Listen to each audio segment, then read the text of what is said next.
A beautiful day to all the trainers across the world. Welcome to Pokemon Unite Asia Champions League for Southeast Asia. My name is PUACL with JJ Kun, and we are heading towards day number 3 of C-League. Yeah, I mean, hey, once again, we are back. The last time that we were here was last year, approximately 2 months ago, and now we are back into day number 3, and there has been quite a lot that happened in between this. But before we head into that, a huge Happy New Year to everyone. Again, it has been since the last year that we've been together, so Happy New Year to everyone. So, this is now the 3rd day out of 6 days of our, Asia Champions League 2026, and really there's a lot at stake right now, especially that we now have something new in the map. Yeah, something new. It's going to be Kyogre, who's going to be in Thea Sky Ruins. Groudon will have to be set aside for now, but with all those patches or all those brand new comings into Thea Sky Ruins, the buffs have changed in the final stretch. For sure, there has been a lot of adjustments from the teams competing here in ACL. That's why they had a huge amount of time for them to adapt on what's new in the game.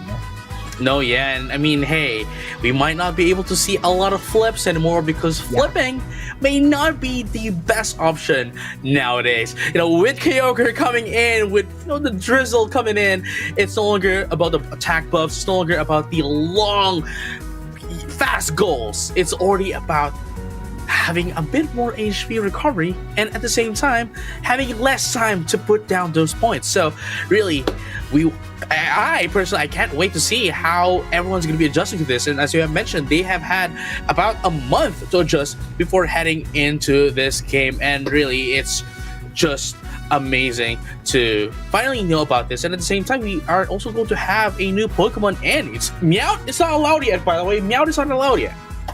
Yeah, actually, and I'm really excited on how Meowth is going to provide impact into the tournament. But of course, there has been a memo that there has it has to be 30 days after the release before the Pokemon can be used in the official league such as ACL. So maybe we won't see it on C-League, but maybe on the upcoming Winter Tournament or ACL Finals, Meowth is going to be available. But again, the roadmap of PUACL, we are on day number 3, and of course, in February after ACL, it will be the Winter Tournament for East and West. Top one of both of the East and West Conference would get a spot to ACL Finals, while in C-League, the top 3 teams will be advancing in PUACL Grand Finals in Japan.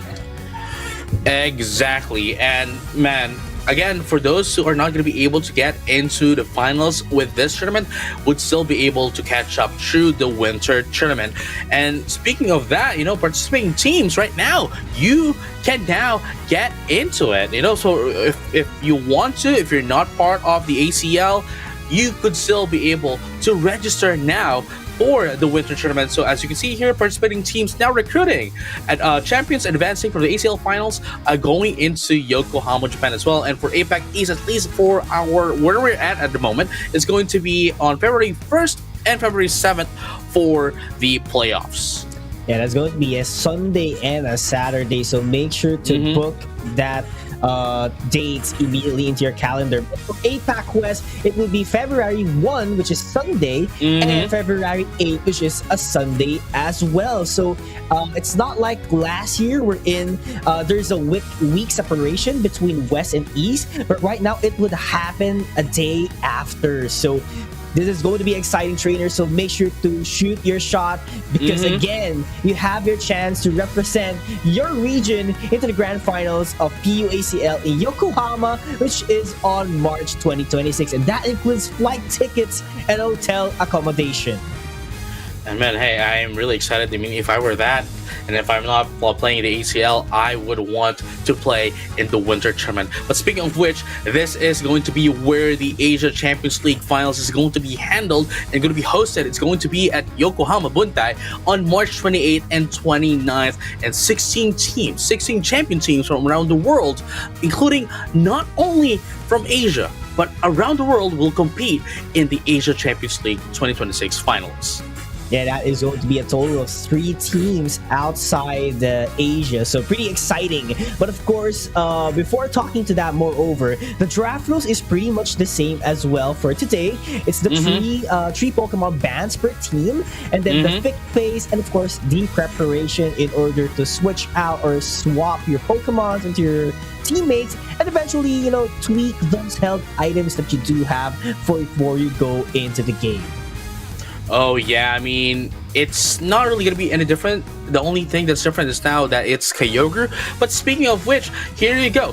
Our game rules, for those who are not familiar, it's going to be 10-minute match, 5v5.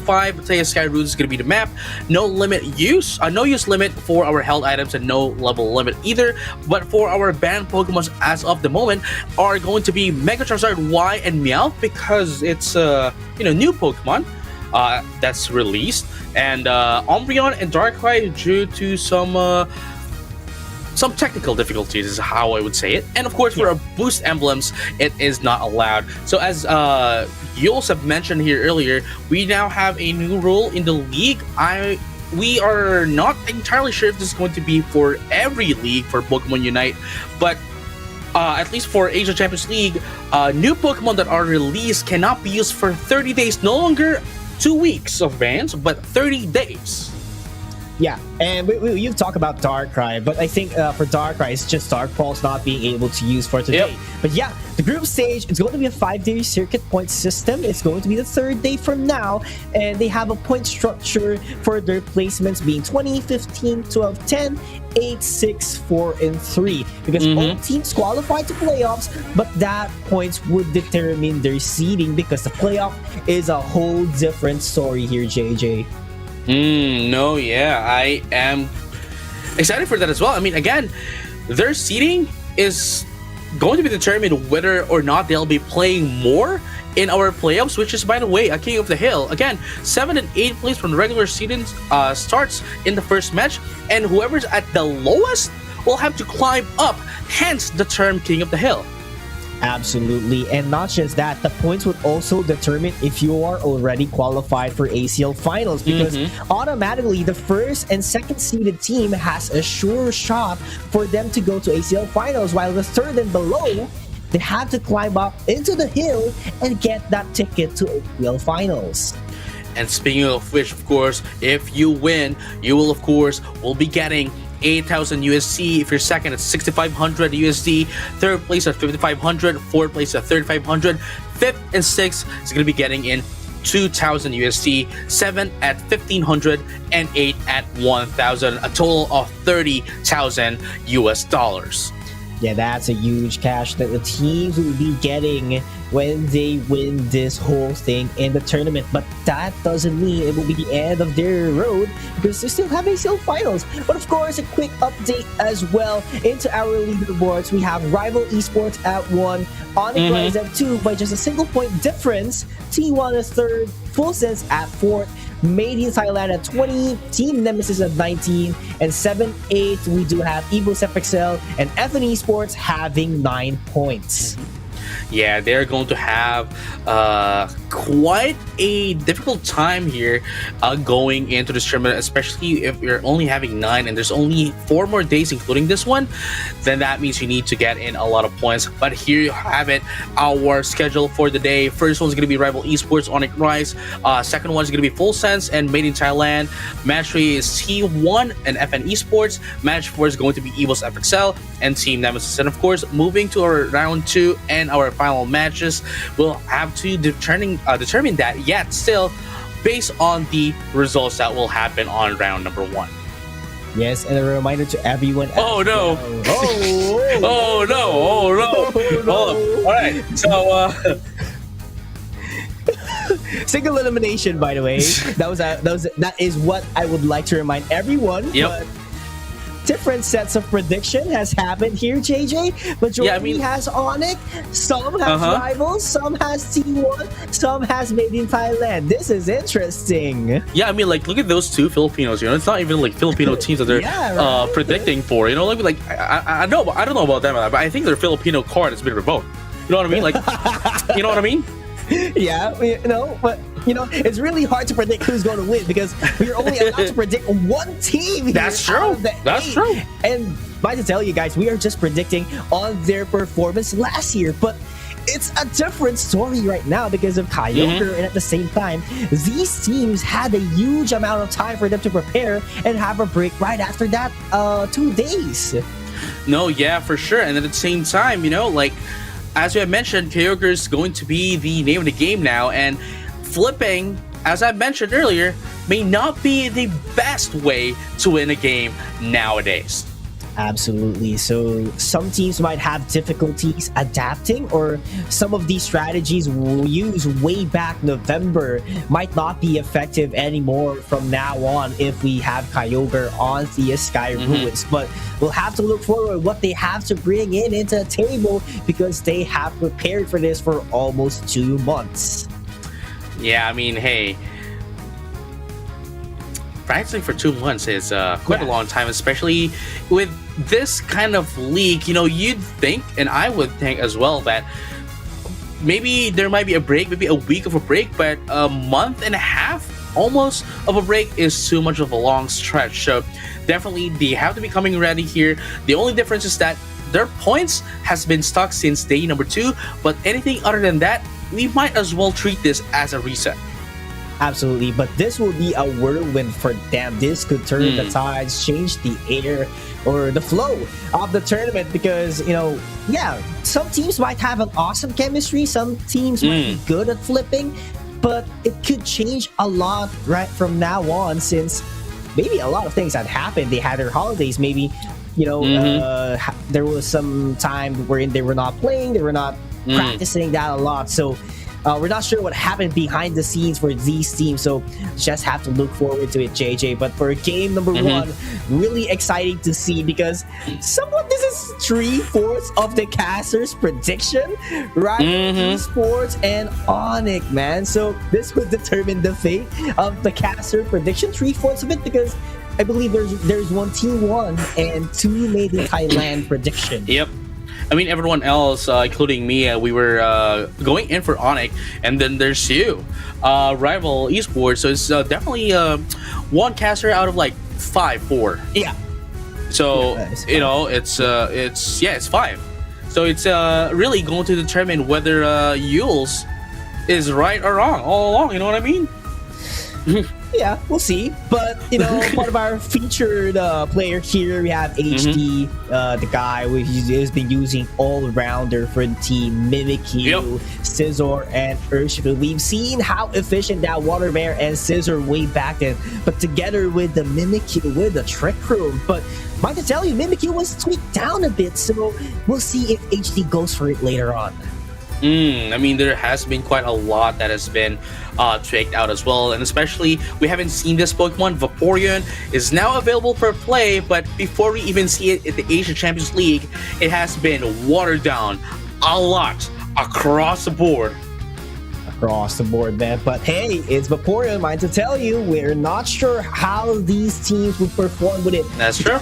let's head on into our draft for the very first game of the day. Hoopa taken down. I mean, there wasn't actually a tweak that happened to Hoopa, but from day number 1 and 2, we've seen how teams use Hoopa, not just them, and it was quite efficient as well. Onyx is a scary one when they use Onyx. When they use Hoopa, rather. No, yeah, I mean, it's really what I would be able to say about these Pokemon is that it doesn't. I wouldn't say it doesn't really matter as much, but at the same time, what they really needed from these Pokemon are the tweaks. Sorry, not the tweaks, but rather the utility that it brings to the team. So even if it does get some tweaks here and there, if the utility is still there, they would still be able to play it, and they would still play it nonetheless. Absolutely, but Mega Gyarados is actually banned here. One of the brand new Mega Pokemons as well since November. So this is actually the first time that we might see it in play, but not quite for this game. But Mega Gyarados is a scary Pokemon in terms of firepower, JJ. No, yeah, for later. Oh, wow! I just said it, but Vaporeon may have been watered down, but it's not stopping Onyx. They're still gonna be playing Vaporeon. Yeah, I mean, just like what I told you, like we're not sure what's up with the teams competing, and at the same time, you've mentioned that split might not be the best strategy in the game, and Vaporeon definitely has that capability to zone out his or her opponents by using Hydro Pump, using the Flip Turn as well. So there's a lot of things that Vaporeon can do for a team, especially being a defender with its ability as well, which is the Water Absorb. So there's enough shield, there's enough capabilities for zoning out your opponents. What more can you say? That is true, but here you have it though. Moving forward, we have the double defender into the side of Onyx Rise. That is the Blastoise and the Vaporeon, along with, this is a Pokemon I haven't seen quite a lot, Mega Mewtwo X. This, I believe, is going to be the first time that we're going to be seeing in this league, at least for 2026. We all know that Mega Mewtwo Y has been used a lot, and Mega Mewtwo X actually is a strong Pokemon as well, but in quite recent patches, there's a lot more of Pokemon that has been more valuable than this Pokemon. But again, we are going to be seeing this, and it's going to be Onyx Prices using it.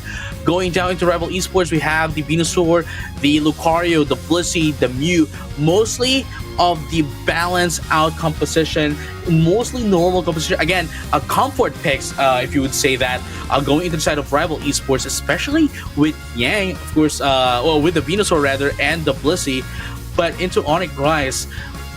What can you say about this? I think they are. It's really hard to tell at the moment. It's not too tanky, but at the same time, they do not have the firepower to last longer. What's your opinion on this for Onyx Rise? I think they just want self-sustain. I think that's the only thing they want here, because definitely Blastoise and Vaporeon has their sustain, and both of them can zone out their opponents. And with self-sustain with the Mewtwo X and the Mimikyu, I think that's the goal of this setup. And that the Cell is just going to be there flanking, taking out the priority targets that they need, such as Yang and maybe HT. So I think that's the game plan here. Others can stay on their own, while Cell will just have to take down key Pokemon at the side of Rival Esports. Oh no, yeah, I mean, that could be one way to put it as well. I mean, knowing the fact that they can zone them out, they can dish out the damage, coming in from the back lanes at the side of a Rival Esports. As long as they can be up front, then they can defend their team. But the thing is, there's a lot at stake here, especially that Mimikyu is mostly a single targeted Pokemon alongside Mewtwo. It's not single targeted, but it doesn't really have a lot of those what's the term here, the AoE of its attack. But then if they can push them out, I think they would be able to do a lot of damage. But Rival Esports nonetheless has a balanced out what it calls as a balanced composition here. I guess with the exception of the Zoroark, but then it does have the mobility. Yeah. And I think Cell using the Talonflame together with a Zoroark on the other side, I think both of them has identical goals, just like what I've said a while ago, which is setting the priority targets. But well-rounded, it's ideally at the hands of rival esports. We're not sure what's in the minds of Onyx Price. Yeah, maybe that's a possibility, just like what I've said. Maybe they just want to self-sustain themselves, and they won't collapse even though someone is taken away from them. Compared to rival esports, let's say that Blissey gets taken away, it will be hard for them to sustain and continue the fights later on. Well, I guess that could be a point of contention, but then again, we can say as well that the Venusaur does have some self-sustain here. We do know that we also have a Steadfast into the side of the Lucario, so they could definitely last down into team fights as well, even without the Blissey, but the Zoroark, I guess, is going to be the one that is in the detriment once the Blissey goes out. That actually made me think right here. What could be the game plan for Onyx? But yeah, we've taken the pause here. Trainer who's watching aboard or wherever you are, pause has been requested, and that's very much understandable since we do have just the start of the game, so there's nothing much of an impact, and we're just waiting for the admins to give a go signal for this game to start. But of course, reminding everyone, make sure to register already to Winter Tournament if you want to shoot your shot for you to represent your region for the ACL finals. Right, and again, it's already in just a month, 3 weeks to be exact. It is going to be on February 1st, for when the qualifiers for the Winter Tournament is going to happen. And again, we just want to reiterate that Mega Charizard Y Meowth is still not allowed to be used. Umbreon is also not allowed to be used as of the moment. And Darkrai with the move Dark Pulse. There you go. And using any of those will result on an immediate game match loss, actually not a game loss, but rather a match loss. So and again, 30-day ban is something that's new that we haven't really heard of in this game, in any of the leagues of this game. It's always been 2 weeks, but now it's 30 days. Yeah, I mean, that's absolutely I think it's a new way as well for our competitors or our trainers here competing in the tournament, for them to get a full grasp of how to use those Pokemon into its maximum potential. So there's actually a good and maybe a downside for the teams. Maybe some of the teams might actually want to use it immediately, but at the same time, teams competing might actually have a longer time to study the Pokemon itself. So, there's just maybe an advantage or disadvantage. It depends on how you look at it. But I think it's actually better for you to have a longer time for you to study the Pokemon in order to determine how can you use that Pokemon into its maximum potential. No, that's true, because a lot of not a lot of the times, but there are times where there may be teams that are relying on on cheesing it, because it's a new Pokemon that nobody else has still has has studied the Pokemon. But then again, I mean, it's a legitimate strategy nonetheless, So I'm kind of on the fence into that, me personally. But hey, we just need to follow it as well.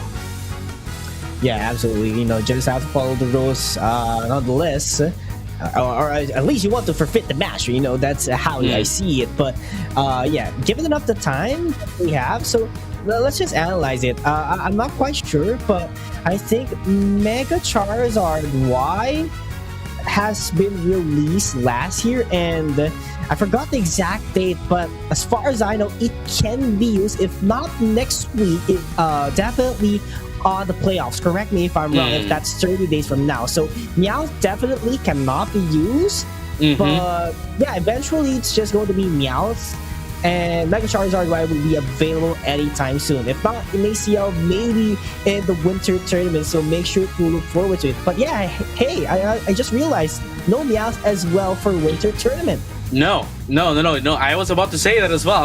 I was counting out the days, and since Meowth was only released 2 days ago,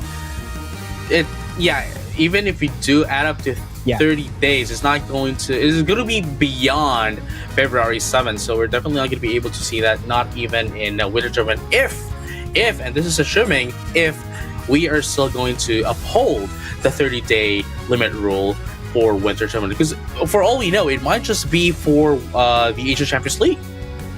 And I just checked the calendar.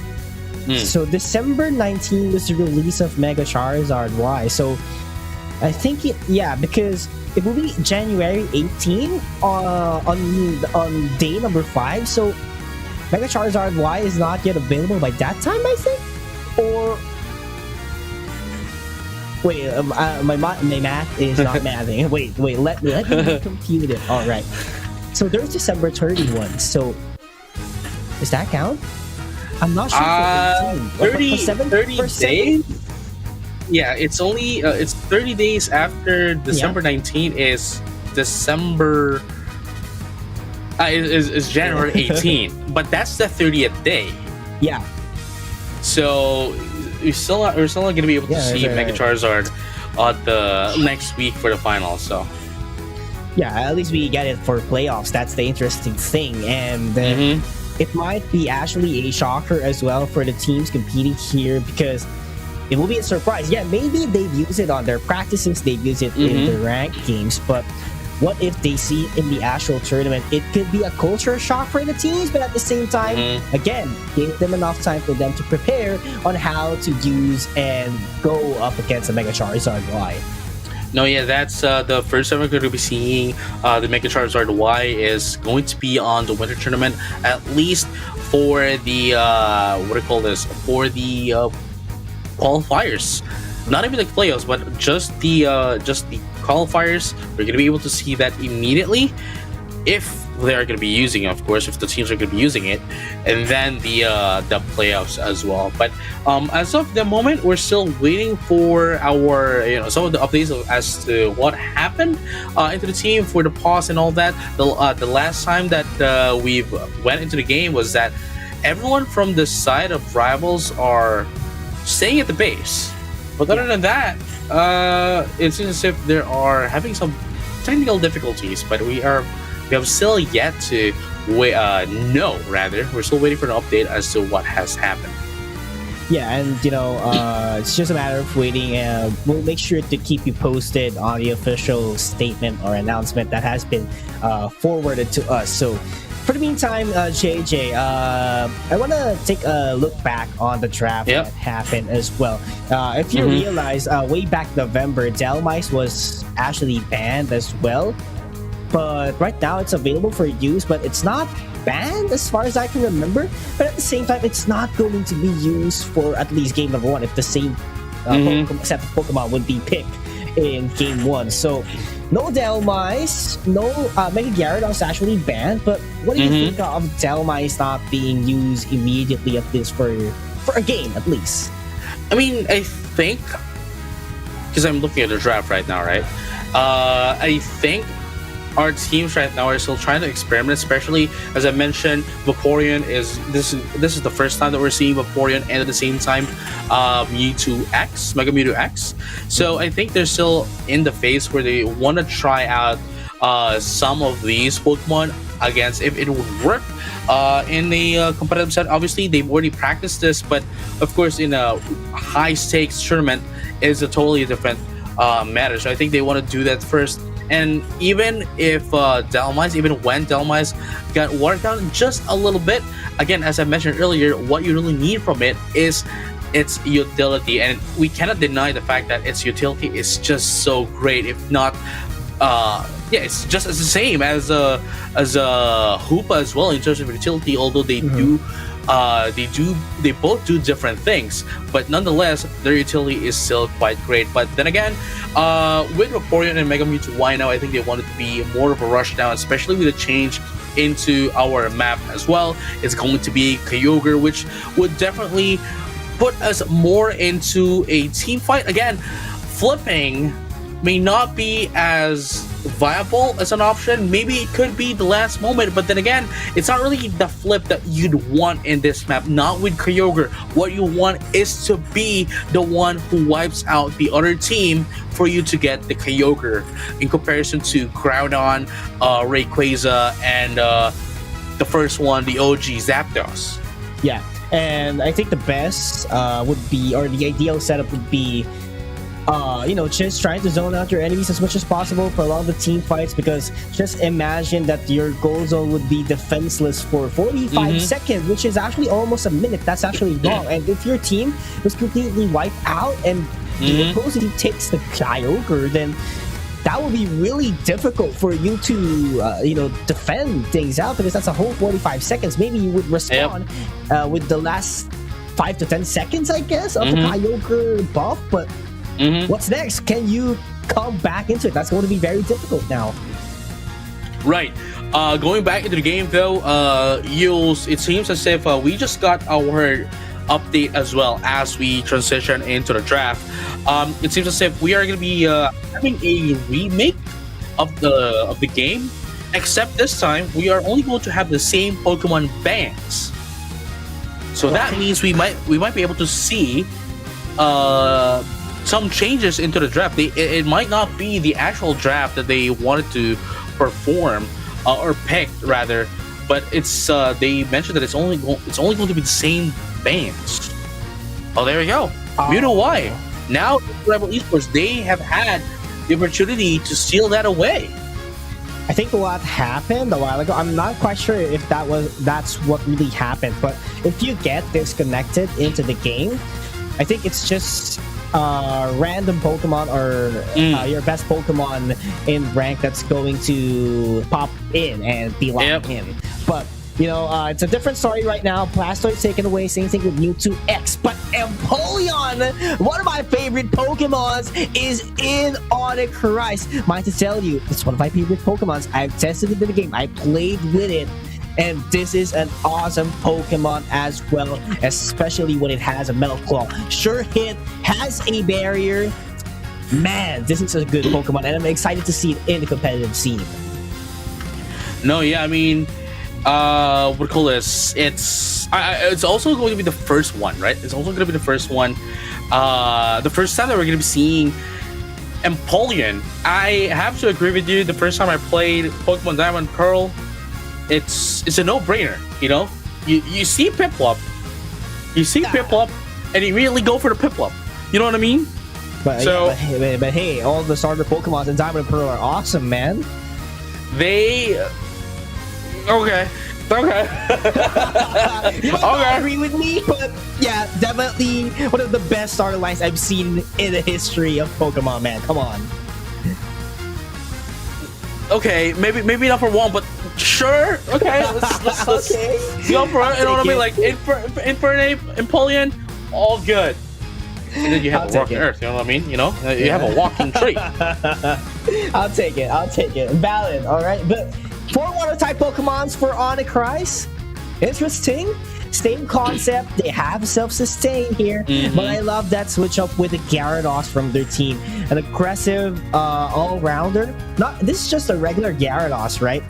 This is not the Mega. And ideally, in move setups, majority of the players go with Bounce and Dragon Breath, but that's not the case for the Mega. It's a Waterfall and the Dragon Breath. So I'm quite curious, would it be the same kit in this regular Gyarados, or would they try to imitate the Mega Gyarados by using the regular one? I'm curious here. I am curious as well. I mean, it could be, because nonetheless, it's still going to provide them so much of a damage, right? Yeah. So, I mean, I guess we just have to find out. Going into this game now that we are finally at match number 1, the first match of the day. First match of the day, quiet. quite excited. This is the first game in 2026. Mind to tell you, Happy New Year again, everyone. But it seems like Rival Esports doing a great job, putting a huge amount of pressure in top path, but they have to be careful as well. Once that Fletchinder is up, they can be squeezed down anytime soon here. Yeah, here you go. It is the Piplup. Oh, the Piplup.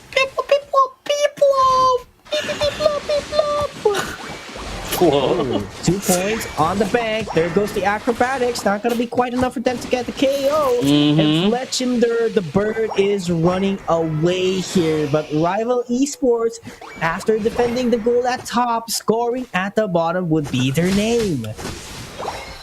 No, yeah, I mean, they have easily controlled the bottom pad as well, especially that it is only XQ. With the Magikarp controlling the bottom pad, it's not really going to do a lot here, allowing Rival Esports to do their sub. But now a Prinplup is in the game. And by the way, Mirano's Unite move also got got nerfed. Yeah. Just a bit, but yeah, you know. Still could create an impact later on, but the amount of damage might not be enough for them to take KOs later on. But the amount of range it could give, like that with the Shadow Sneak. We were talking about range, we were talking about damage, and HT just offered the range that they need and the damage as well. Nice Hydro Pump from Ice as well to push them away.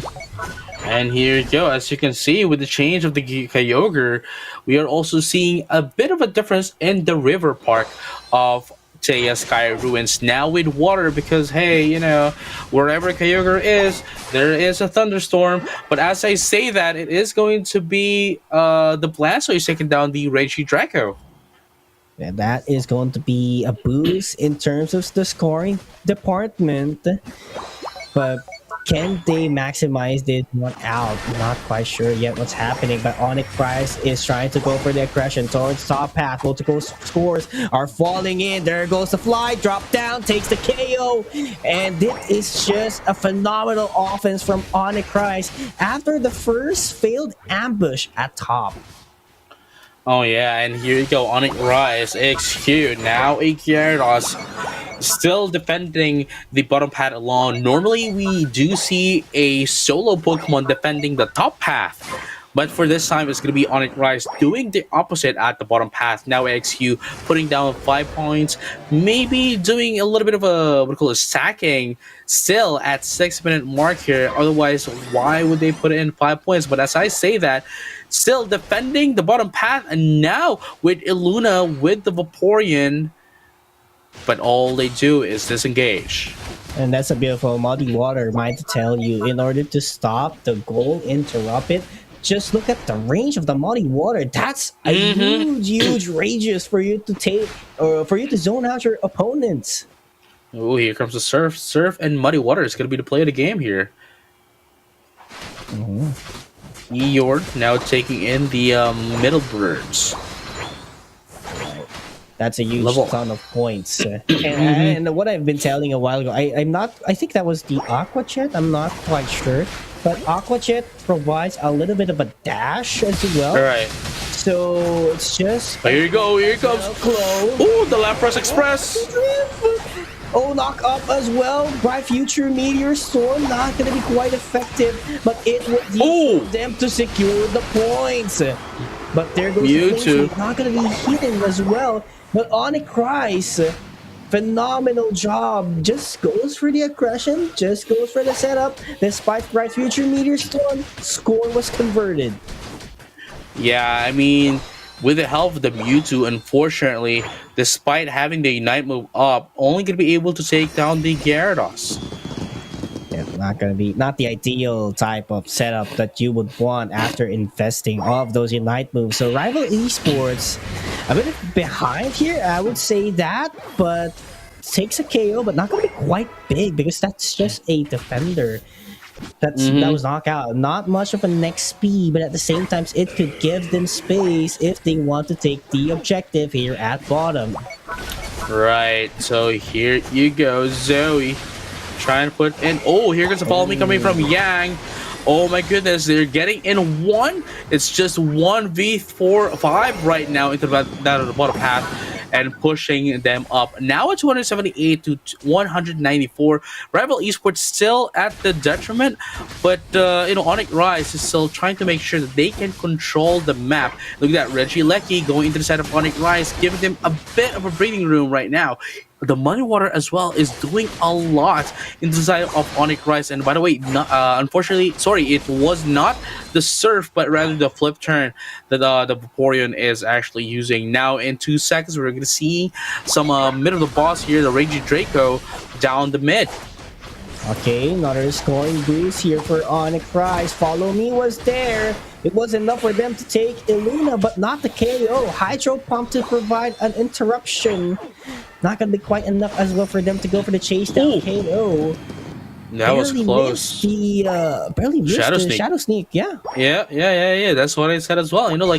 That was very close as well. At least Illuna was able to see it from a mile away. But look at this, 1v3 is going to be the play of the game here for Rival Esports, and they're going to be able to take down the Lapras. No more mobility, no more, no more taxis for them, unfortunately. At least not until the Kyogre comes out. Ooh, huge damage as well from Rhyme later on. Electro Drift. Now, this is the concern. I do understand why it was the Electro Drift, since the sustain is quite phenomenal here for Onyx Rise. They want to make sure that they bruise their way into Onyx. No, That's the reason behind the Electro Drift coming in. No, man. You want to know the reason why? I want to know, man. Look at Onyx Rise's lineup. Everything and everyone is weak to electric. You know what I mean? Right. Yeah. I guess I'll take it. I guess. Yeah. Okay, I hear you. I see you, Jake. I see you, but yeah. Oh, look, man. I tried. Okay. I tried. All right. Respect, man. Respect. But you gotta respect Rival Esports as well. After taking down Empoleon, it was super effective, I guess. Super effective Electro Drift. See, this one. But now, speaking of super effective decisions, one super effective decision is definitely Rival Esports taking down the Reggie Lecky seconds before the Groudon comes up. And here you have it, 2 seconds, and here comes Team Magma's favorite, Kyogre. Team Magma? I think you didn't hear me. You heard nothing. You heard nothing. It was Aqua. Electro Gym is coming in. Here we go. But there we go. The Unite Uba as well coming in from the Mewtwo. Oh, Hydro Typhoon. One defender down. Bright Future Meteor Storm is already up. That's going to be a knockoff for them. That's going to be 2 down. Number 2 down as well here for Onyx Rise. Looking 3 good for Rival 3. Super effective on the water type Pokemons. There goes the Fly Away. 4. Citrus Berry, not enough for them to take it all. And Rival Esports has a chance to turn the tides. That's 45 seconds. Defenseless Gold Zone. That's what we're talking about, ladies and gentlemen, all trainers alike.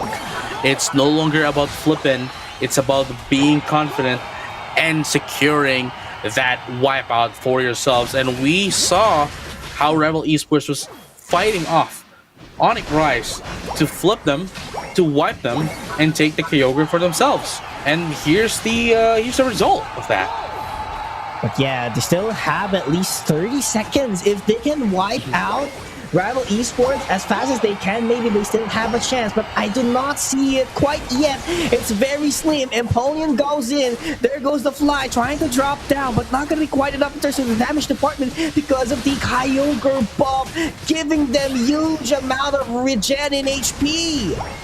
Yeah. I mean, it's just like Regice, better. And it is quite effective in instances like this, JJ. And here you have it. Look at this. Rival Esports is still dominating even at the very last seconds, putting down more points than ever. But it doesn't really matter now. Illuna trying to get away, but now goes back to the Pokemon Center, ready for game number 2. All right, I think my prediction is still up. Rival Esports takes game 1. But it's just a game. We're not quite sure what's going to happen next here, but that was a phenomenal execution from their team. And I highly agree on what you said a while ago, JJ. Onyx Christ, they do not have the most ideal lineup, the most traditional ones. So maybe it could have worked. We saw it working. But the thing is, at the end of the day, if you have an attacker, if you have a special attacker who's going to deal a huge amount of damage, just like the Miraidon, then it's a whole different story. Definitely you have the advantage, especially if that Talonflame cannot do its main mission, which is to take down the attacker as fast as possible. No, yeah, I mean, at the same time, right? Like, it's Onyx Rise, we cannot dispute the fact that they had control of the early game, but the moment 6 minutes stroked the timer, Rival Esports slowly took down, and methodically, by the way, they took down Onyx Rise slowly but surely, allowing them to, well, dominate in the Kyogre pit. Yeah, I do love the concept of the flip turn as well, but that gave a huge amount of room for Rival Esports for them to, engage into team fights, because they saw the flip turn, and that was already somewhat of a bait for them to go in, and they managed to convert it into a KO. That's the first KO off the team fight, mind to tell you.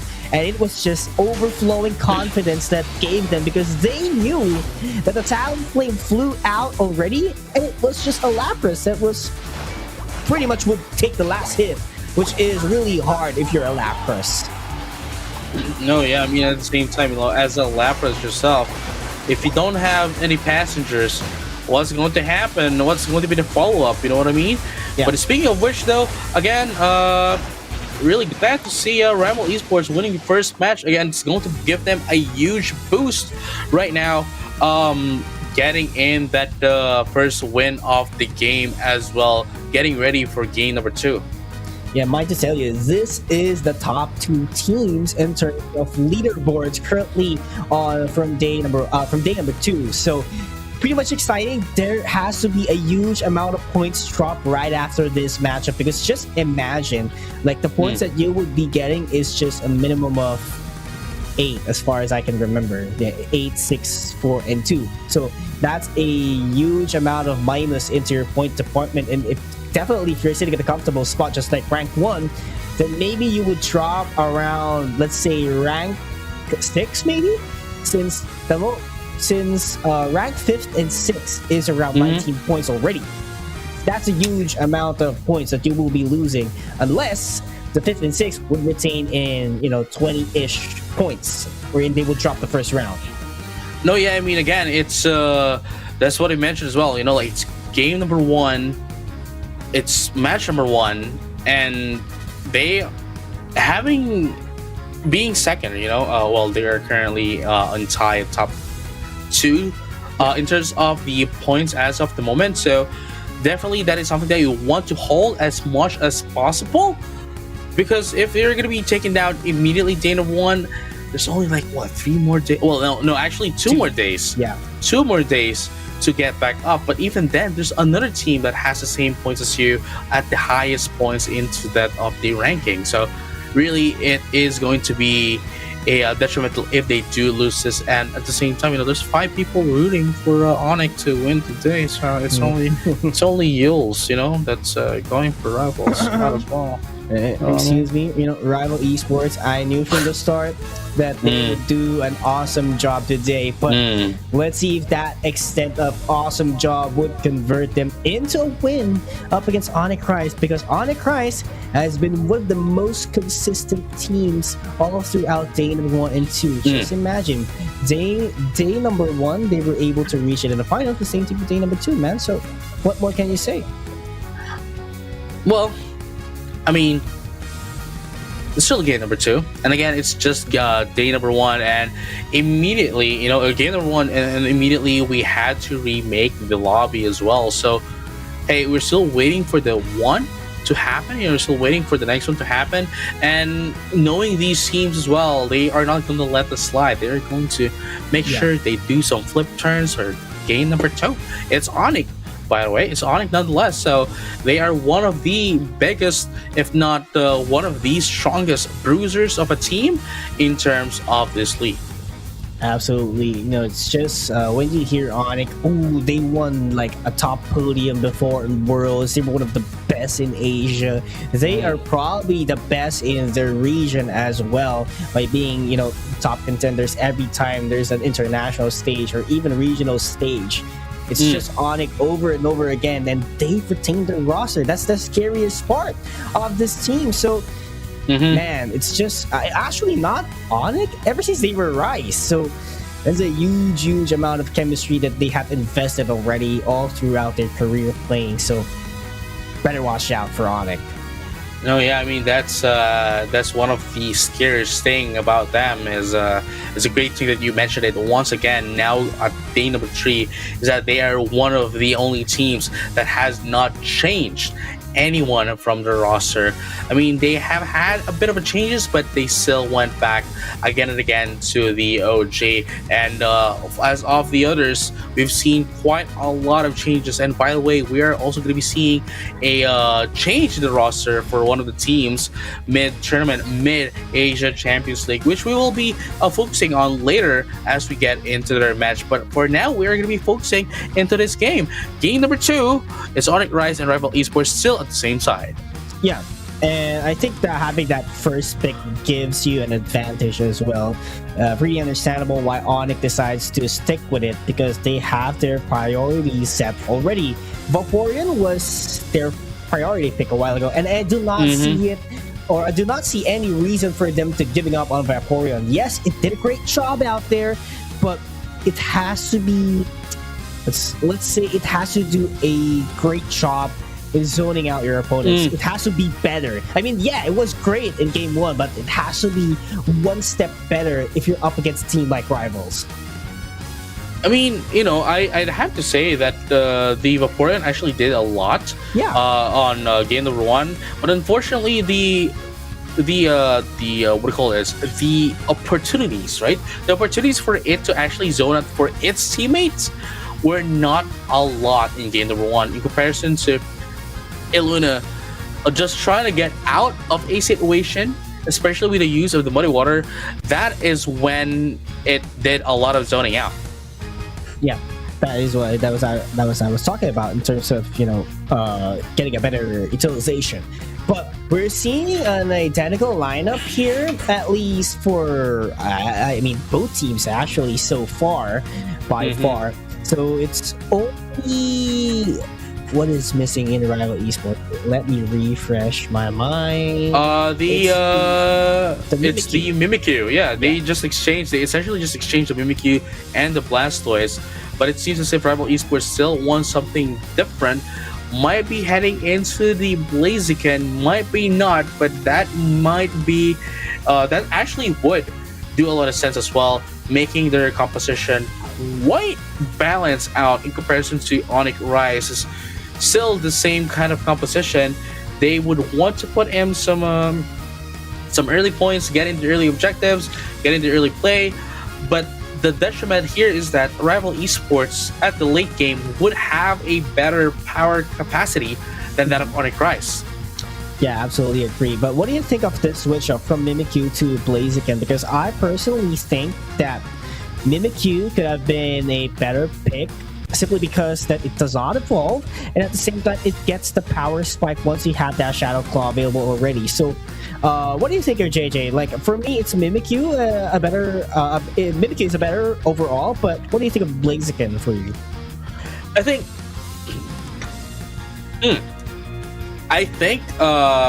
Mimikyu against the current line of Onyx Rise would have made more sense, and I think they would have had a pick the Mimikyu once again if Onyx Rise did not take that away from them.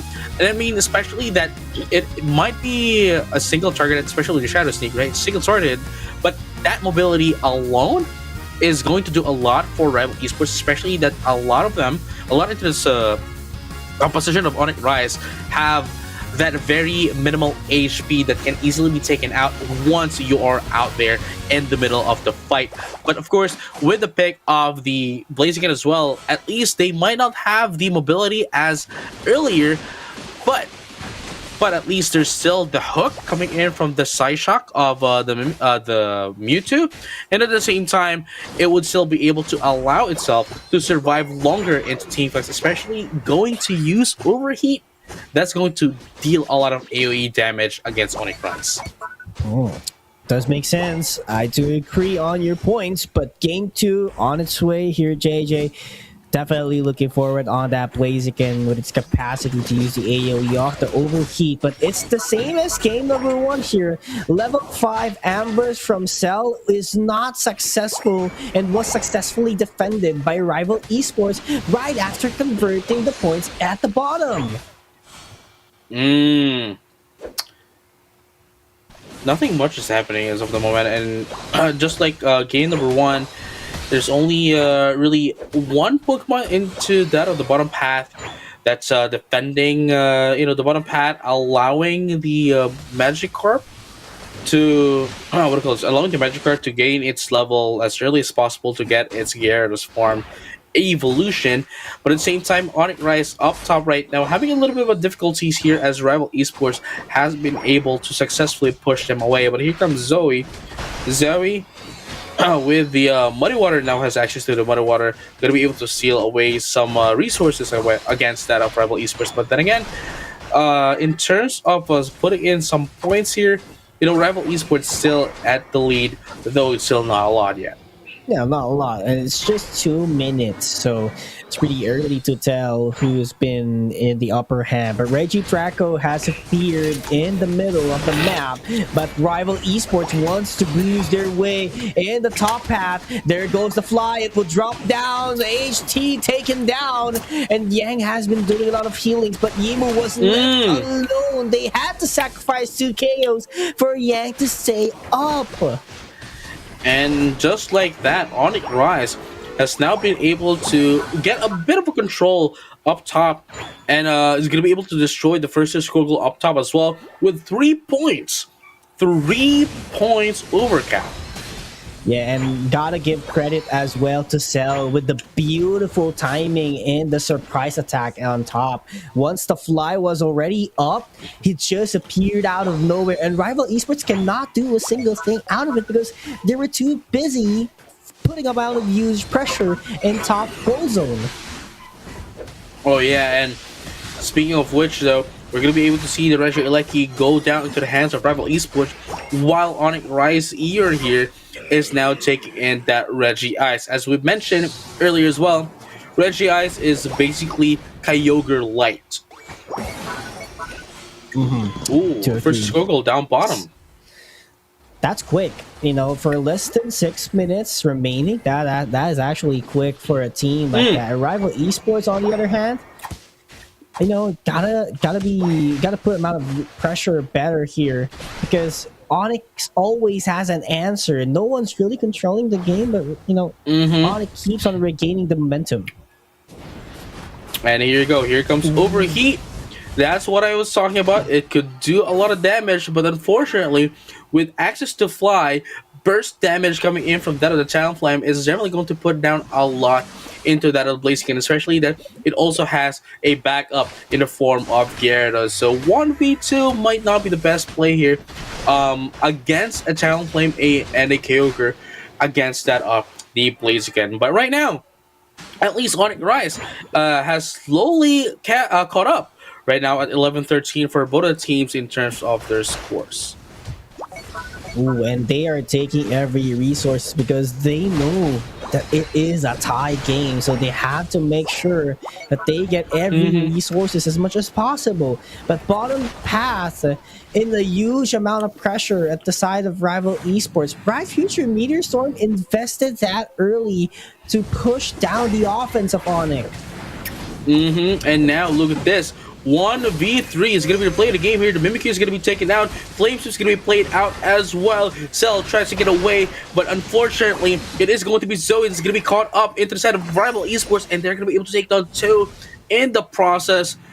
while making sure that one gets to live. Unfortunately, that wasn't quite of an exchange that Onyx Rise wanted to, because I'm sure they did not want any casualties at all. Unfortunately, that is going to be Zoe going to be taken down as well. And here you go, Registeel up top against that of Onyx Rise. Yeah, and I think the follow-up wasn't just enough right after the flame sweep happened. So I think that's one of the reasons why Onyx had to sacrifice a KO on their side. So, follow-ups are really important up until this point if you want to make sure that you get up in the head in a close game situation such as this one. But I wouldn't be saying that Onyx is behind here. So just have to be very careful in terms of investing your Unite moves, because you might get punished by rival esports. No, I have to agree with you, right? While Onyx Rise does have a bit of a point lead against that of rival esports, though not a lot, in terms of actual team fights, rival esports has been playing Onyx Rise to the palm of their hands. Absolutely. But look at this, they're eyeing on the goal zone. Not going to be quite enough. Electro Drift doing a lot of damage, but that is a huge damage coming in from the Mimikyu. Eject bottom with the Hydro Typhoon, able to take out the Lapras. But what's going to be the follow-up here for rival esports? Yes, they do get a KO, but they are looking for the second and maybe eventually get the third. But they need to get the Rage Draco first if they want more pressure up against Onyx. And at the same time, Mimikyu has been taken out at the 3-minute 18 seconds. I believe 18, 15 seconds, something like that, which is still ample enough time for it to get its Unite move ready before the Kyogre comes out. And man, hey, Kyogre is really important up until this point, so gotta stack up those points. You gotta stack up your Unite moves as quick as possible, and that's just 3 Unite moves lacking yet at the hands of Onyx. They have to recharge it as fast as they could, because if not, rival esports could definitely go for a quick aggression at the team fight. And speaking of quick aggression, rival esports is making quick work of the Registeel, allowing themselves to gain some attack buffs before the Kyogre comes out. And look at that, the Onyx Rise gets in the handshake, getting in the Regieleki down bottom, but does it actually matter at this point of the game? Because the Kyogre is now coming out. Yes, they might be able to have the Regieleki, but in terms of team fights, it's still going to be into the side of Onyx Rise. Unfortunately, the Clefable has been taken out as well, and we're going to be able to see the team fight right now before the Kyogre comes up. Bright Future Meteor Star is going to be popped out as well, going to do a lot of damage. There's going to be 2 of them to make a 3 into the side of Onyx Rise. No, Illuna tries to get away, but no, they're not going to be able to live at this team fight. Cell here. Hunting. Cell trying to change in, and there you have it. They're able to see down Cell and might be able to go in for a steal. Unfortunately, wow!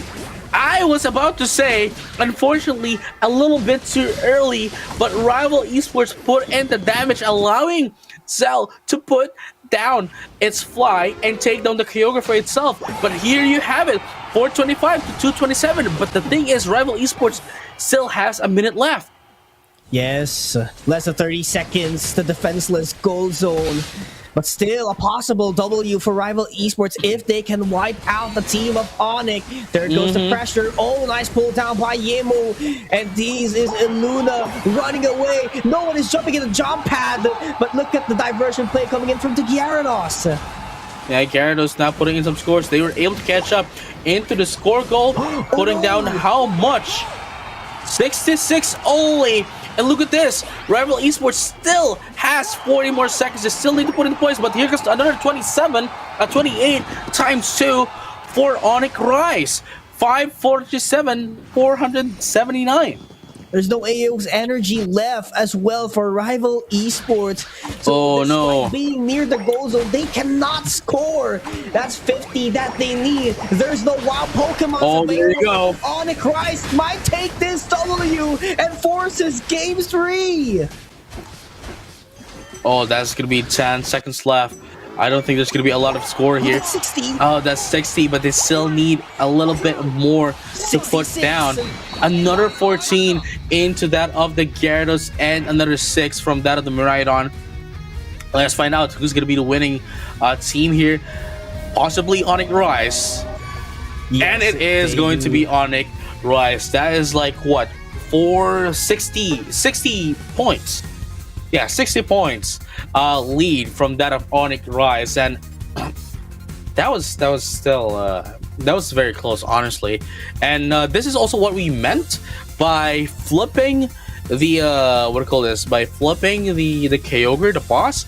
Doesn't really mean 80%, 90% win rate in comparison to the previous patches with the Groudon, with the Zapdos, and most especially the Rayquaza.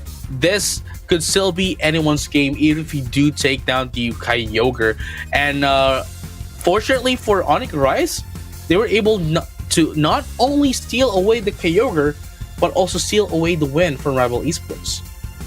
Yeah, I mean, to begin with, right, Onyx Rise was leading, but Rival Esports does have complete control of the team fight a while ago. It was just a steal that they need for them to have a reset, because once the steal had happened, they still have a huge amount of time for them to score. Yeah, despite the Kyogre buff might not have been distributed that well, you know, the defenseless goal is wide open for them if they take a couple of KOs, and that is what actually happened. At this point, it became a point race. But then again, at the end of the day, defenseless goal is much more easier to score in. No, yeah, I mean, as you've mentioned as well, and this is something I have to agree in, you know, Rival Esports, throughout the game number 1 and game number 2 together, they have been in control of the entire map, especially in terms of team fights,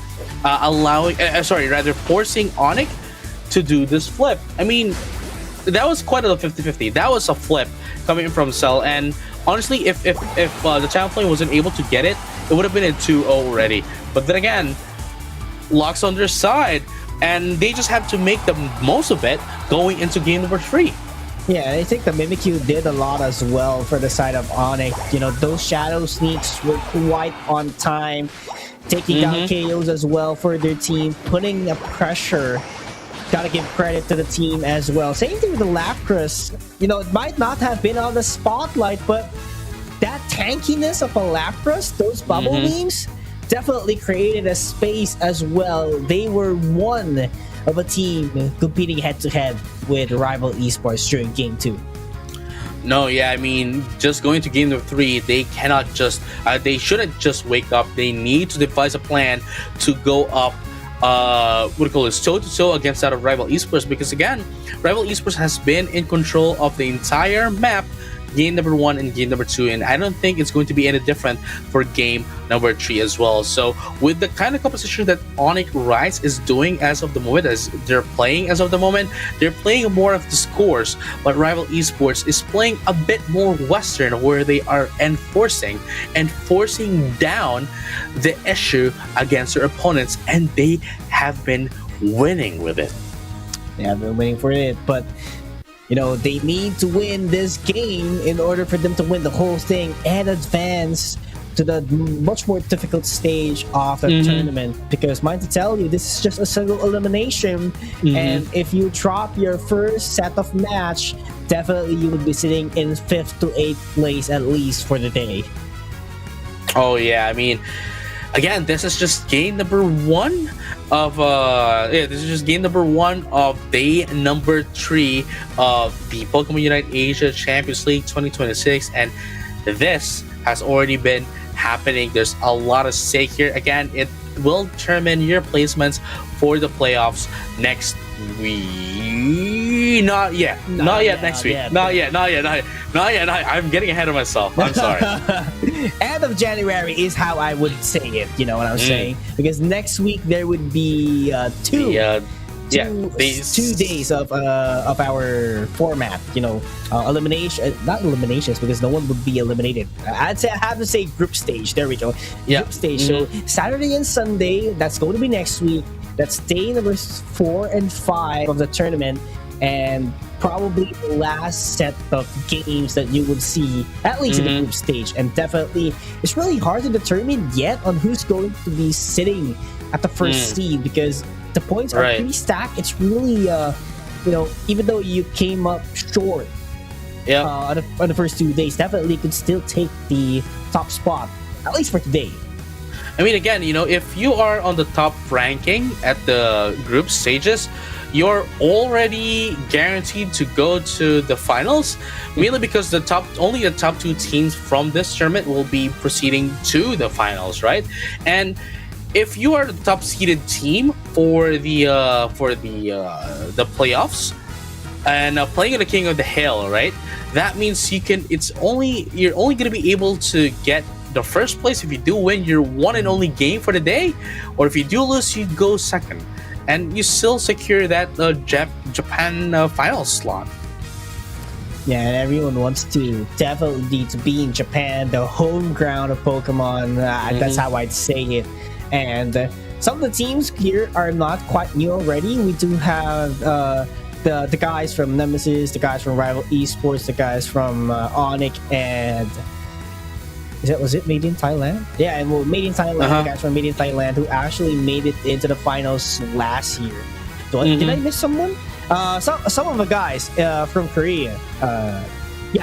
Because FN Esports was the champion last C-League, but I think majority of their roster has been changed. So some of the guys in Korea is how I put it.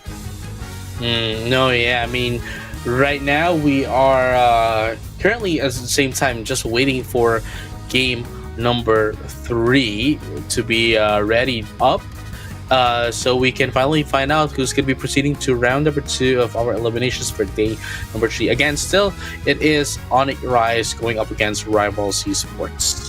Yeah, and for those trainers who's watching they're sitting comfortably out there, make sure to register already for our winter tournament qualifiers or open tournament that is going to be in February, because top teams from APAC East and APAC West would be granted a slot with flight and accommodations already shouldered. So it's just trainers.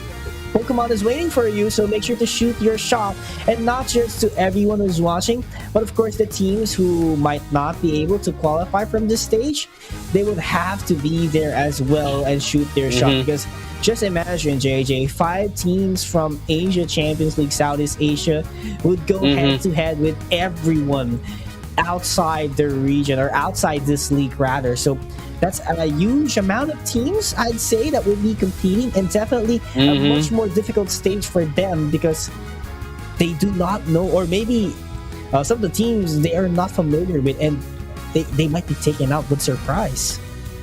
I mean, it's the finals is definitely going to be more of a mini worlds kind of event in comparison to like how we started Asia Champions League way back year number 1, which by the way was hosted and held in Kuala Lumpur in Malaysia. It's now no longer just the Asian teams, but rather the entire world. So after the qualifiers for the Asian qualifiers, Asian regions, the league is going to be inviting up teams from the rest of the world to play over on the finals as well. So that's how I would put it, a mini worlds of sorts for Pokemon Unite before the actual World Championship Series ever happens, the WCS. Yep.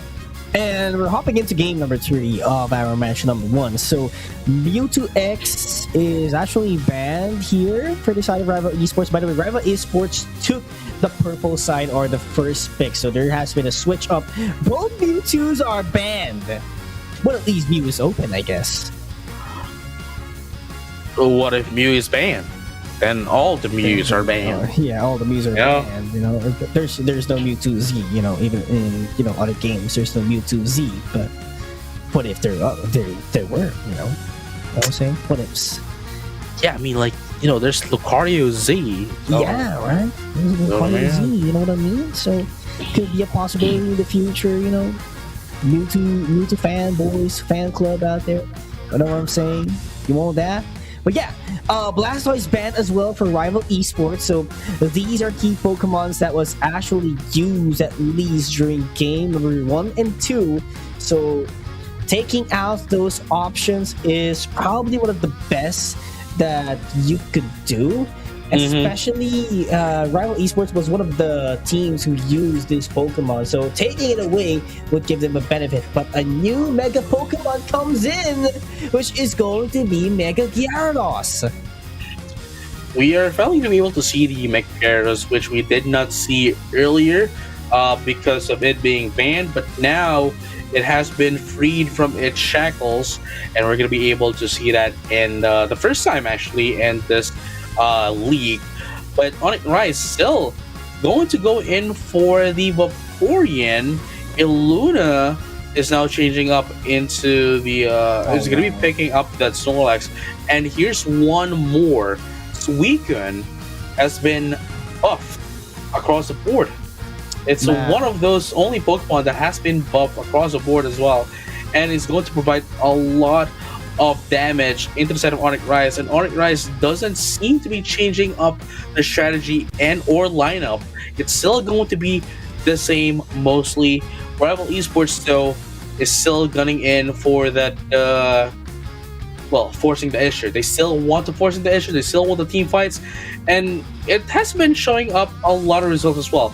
They force up the issue. They do win the issue, and their opponent, in this case Onyx Rise, has been having a hard time getting back up, especially into that of the ground on Kyogre pit.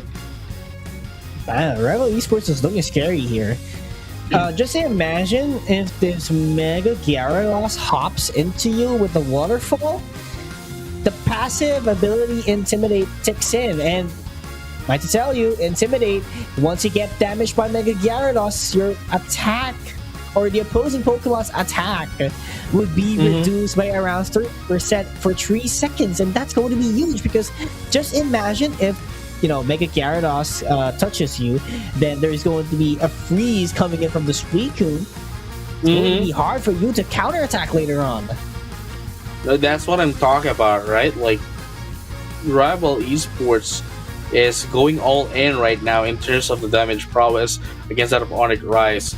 And it would all depend on how Onyx Rise would react against that of Rival Esports, especially when Rival Esports would be putting down the fight against them all day long, even at the early game and up until the last second of this game. Again, currently the score is 1-1, and whoever's going to be winning this match is going to proceed to the next stage of the tournament. Otherwise, if anyone loses this, then they will have to wait until next week to get the redemption. Yeah, and that's going to be a short amount of preparation, but at the same time, definitely could scout the teams, because as far as I can tell, there won't be any much changes from this week to last week. So pretty much strategies are going to be the same unless some strategies are kept hidden. So pretty much it's just a matter of preparation and execution for next week. So again, game number 3, ladies and gentlemen, this is going to be detrimental for the team who's going to be taking this with an L. Man, 4-4 right now. Rival Esports having actually changing up a little bit right now. It is going to be the Magikarp going up top in comparison to Rise's Magikarp at the bottom path. But that's a supporter build, I think is how I would put it. Wow. That was quick facing, though. Quick facing happened to Onyx a while ago in that ambush in top path. So Rival Esports somewhat managed to match that facing as well at the bottom in a much more later stage, but at the same time, it would give an opportunity for Onyx to get the wild Pokemons on their side. And here you go, Zerina trying to invade a little bit into the Rival Esports, because I'm pretty sure they acknowledge the fact that, hey, Suicune is here. There's also the Dodrio right there that could essentially just do into their side, and the Scyther and the what do you call the Scyther and the Groudon is going to uh, Clefable. There is still its healing prowess as well. Ooh. Ooh, nice. Muddy water to push down once again. Rival esports for taking aggressions.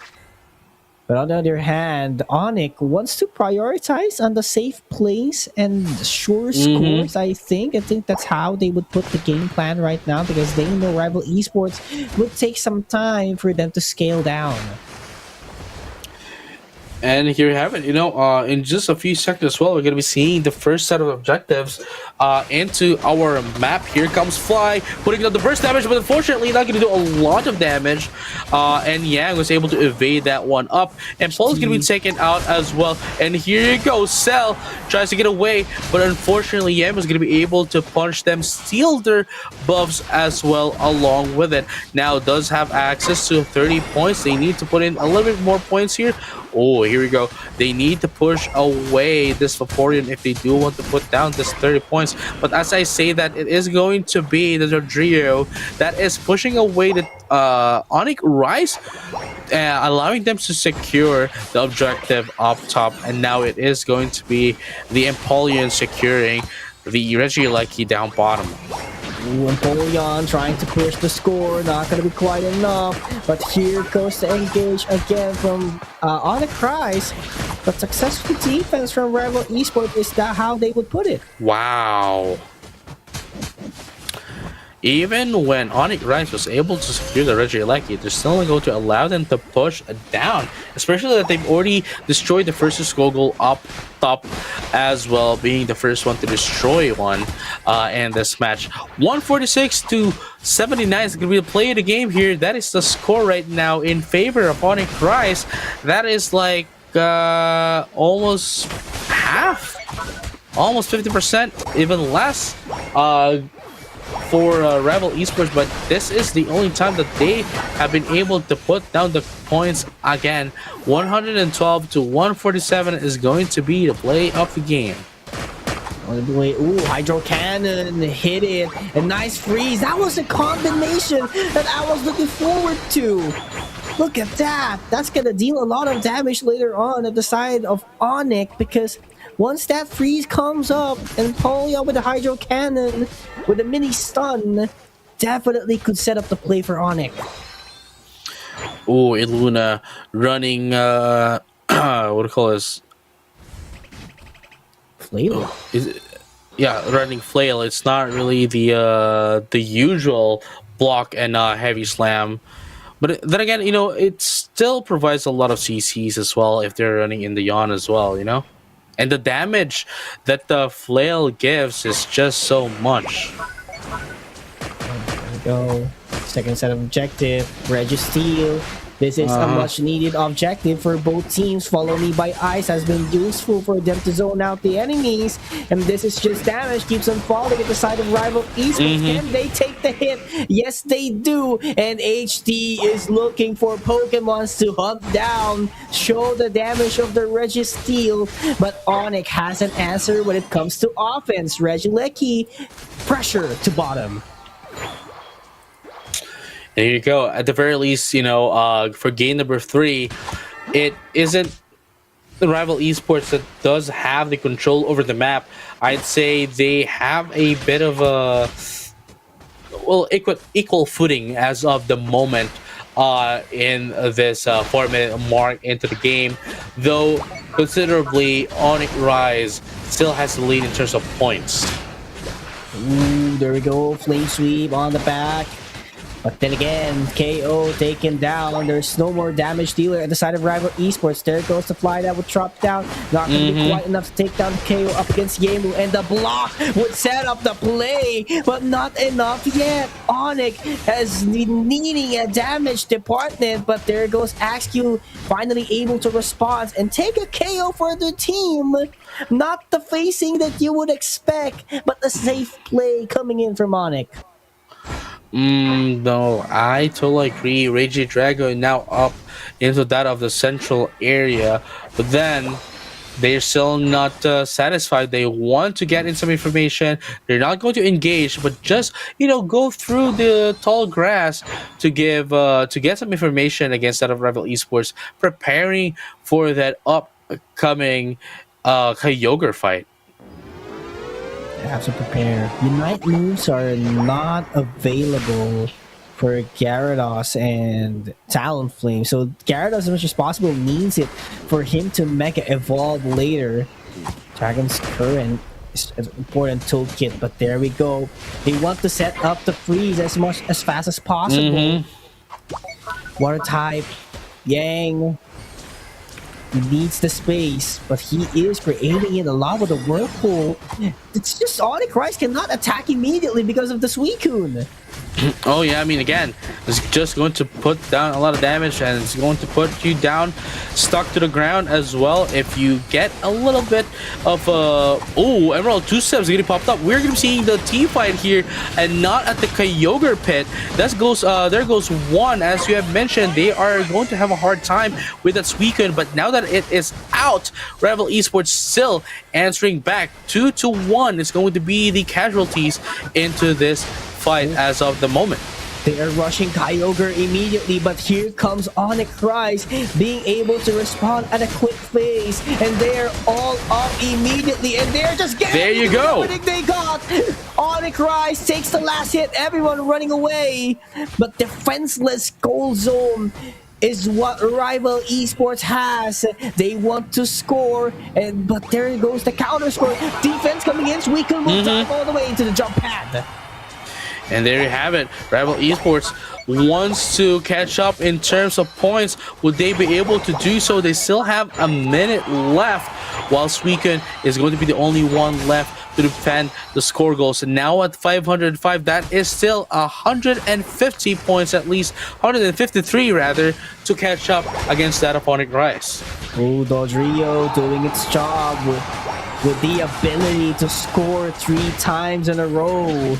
But they need a wipe here. That's what they need. But Onyx Rise is sneaking in goals one by one at their base. So this is just becoming very difficult for Rival Esports to seal away the game.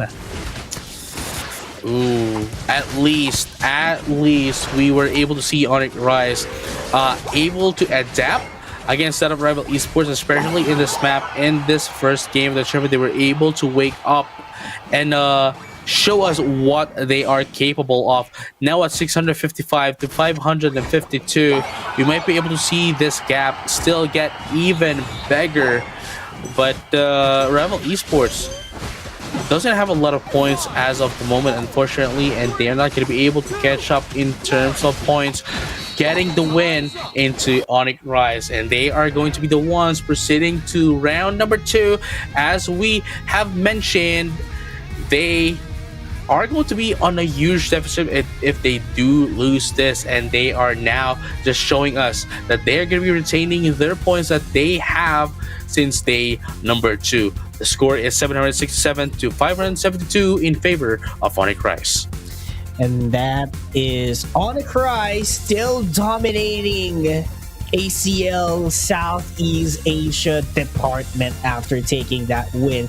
We might see them be the champions once again, but the road is not yet done. They still have one more round to compete for the championship, and there is going to be another hurdle for them right after we determine who's going to be the winner of match number 2 rather for today. But then again, props to Rival Esports for going head-to-head. It could have been their match, but not today, Onyx Rise says. And I mean, again, even with just one win for Onyx Rise, they would at least be able to secure, even if they do a worst case scenario, right? They don't win round number 2, at least they wouldn't go down the bottom in terms of points, and they would still have a window. I wouldn't say a huge window to get back up and catch up in terms of points, but just a window. Not too big of a window, but still a window nonetheless. But of course, Onyx Rise, we are predicting 5 of us of casters of different languages are predicting that Onyx Rise is going to be winning the entire day, and surely they did not disappoint, winning this game 2-1 against that of Rival Esports. Absolutely, but here's the thing, right? This would give a breathing room as well for all the other teams competing in the tournament, because they knew that Rival Esports already dropped in round 1, and every team has a shot, or not every team rather, but actually every team, you know, even if you're sitting at the bottom of the standings, you could catch up in the points of Rival Esports, who's around 20 plus already, because if you're the champion, you get 20. And let's say the very lowest department of the standings, from 9 you get 29, which would overtake the position of Rival Esports. So definitely this is a huge boost of morale for the teams who's watching and competing into the stage.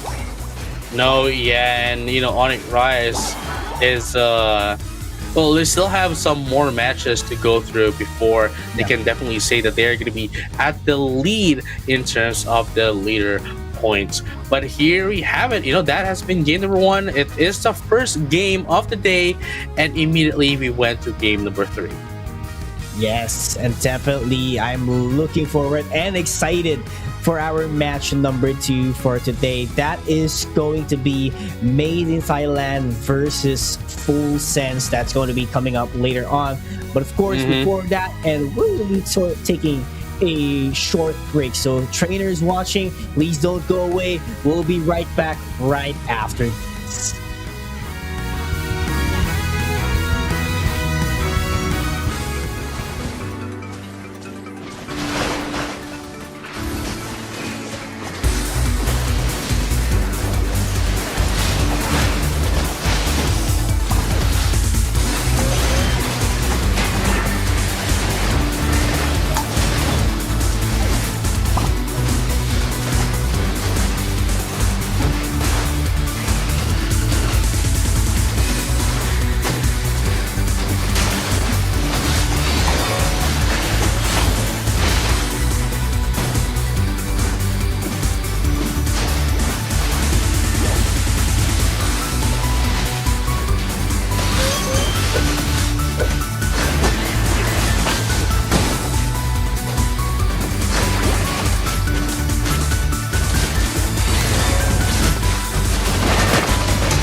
Welcome back, trainers, to Pokemon Unite Asia Champions League for Southeast Asia. Again, my name is Pikayos, together with JJ Kun, and we saw how game number one, or match number one rather, commenced its way by Onyx Rise taking the victory 2-1. But right now, it's a different set of teams again. It's going to be Full Sense going up against Made in Thailand.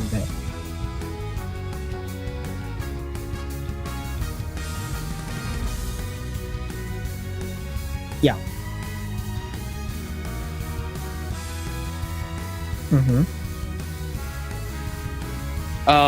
We've known Made in Thailand to have been flipping, days 1 and day number 2, but then again, it's a different story now, especially with the Kyogre. So let's I wonder how they're going to be changing up their playstyle with Kyogre in mind, especially that we've seen earlier that, hey, it is going to be the team fight that will determine, not the flip, but would the team fight will determine whoever's going to be winning matches starting today. Absolutely, but again, they are sitting as well, both in 4th and 5th place, but they have 20 points in both. So Full Sense and Made in Thailand, just like what happens to Rival Esports and Onyx Rise, this would be a huge game for them because it will be a total shutdown in the points that they would gain at least for today. Whoever loses, they will drop into the leaderboards. And mind to tell you, from the places 1st to 6th, man, it's just way beyond limits. Like, they have 19 points and above, and every win would be important for them because they need to retain their standings. Because if not, FN Esports and Eagles FXL would catch up later on with them. And honestly, you know, with those kinds of points as well, unless you are at the top, like maybe 3, right? That is when you can have a little bit of leeway. But if you are down the bottom 4, that is when you actually need to step up. Like right now, there's no window for you to make any mistakes because any mistake will cost you that seeding priority into that of the King of the Hill. Absolutely. You want to sit comfortably as much as possible, so every win is a must. But right now, heading towards game number 1, Full Sense and Made in Thailand. You mentioned that Made in Thailand plays a lot of flip, but that's not the Kyogre map offers. So is this a downside for Made in Thailand, or they have something in their minds, in their pockets, that would make them look so strong? So we'll definitely see later on if that would be the case. But for Full Sense, overall, they were performing quite great. But Made in Thailand has been a consistent contender for round 2. So maybe would this be a consistency for Made in Thailand, or Full Sense will overtake their position and look at their weakness? Because the weakness might be the flipping strategy, but Made in Thailand might have something ready. I want to wait for it, you know, like I want to see what they're gonna do it, or what they're gonna be doing for this match. Again, not is you know, both of them really have been great, especially Full Sense. Full Sense has been quite a surprising team, especially in day number 1. But it's still the change in the map, you know, like it's both of these teams really, Full Sense and Made in Thailand, both of these teams relied heavily, I'd say, in terms of flipping, but like, it's not, this map is not going to allow them to do so, not anymore at the very least. So it's really going to be surprising how they're going to be changing up to adjust to the current meta that we have here for the Asia Champions League and moving forward as well. It's not just the Asia Champions League. Yeah, not just that. There's going to be Worlds right after this. So if Kyogre is going to be the name of the game, yeah, I mean, sure. But we'll see if there will be future changes as well. Who knows? There might be a map rotation or something. We never know, you know. But going back, yeah, we might go back to Zapdos, right? Yeah. Oh, that would be interesting. Yes, but you get to see Sableye a lot again, right? You might see it again. But yeah, let's focus first on Kyogre here, JJ. The draft has been set in stone for Full Sense. Pretty much identical on what Rival Esports was trying to do a while ago, I'd have to say that.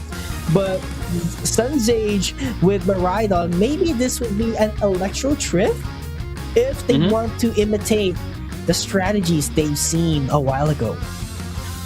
No, I totally agree as well. I mean, I was about to be surprised as well that if, since they were hovering up into the the Mega Charizard X earlier, but unfortunately they're not going to go in for that. While at the same time, you know, like while Bright Future Meteor Storm was nerfed, it still did a lot for the team earlier in game number 1. But then again, for myth here for Made in Thailand, I'd have to say they are not lacking in the power department. I really like this composition of Made in Thailand as of the moment. Yeah, it's looking pretty strong as well for them. So it's just the facing that they need. Do not rely on flips, but perform consistency. That is what they need here, JJ, because if they don't, then maybe Full Sense overtakes that weakness that they do have. So it cannot be. It's really hard to say that the weakness can be converted into a strength already if Flip is not the ideal setup already here. So Myth, I do believe they have an adjustment, and I cannot wait to see it right now. Oh, I am the same. I cannot say any more different. And here you go. Full Sense versus Made in Thailand. Game number 1 on day number 3. Here we have it. We have it. I'm excited to see Glaceon once again back, especially with that Icicle Spear. I mean, if that's going to be the moveset, but I think it will be because it deals a lot of damage, sure hit. You know, it's just a phenomenal attacker. Together with those supporters that they do have, which is the Blissey and Mr. Mime, I do believe that this Glaceon could really step up in the damage department for their team. Ooh, GSC SCG has been trying to force in that 7 points. Unfortunately, it's not a 7 points is a little bit too much. 6 might be, but 5 is a perfect spot. But 7, you're not going to be able to force that down if you have 2 opponents, attacking you while you try to put that down. But again, it's still just a minute left. It's only been a minute rather into the game, so it's not really a lot that's happening right now. So it's they're still trying to take their pretty good time. There we go, 850. Not much of an ambush. Acrobatics landed into the wild Pokemon instead at the hands of Myth. So I feel like Full Sense just wants to play this one out very safe and get the points they need and the XPs as well. But here comes the engage. I think I'm quite too early on that, but they got punished immediately. SGC hasn't evolved yet. That was a second of a bit delayed. If he evolved at an earlier time, that team fight could have been different. Oh yeah, but hey, there's still plenty of times for them to catch up right now, and even then, it's not like they have to catch up either because they are still in the lead in comparison to Made in Thailand. And quite unfortunately, despite it only being like 2 minutes into the game, I've been seeing quite a bit of similarities to how Made in Thailand played previously to how they're playing right now. So again, if they are going to be hoping for the flip, they would have to go full sense, if you know what I mean, before they can even get into Kyogre. But even then, even if they do get the Kyogre, it's not really going to provide as much of a prowess or as much of an advantage against them if they do have Full Sense. If they do allow Full Sense to gain and put down a lot more points before the Kyogre. Just have to go for the points. Gyarados already gaining those attack rate stacks that they need. Look at the Muddy Water again, setting up a lot of distance. But the Glaceon, oh, what a shield! Barely not enough for them to get the KO. The Icicle Spears were there, but the shield from the Vaporeon was enough for it to sustain the fight. Oh, here you go. The current coming in from that the Gyarados is going to put down the Blissey inside of Made in Thailand and make that 2 right now. With the help of this weekend, going to be able to take them out as well. Now, it is going to be the Mr. Mime and the Blastoise going to try to defend the top path. But, they already disengage, goes in for the Regice, and there you have it. Going to be able to secure that as well for themselves. Unfortunately, not going to be a handshake as nobody's taking down the Regieleki down bottom as of the moment. Yeah, but you gotta respect the defense as well that's happening at the bottom. But the top, it's going to be a full-blown trade of Pokemon moves. The Flame Sweep has been used. Mr. Mime nowhere to run. And this Charge Beam has been creating the distance for them. Oh, wow. For Full Sense to take out the goal zone. Here comes the handshake. It is going to be made in Thailand. It's going to be securing that Reggie Lecky, and at the same time, right, like the utility that this Vaporeon is given, any team that gets it is still a lot. Flip turn's gonna be popped up as well, not gonna just to seal away some resources. But look at that, not only a pushback but also a little bit of a stun right there, a little bit of knock up rather, as they push them away again. Even if it did get watered down a bit, get nerfed across the board, it's still powerful as it is, especially in a competitive setting. Has to back away. Oh, he's a little bit in danger here. But look at that response from Made in Thailand, full blown, but the Dragon's Current will be there. Hydro Typhoon to set up the crowd control as well. SCG running away, gets the Citrus Berry for regain, but no one is answering for the call, but still gets the 2 KOs, making 3. 4. What a clutch performance, that was 4. No one was there. SCG. I think we have been butchering his name, you know what I mean? But it doesn't matter because they are butchering Made in Thailand. Absolutely phenomenal execution. Just imagine, it was just 1 against 4 and managed to win it right after the reinforcements came in. So this will give them a lot of breathing room because the level have stacked. Objectives wide open, while Pokemon's open as well. What more can Full Sense ask? And this is what I'm talking about. Made in Thailand has played similarly to how they played on the Groudon, right? And if they are going to hope for the flip, then they're going to have a hard time, especially now that they're already having a hard time going up against Full Sense, even when it's only the Gyarados. What more if it's a full-fledged team fight? It's going to be hard for them. They need something. They need a fight that they would win before the final stretch for them to get the XPs that they need. And it's just a Glaceon that would do the damage for them. But what if there's a Vaporeon tanking every damage? This is not the ideal setup for Myth. Oh yeah, look at this though. Already 3 level 12s into the side of Full Sense as well. That is such a huge power spike. No, make that level 13 for Full Sense. That is the Gyarados SGC. Yes. Yeah. Yes. It's still quite a mouthful, but nonetheless, what's another mouthful here is going to be Full Sense bringing about a turnabout into that of Made in Thailand with just a minute left before the Kyogre comes out. And look at this right now. 1v2, Mr. Mime trying to put down some points still, but it's just going to... Oh, wow. That is just going to delay the inevitable, which is its downfall right now, as you can see right there.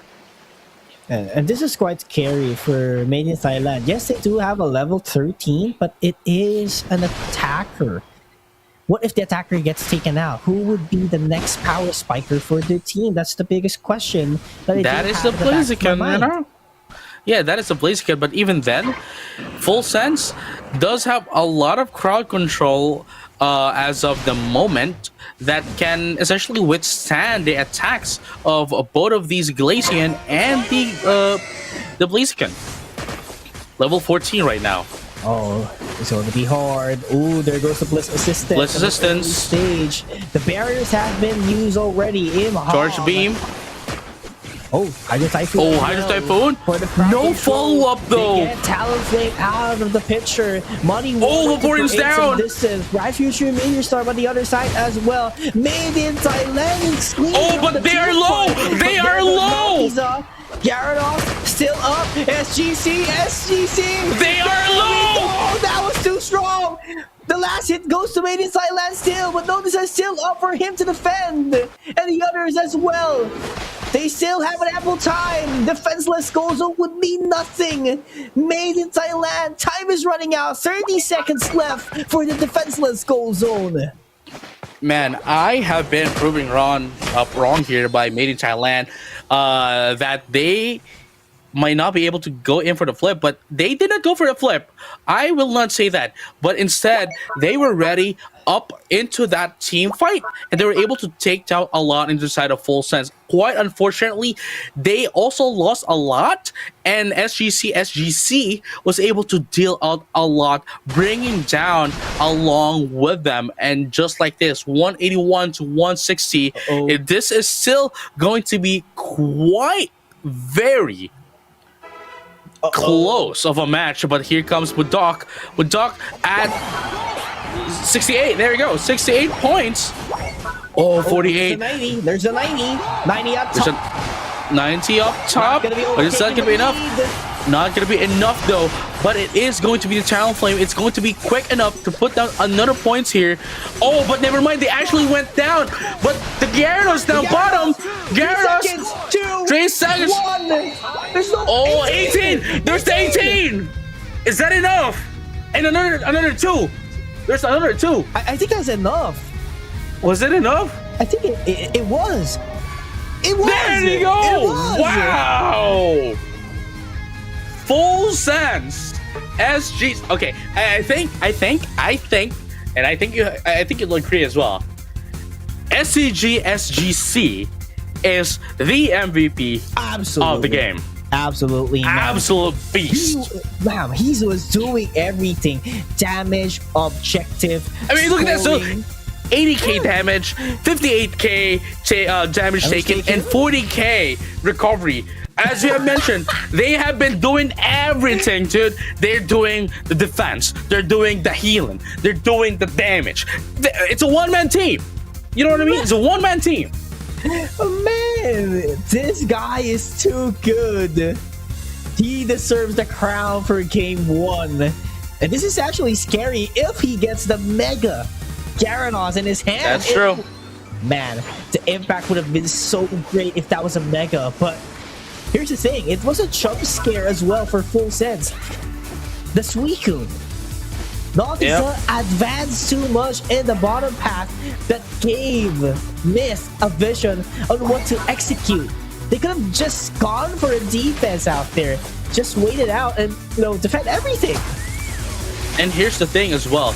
They didn't even really need the Suicune.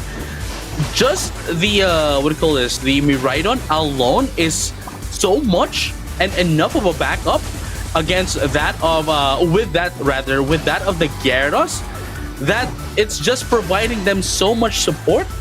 That Suicune is just providing them so much support to allow them to deal out and output so much damage against Made in Thailand. But look at that. That's what I was talking about earlier. Right? After the Hydro Typhoon, there was no immediate follow-up from that of Made in Thailand. They would have been able to maybe take them all out, but this was the moment that they were all low, that SGC was able to deliver the final blow into the side of Made in Thailand. They're not going down without taking anyone along with them. Yeah, and I do love as well at the side of Made in Thailand how they piloted that last team fight on the Kyogre pit, because they managed to make their opponents scatter away. And right after that, they did not go for the KO, but instead they did go for the Kyogre immediately, and there was just someone with them trying to deal a bit of a damage and eventually get the KOs that they need. So it's just a matter of pushing away your teammates, get the objective, and everything is set in stone. It could have been... That was actually a 50-50. I wouldn't say it could have been a 50-50. That was actually a 50-50 for them that they did, and luckily they got the Kyogre, but not quite enough for them to take the win. And I mean, again, with the Kyogre, you don't really get the unstoppable buff anymore, which allowed them to just, hey, I'll do you one attack and you'll immediately stop. And again, that's why we have been saying that getting in the Kyogre buff doesn't really constitute to you getting that 90% win rate. Not with this kind of buff. And it just basically punishes teams, and not just those teams that are playing here, but everyone who are relying heavily into flips. And we saw what happened if you do get in the flip. Still, props to Made in Thailand. They made it. They made what do you call this? Full Sense make a run for their money, especially that kind of team fight, and they were already in the lead. Unfortunately, not quite of a follow-up for them, but maybe this time, they would have enough to catch up.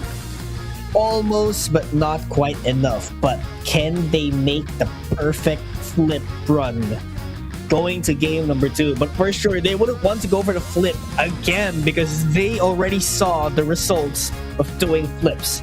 There has to be a big action, but are they ready for an immediate action after that game? Oh yeah, I mean it's going to be the question for the entire thing here, for the entire game for Made in Thailand, right? Would they? So there's 2 objectives that they need to meet here. One is, would they be ready for team fights? And if they are, and if they do last a long team fight, would they be able to do a follow-up?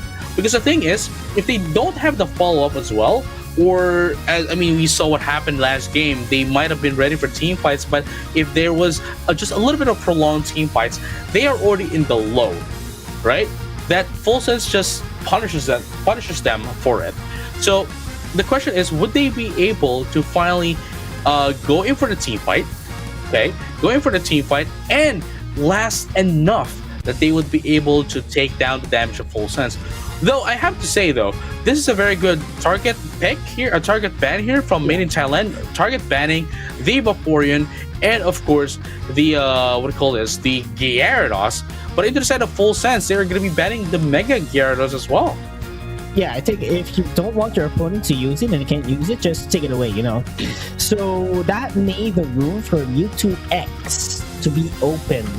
And Full Sense does really get that not thinking hesitant.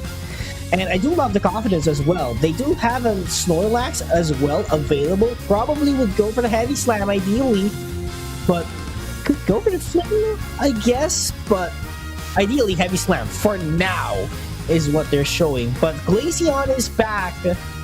Nothing's wrong with Glaceon, and I do love that they retained it into their roster because it has been the damage dealer of their team. So pretty much when it comes to consistency, Made in Thailand does need it. Already to the Mega Mewtwo Y. They Mewtwo definitely too, you know what I'm saying? Ooh, that is okay, look man, they don't really need a backlane attacker anymore because they do have the Mega Mewtwo Y, but would they play the Mew? You know what I mean? To complete the trio, you know what I mean? Mew. I mean, yeah, sure, possibly. Obviously they won't. I don't think they would. Yeah, but it would be fun though. Am I to tell you this is a tournament? What if? What do you think? What if? You know what I'm saying? Come on, Full Sense. Do you hear us? Full Sense, okay. I mean, understandable. Going in for the Talonflame, they do want the burst damage, especially that what's going to be one of the biggest problem for them. Oh, look at the background. Yeah. What's going to be the biggest problem here for Full Sense would definitely be that the Glaceon. Honestly, it's definitely just the Glaceon, because the Blissey, sure, there might be some egg bombs here and there, but if there's nobody going to do a follow-up after the Hydro Typhoon or maybe Showtime, there wouldn't be enough damage for Made in Thailand. So the moment that they get in, a Markard as gets in the fly, gets in the burst damage into that of the Glaceon, or maybe even the Blaziken, because Blaziken just stays in one place anyway, especially when using Overheat. After getting in that Overheat, that fly burst of damage, better if they can take them down, put down to the both of them at the same time. there's no more damage coming in from Made in Thailand, and full sense, and make full sense of that. Yeah, I mean, Full Sense does have a lot of backup. You know what I'm saying? So this is going to be. I mean, yeah, sure. I think it's one of the secondary idea lineup for Made in Thailand, but it's just Glaceon at the end of the day. So that's quite concerning for their team at least. But Full Sense has a better chances of winning the whole thing in this matchup. And here you go. Game number 2. Made in Thailand versus Full Sense. Full Sense currently in the lead at 1 point, making use of double Mew. Get it? Double. Yeah, double Mew, Mewtwo. Unless you say Mew, that's not how it goes. No, man, that's no. No. But hey, No. 2 Mewtwo in 1 pass? Okay. I'm not quite. Is this going to be a supporter Mewtwo X? That's how I see it, because you can pull down your opponent. So I think that's going to be the game plan at least. But Made in Thailand gets the first KO out of it. Or actually, yeah, they do. No, it's kind of weird to see Mega Mewtwo X as acting as a supporter, because you'd think that it's the other way around, right? Like, sure, we might have some damage coming from that of the Mega Mewtwo Y, but the thing is, the damage output of Mega Mewtwo X is not really the same anymore as when it was first released. Maybe the first few patches upon its release, and as you have mentioned, with its hook, pulling you with the side shock. There you go. Yeah, side shock. Side shock is going to provide a bit of a mobility. What do we call this? Support into that of the team, and Mega Mewtwo Y doesn't even need to go in along with the. It could act in as some sort of defender as well, along with the Snorlax being a bruiser and all. There it goes. Here comes the fly. Oh, that's what I was talking about, dude. That's what I was talking about. All it needs is its. Oh, there you go. There's a 2 KO. Just burst of a damage is all it needs. And here you go. Another one goes down. That is a Glaceon and the Blissey. That's 4 down into the side of Made in Thailand. Beautiful stuff coming in from Mark S. That's what I was talking about. All they need to take down, the Blaziken, well, currently a Combusken, and the Glaceon, and all damage goes down. Yeah, that's so scary once this Talonflame gets ahead in the XP department, because if you're out leveled, definitely you'll have to say bye-bye and go to the Pokemon Center after getting hit by the fly, and the Flame Charge is what he has been using right now. So definitely a difficult time here, but Made in Thailand ready for the defense. Interrupted overheat with the block. That's how you do it. I'm Hong, definitely the MVP of the team fight out there. Phenomenal execution. Oh wow, and here you go, Glaceon with Glacial Stage, gonna be able to take down the Snorlax, sure, but here comes the damage as well. They're just waiting for a fly to get back up, and the follow-up right there, very sad, is gonna be taken down as well. Mark God as gets in the eject button, but they're gonna be able to fly away. They baited down the eject button of Zeke. Man, that was perfectly timed. That was beautiful. And the eject button takes some time for it to be back online. So definitely overheat eject button won't be available for quite a while. And that's going to be good, especially that Regieleki is what they need to secure. Yep, sirree, and there you have it, Full Sense. It's going to be able to secure their Regieleki for themselves. They are now once again ready to finally put down a score goal. It's quite interesting as well. I have just noticed that it's already almost 5-minute mark and no score goal has been destroyed as of yet. Never mind, as I say that, there goes the first score goal down the bottom.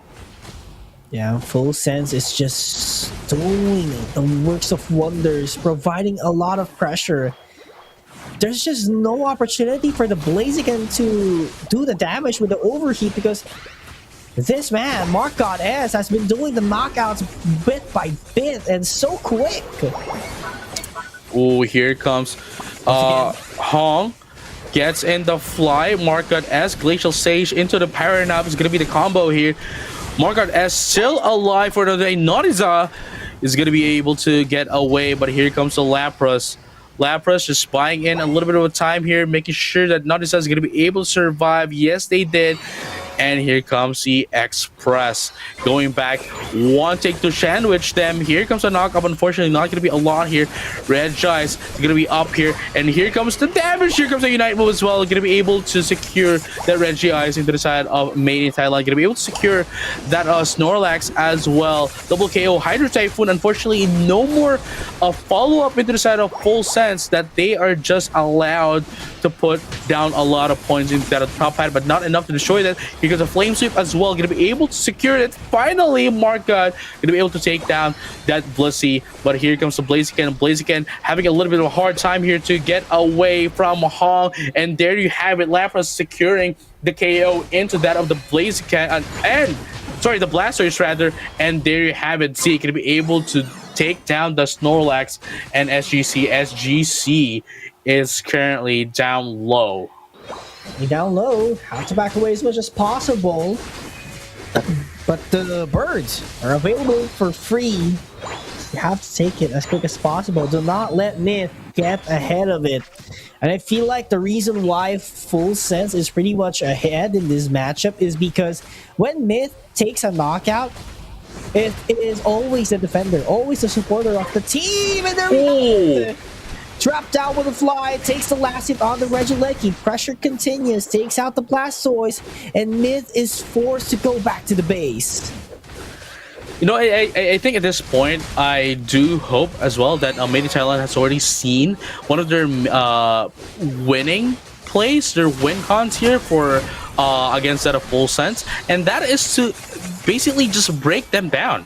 You know, just break them down.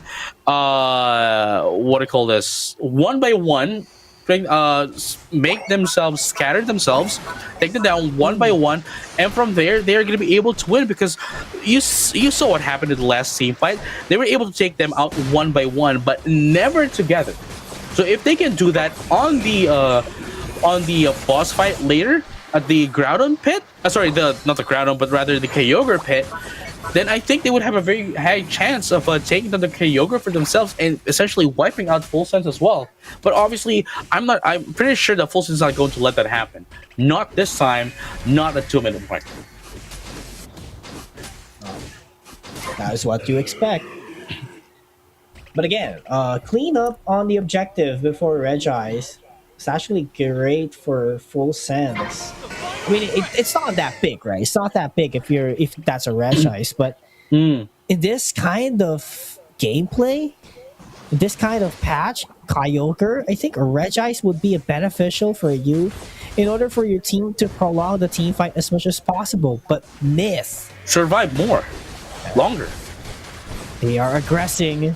Rapid spin, look at the HP burn down on the Blastoise halfway already, but he's inside the pit. Infinite twice because 2 Mewtwo's are available.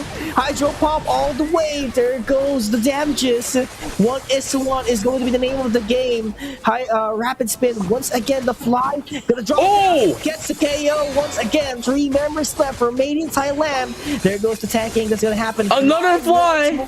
Drop down. Wants to go away. Luring down Made in Thailand in order for them to get away into Kyogre. That's what I was talking about. They were able to, you know, they were able to search it and they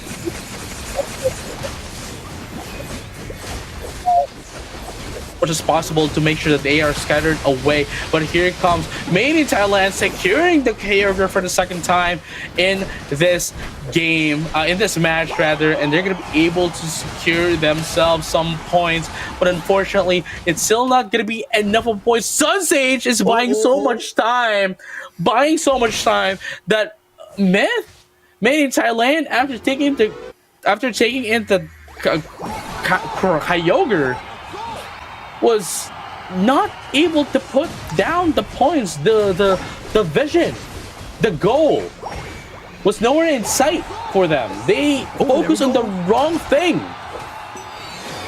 But made in Thailand. They were able to put in some points. Lead. There you go. Oh man, I think they got a little bit too excited into taking out some of the members of Full Stance and taking out the Kyogre for themselves as well, that they got a little bit sidetracked after taking in the Kyogre. Fortunately for them, the Kyogre countdown from that of the goal zones is still up there, and they were able to still put down their scores because Sunsage was just literally ready to go down, just buying some time, making sure that everyone can, essentially just waiting for everyone else to go back from the Pokemon Center and defend their score goals. Almost close call for Made in Thailand, but they made it work, forcing it to a game number 3. But again, man, they just make Flip work for some reason, and this is how you look up to Made in Thailand, but it does not work every time again. So would this one work to game number 3? I'm not quite sure about that, JJ. I don't know, man. Like again, as I mentioned, Made in Thailand. Congrats to them getting game number 2. But then again, they need to recognize their win cons. They need to recognize their objectives, and they need to focus on that one thing, because just a little bit of a distraction is getting them. As we've seen earlier, this is a team fight. They're going to be able to take down a lot into the side of Full Sense. They're going to be able to take down the Kyogre as well. But the moment that they saw, hey, you know what? We still haven't swept them up, right? Despite them already taking the ground, the Kyogre, they could have already put down the score and allows them to get in a little bit more breathing room for themselves. But they made it a little bit risky by focusing into Sunsage, which is essentially just buying in some time. And look at that right now. Wow. It was very, very close. Very close that Full Sense was almost able to take that win away from them. Man, almost, but it's not yet done. Second, third game of the day. Are we going game number 3 for all the series that we do have? Well, oh wow, yes, because we want more action, you know what I'm saying? But it would create a toll on the players as well, because as much as possible, they need to rest. But if they play more games, then definitely that will somehow put down their own stamina and composure in their future games. But I mean, yeah, for sure, if you win, it will be a tougher road, but if you lose, definitely you have to wait for next week. But again, you want to finish this as much as possible if you're a team competing here. So definitely this game number 3 will dictate it all, because it is just a best of 3 series. Oh yeah, I mean, again, single eliminations. If you do lose here, you have to wait for the next day, which is next week, as Yules have mentioned here. So it's all up to Made in Thailand if they do want to still, get into this day, still want to play more games, head into game.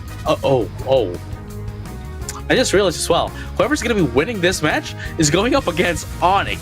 Of all the teams in the tournament, is going up against Onyx. So if both of these teams are already having a hard time against each other, man, there's still a wall up there waiting for them. I'll look up like that. Oh, it's Onyx. Just the number 2. Number 2. Like William Dafoe. You know that meme. You know what I mean? Like it's up there. You know, like Onyx is up there. So just waiting for them, and it's not. Winning this round is still a punishment for whoever wins this match, unfortunately. But yeah, we'll focus on that later on once we get into that stage of the tournament. But right now, we're just waiting for the third match, the third lobby to be ready up, so that we can immediately hop into that match rather. And again, as we have mentioned, for those who have not yet and is still playing competitively, the registrations for winter tournament is already up. And the qualifiers are going to be starting on February 1st, and the playoffs is going to happen on the February 7th and 8th. I'm excited. I'm excited for the winter tournament as well because I do have my, one of my friends out there going to be competing in PAC West. So, is that me? No. Okay. Are you going to compete? I'm not answering that. I'm not answering that. You know what I mean? Well, if the people do not see us in the caster's desk, well, they gotta think. You know what I'm saying? You know? Oh man, yeah. It's well, you'll just again. I don't know, man. I mean, I feel like it's destiny that I'm here. You know, like that I'm behind the caster's desk because if I do compete, it's the fate that Arceus gave you, man. Come on. Yeah, I know. That's why I'm not like playing competitively anymore. You know what I mean? Like, it's because if I do, it's everything, the ecosystem is gonna get disrupted. You know what I mean? I get you. I hear you. But water types are always banned. Let me think of water types. Well, beforehand we saw how great it has been doing a lot of utility, but while they have banned Mega Gyarados as well, Gyarados is still open. You know what I mean? And into the hands of Full Sense, it's going to be quite detrimental instead of made in Thailand. But no, they're going to be going back to what they used last time. It's going to be the Mega Mewtwo X. And this time, SCG SGC is going to be playing, or at least they have chosen Blaziken. Maybe we might be able to see the Gyarados again, maybe not.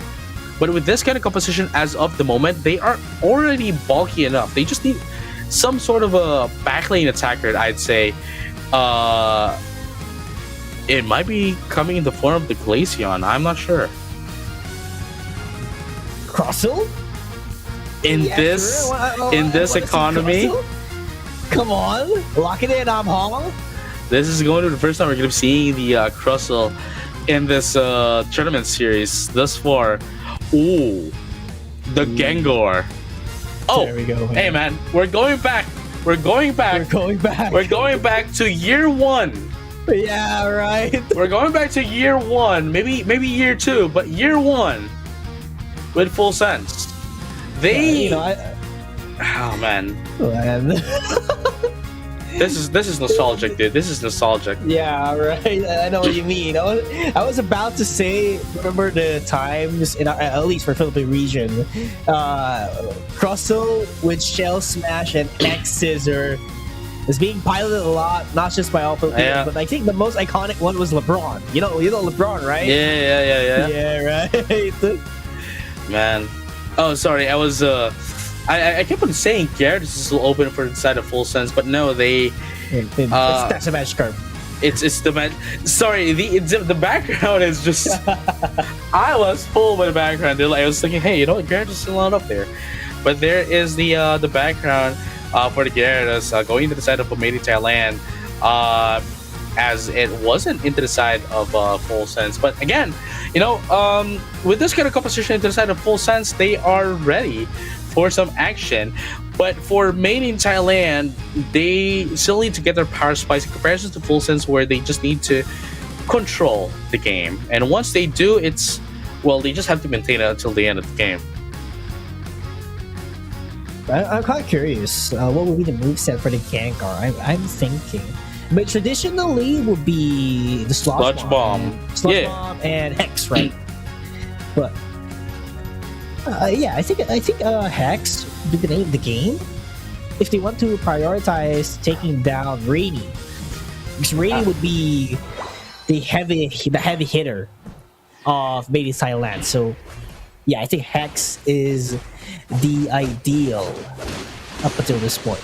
I don't know, man. I mean, they do have the Crustle, the Mega Mewtwo X, the Blaziken, and the Blastoise to deal with any of the bruisers and any of the defenders in the side of Made in Thailand.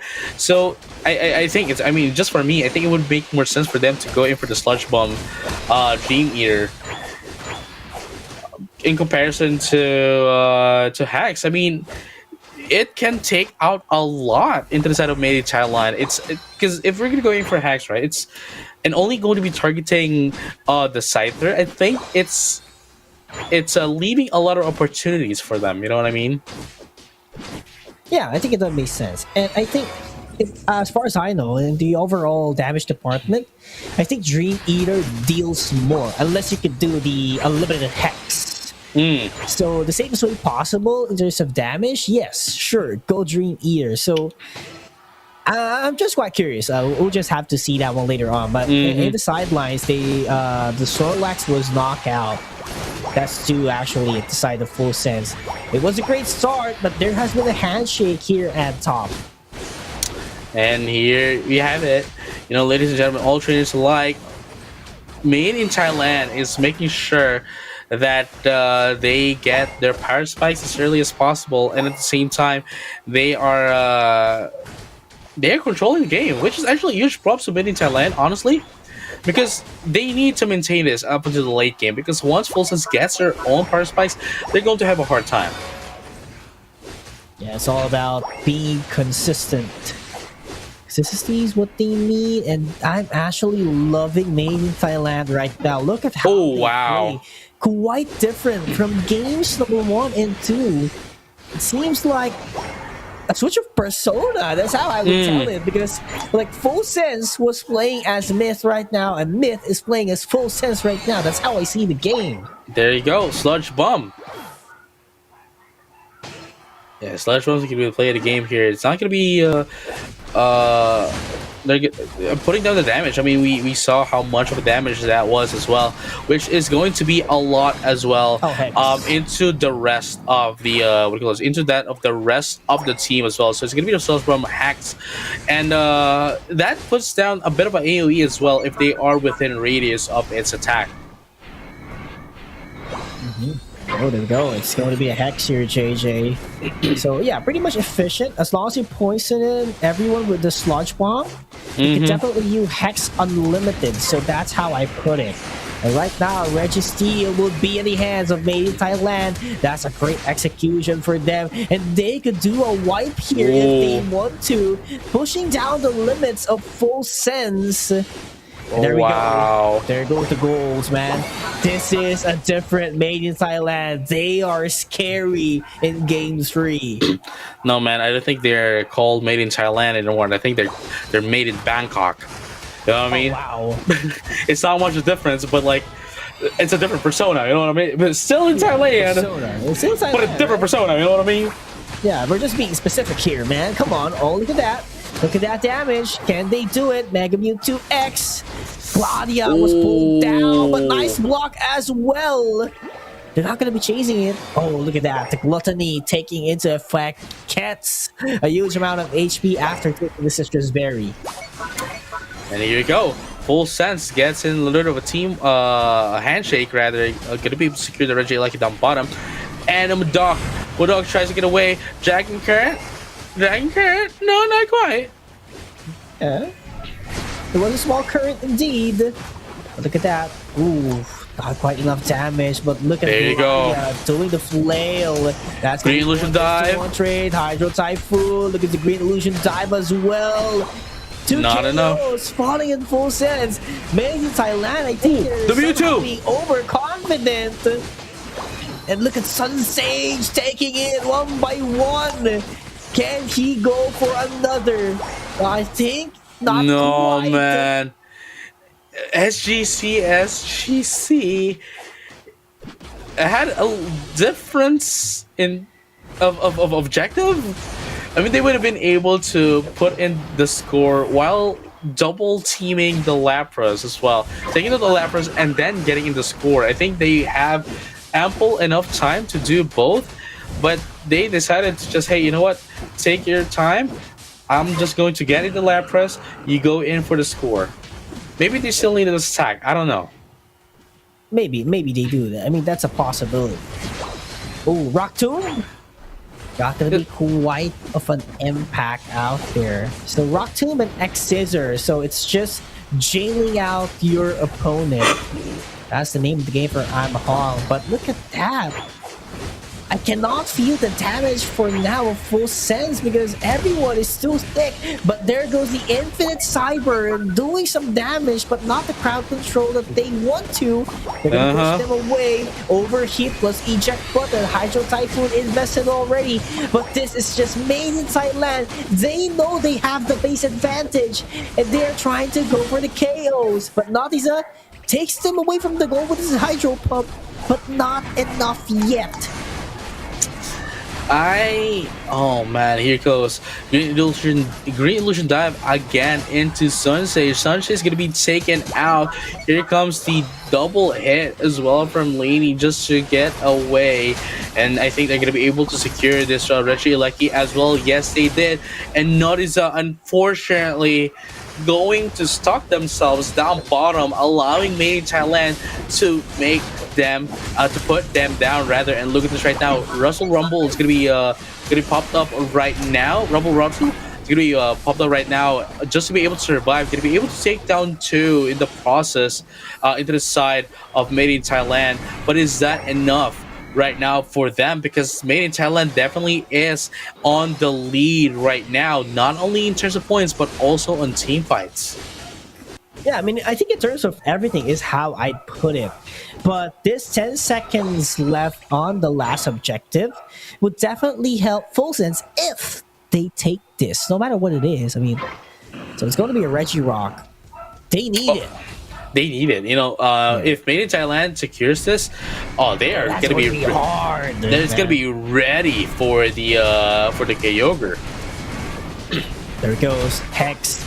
Oh wow! Maximization of Hex. They know Power Nap is poisoned. Power Nap immediately. Not even the actual team fight before the Kyogre, and that's quite unfortunate. But getting KO'd only means that they are going to be able to recover like what 25-30% of their Unite move charge. But at least it's better than nothing. If they can get in some assists and KOs at this Kyogre fight, I think they would be able to get it as early as they can. Question is, will Full Sense let that happen? I'm not quite sure. I'm Hong uses the first Rock Tomb. They are putting a huge amount of pressure on the defender for it to retreat back. So huge props to Made in Thailand coming up with that plan. I'm Hong uses X Scissor, Infinite Cyber, and use at the side of Made in Thailand. Well, they are low. Dragon's Current. Made in Thailand is low, dude. Nautiza climb up all the way to the sky. There goes the waterfall. Hydro Typhoon already. 3 down. Made in Thailand falling down one by one. 1 HP for the Mewtwo. He has to run away, but the cross hill keeps on chasing him back. There's no way already for them to take it. Full Sense. Team wipe. Has to score.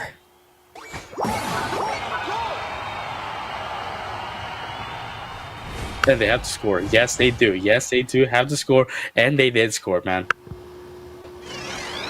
Phenomenal, man. This is just one of a game for them. But again, just like what you've said, whoever wins this, they have another obstacle later on, which is Onyx. But 30 seconds. This is not yet done. Yeah, it could still be anyone's game. All they need to do is have one sneaky peeky, and that's going to be the Scyther down bottom. Not gonna be enough though. Not oh, never mind. There we go. Putting in 511 right now to 267, 273 is gonna be the play here. It's not gonna be enough of a points to catch up, but honestly, I think, and I think that this really could have been Made in Thailand's game. Yeah, like it's just weird to think of. Like, first 2 games were actually, it looked like it was the game already for Full Sense. But when we watched game number 3, we thought it was Made in Thailand, but it's the other way around. So this really goes to show that, you know, Flip is not the ideal setup or strategy already. So I think that's a wake-up call for Myth and every other teams competing here in ACL. Because, again, Kyogre has a different kit. It's not the same as Rayquaza. So definitely have to watch out for that one in the future games. I'm not entirely sure that they went in for the flip either. At least for game number three.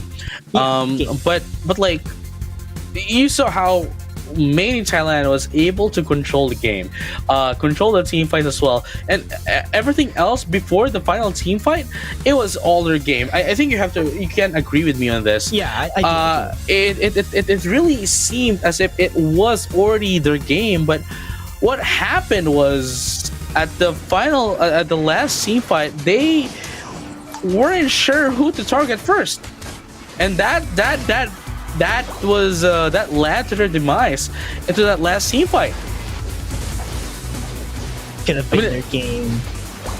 Yeah. I mean, especially as well that they were going in damaged, going into the team fight damage very low, and essentially just went and walked straight to their demise. I was also going to say that, especially Hong, with that of the rock tomb, it wasn't really, for the most part, it wasn't really helping the team. Yeah. Instead, it was actually putting them at a disadvantage. Yeah, but it did quite, at least for some, maybe at the last 2 minutes, I think it did help them for quite some time. But like the overall impact was not felt. Much. Yeah, right. So I think that's one of the reasons as well why we saw Made in Thailand was able to get a grasp on how to control the game, because maybe they somehow figured out that I'm Hong was not of his comfort. No, yeah, I mean, look at this. Rainy gonna be taken out here. Zeke was able to get away as well. This was like a minute left, and the power nap as well before the Kyogre was quite questionable. And look at this, they were essentially just taken out. They didn't know who to target. They went inside all of them except for the final Mewtwo here into the side of Made in Thailand. It was the only one that wasn't hit by the Infinite Cyburn. Oh, well, it got hit obviously by the Infinite Cyburn, but of the Hydro Typhoon, which essentially guarantees the hit of the Infinite Cyburn.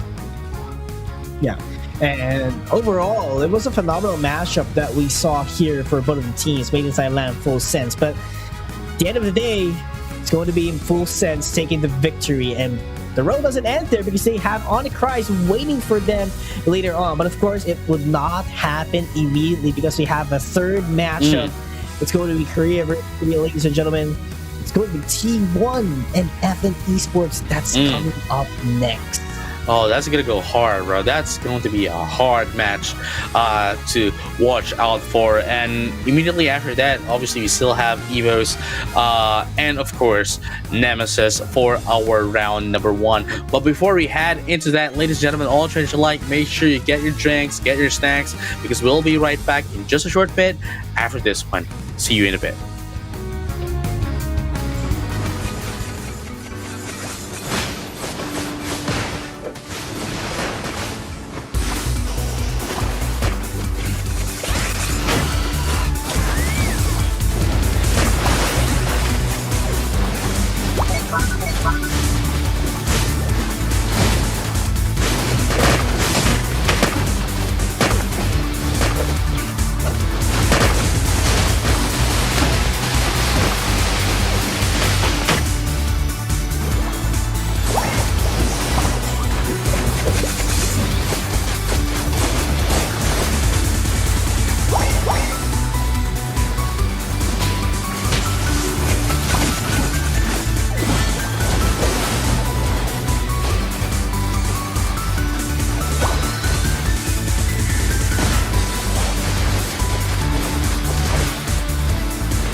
Ladies and gentlemen, all trainers alike, welcome back to the Pokemon Unite Asia Champions League 2026.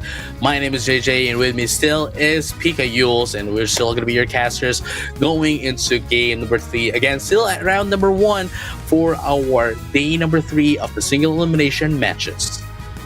Yeah, it's going to be T1 up against FN Esports. FN Esports, they're not sitting comfortably with their current standing here with only having 9 points. But on the other hand, T1 is currently standing at rank number 3, and we all know that they were able to be one of the top performing teams out here by getting a championship already, at least for day number 1. But you know, day number 2 was not really their day because they were able to go up against Onyx immediately, but it's a different story right now. Maybe we could see a rematch of T1 and Onyx, but they'd have to get passed by their brothers, which is FN Esports. Oh, yeah, I mean, going into this T1 and FN Esports, it's going to do a lot.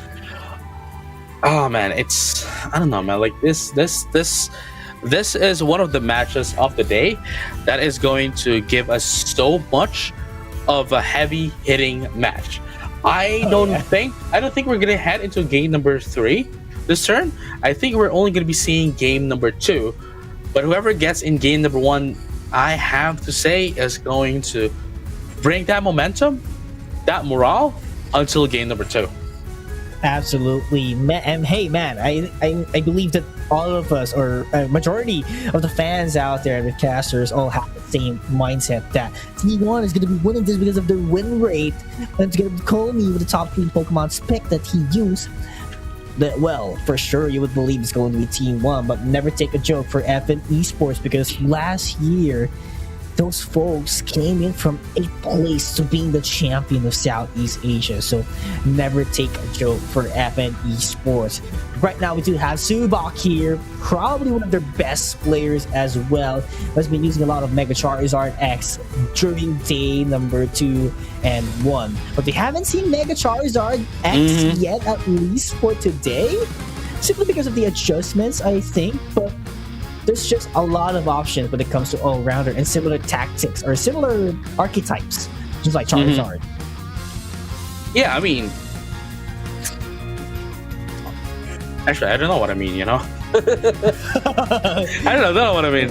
You were about to say something and then it just went out, you know what I mean? But I hear you, man. It just flipped turn, dude. Just like when you got Rayquaza and then you're gonna be, and then the other team is gonna be scoring a hundo on you. Speaking of which, though, here are gonna be our first set of bans for round number 1. Still the round number 1, match number 3. First round 3, game 1. Oh. Yeah, this is the first round, game number 3. Match number 3, game number 1. Right? There we go. Yeah. Wait, I was actually confused as well. First round, match number 3, game 1. There you go. Anyway, water type's so strong, man. Going back, it's I know. Going back, it's Mega Lucario, the Miraidon, the Mewtwo, Mega Mewtwo Y, Vaporeon, Mega Gyarados and the Blastoise is going to be banned out for this match, for this game rather, game number 1. And we're going to be seeing the Mega Mewtwo X once again, but into the side of F1 Esports is going to be the Gyarados, the regular one, and of course the Clefable for some sustain. But T1 answering back with their own attackers and defender. I mean, T1 is really looking solid already here. They have 2 all-rounders and 1 defender. Definitely in the sustained department, so it's kind of scary. But I think they do need an attacker here for Team 1. They cannot rely heavily on Mule and Pisterio later on to do the damages. So I think maybe 1 all-rounder would do again, but I think attacker is much more in the comfortable spot. Yeah, I mean, maybe the Water Bear, I think, would be a great pick for this kind of lineup. What do you think? Yeah, I think I do agree, but I think Lucario is a great pick as well. It's a matter of self-sustaining that I see here with Team 1, and Calmy could be a great backup as well on the back line. But they would have to heavily rely on this Snorlax to defend them. I mean, yeah, sure, you don't have to defend a Mewtwo X or a Lucario, but yeah, overall, he has to take all the damages in order for his teammates to do the maximum capabilities. But on the other side, FN Esports has a reliable Clefable, so they need to take out Clefable as fast as they can. But there's going to be a Lapras and an Aegislash who's going to be defending that huge healings that Clefable can offer. No, yeah, I mean, it's into the side of FN Esports. I think they are a little bit into the squishier side, especially with the with that of the Espeon and the Aegislash. But you know, like, nonetheless, right? Like the damage output of FN Esports is definitely going to be huge. They would have more of a self-sustain as well compared to T1, but the damage of T1 here is also going to be huge. And that's why I said, you know, like, they might not have the most balanced, both of these teams might not have the most balanced composition, but in terms of team fights, both of them will always going to be ready. And whoever's going to be winning this game number 1 in this matchup, again, I think is going to have a high chance of winning game number 2 as well. Yeah, for sure. I mean, whoever gets the first game definitely would have a big momentum, huge confidence, and, you know, just a composure overall. So I highly agree on what you said, since I do believe that both teams have an identical playstyle because they're from the same region and they've been playing a lot together. That's for sure. So yeah, whoever gets the first game has a high chance they would get the series as well. But I think T1 wants to make this a quick one by doing an aggression, but Hojun doesn't have enough backup. I'm not quite sure what's the tactic, but I think they were just offering a space for always to get those wild Pokemons and evolve immediately into a Gyarados. Yeah, I mean, you know, it's that's one of the biggest things that they really need, because if they cannot get this Gyarados up and running as soon as possible, they're going to have a deficit in the terms of the attack prowess department. And just like that, as I'm saying, T1 recognizes this and knows this, that they have to maintain the lead from the early game up until the late game, because if they do give them a bit of a breathing room, then, you know, they would still be able to get in their lead, but at the very least give them more of a lead of an advantage as long as possible. Look at that, side shot is going to be popped up. Zubat is going to be able to do a lot of damage. AP is going to do like a lot of damage into that of the Doublade. Doublade trying to go for aggression. Repeat, has to back away. There's just too many members from FN Esports, making it impossible for them to get KO. Wow. At least they were able to get have an answer back into the Mewtwo, though considerably that was a 3v1, you know? Oh, always. Taking too long for him to evolve. Not quite enough after Here you go. 2 points. Oh. This is not ideal if you are playing Gyarados. You have to evolve at 7:30 mark, but you are going to be delayed by a couple of seconds. I mean, again, at the very least, they're going to be able to evolve before the 7-minute mark at the very least. But here you have it, ladies and gentlemen, all trainers alike having a bit of a team fight down bottom. Zubat gonna be able, unfortunately, miscalculating. Not gonna be able to do a lot, but Hojon is going to put up that Moonlight to do a bit of some healing. 121 is going to be the score of the game here. T1 rather is going to be the one leading right now. The most lead here, Regirock, easily accessible for T1. That's additional defense for their team. That's going to be so hard for them to be taken down, despite having a reliable attacker here, which is the SP on the side of FN Esports, by just taking a look at the base defense plus the defense of the Regirock offered to them. Oh yeah, here you go. Regieleki is going to be secured here by T1 as they give themselves some breathing room to force themselves down bottom. Hodgen has been isolated, almost KO. Never mind, it's going to be KO this time around. They made sure to isolate the Clefable so that they won't be able to heal their teammates and put down the damage without any sustain, and now going to be able to destroy, not destroy, but rather put down some points down bottom. And there you go. Infinite Cyber is going to be able to secure the KO into that of the Age Slash. Ladies and gentlemen, T1 showing what it means to be T1. Absolutely, but you gotta give credit as well to Surround with those blocks that he offered a while ago at the bottom, making it possible for Team 1 members to actually have a great spacing. It's just the execution that they need. Use those moves, use everything you have, take down the KO. Surround with a beautiful assistance from their team. And now, I usually say that there isn't really a huge lead in terms of points, especially just like 50 or 100 points. But with T1 to FN Esports as of the moment at the 5-minute mark, 265 to 41, now that is huge. That is huge. Gives them a huge leeway as well, even if FN Esports does take the Kyogre, though it's still a little bit too early to say. But even if they do, it still gives them an ample enough of breathing room against FN Esports. Yeah, and it's not just in terms of quantity, right? It's the overall momentum that they do have. T1 is such in a big lead. There you go. Nap was able to do a lot for their team. Knock up 4 regen of HP. Man, this is just phenomenal communication from Team 1 in order for them to get the most out of that team fight. That's 4 KOs down the line here into the side of FN Esports.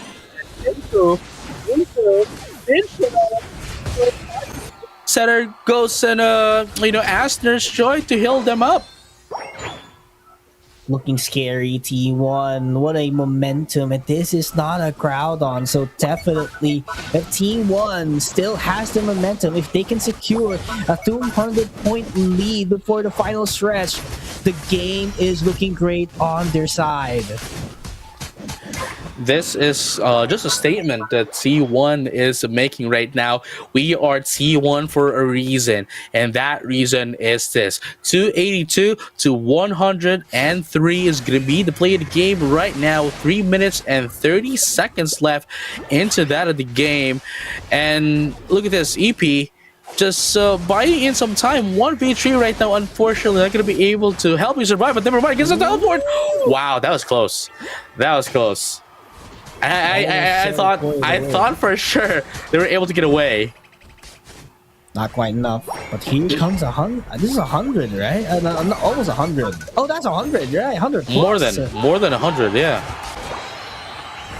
This is a huge breathing room, JJ. T1 making sure that they would just have to zone out FN Esports later on in the Kyogre fight. They don't want to risk anything. They just want to be the defenders. And if they do get a wipe, then they just have to take it for themselves. No, yeah, and here you go, Reiji Drago.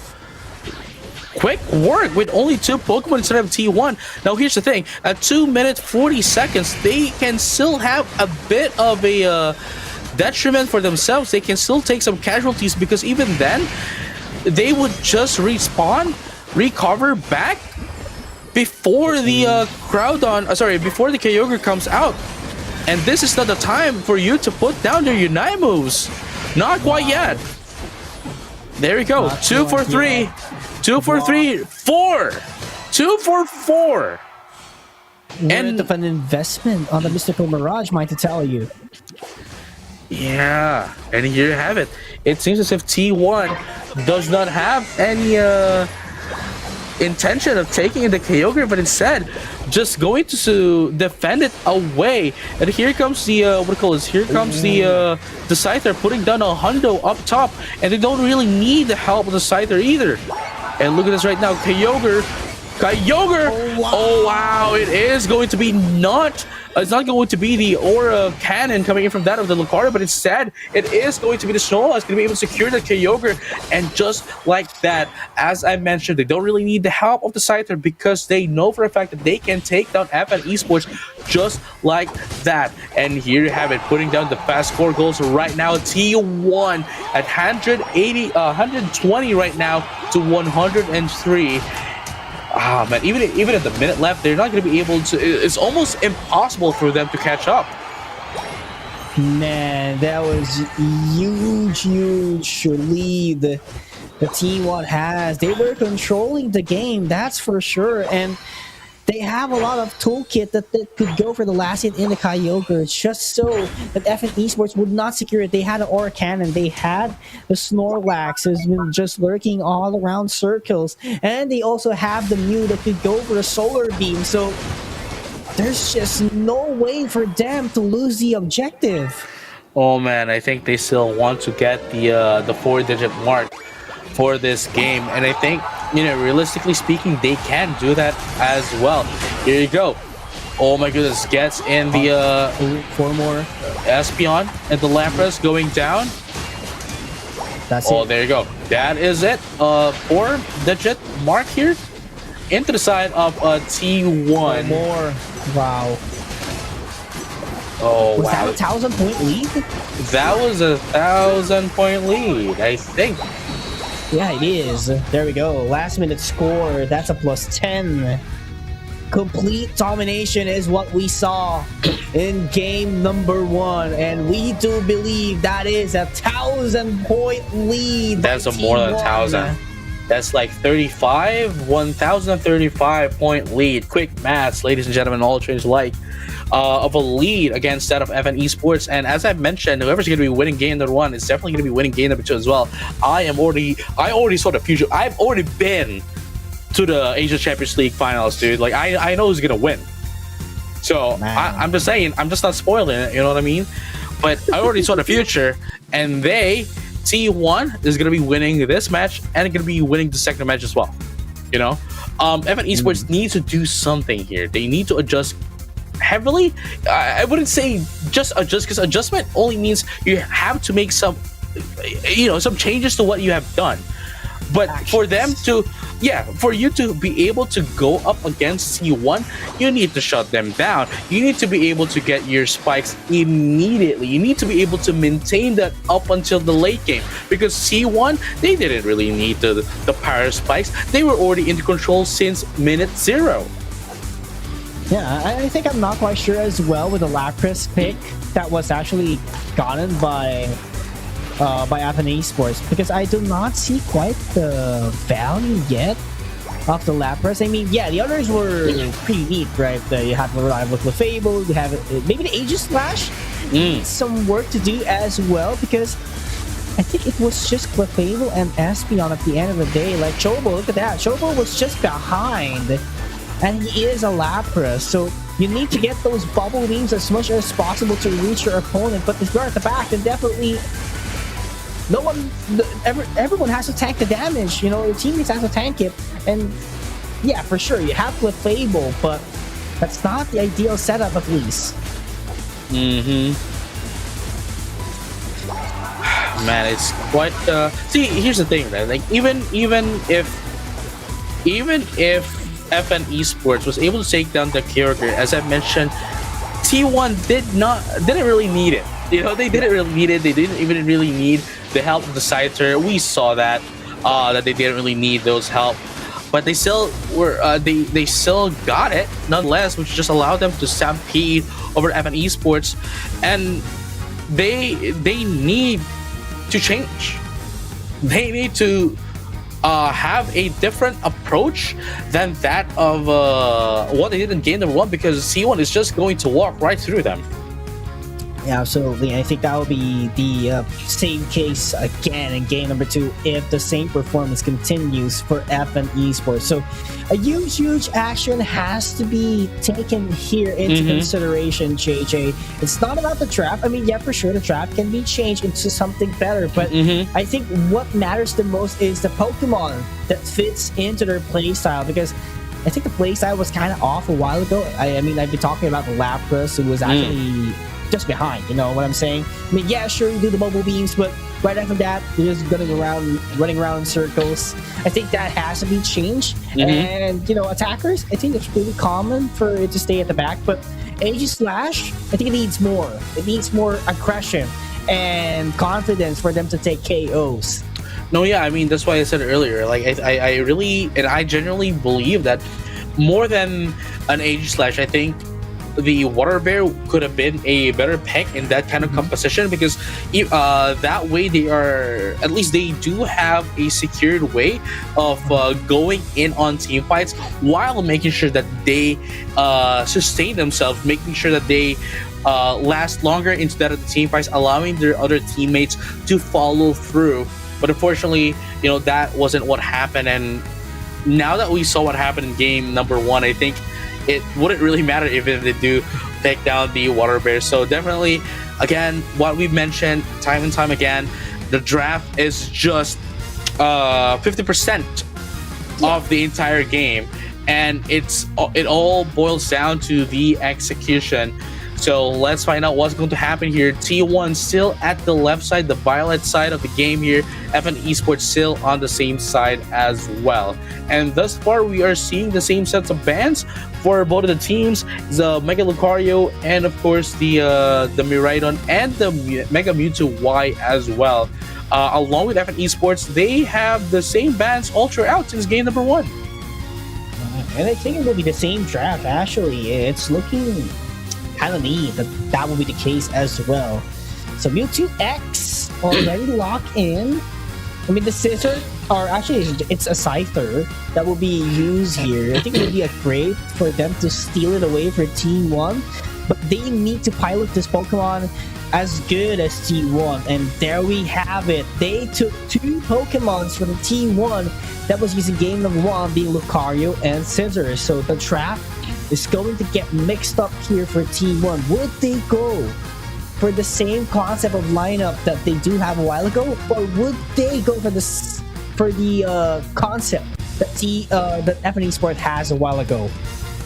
Ooh, that is true. I mean, again, they don't really have to change much as of the moment because it already worked. Why change it, you know? But I guess FN Esports stole away the Scyther into the side of FN Esports, and this is okay. I'll be biased just a little bit. I saw it coming. I saw it coming, man. I saw it coming. You saw it coming? Oh man, we are finally gonna be seeing Wigglytuff in action. That's my son. That's my son right there. Yeah. It's a defender. It's a defender, might I tell you. It's a defender. Yes, sir. Yes, sir. That is a defender supporter. You know what I mean? That's. I think FN Esports gonna win this. You know what I mean? Like, yeah. Is it because of the Wigglytuff? Because of the Wigglytuff. Yeah, it's the only reason. You know what I mean? Ah man, I am excited now. I am excited now. For those who don't know, JJ is a Wigglytuff main and his son, so. You know, pretty much understandable that he's rooting for his son right now. Yes, sir. Yes, sir. I mean, hey, man, I win games. So I win games with the Wigglytuff. please hire me or get me your team if you wanna win winter tournament, maybe. We have a full-fledged Wigglytuff main out here, you know. Yeah. You know. Or maybe you want a Blastoise main out here, you know. I don't know, man.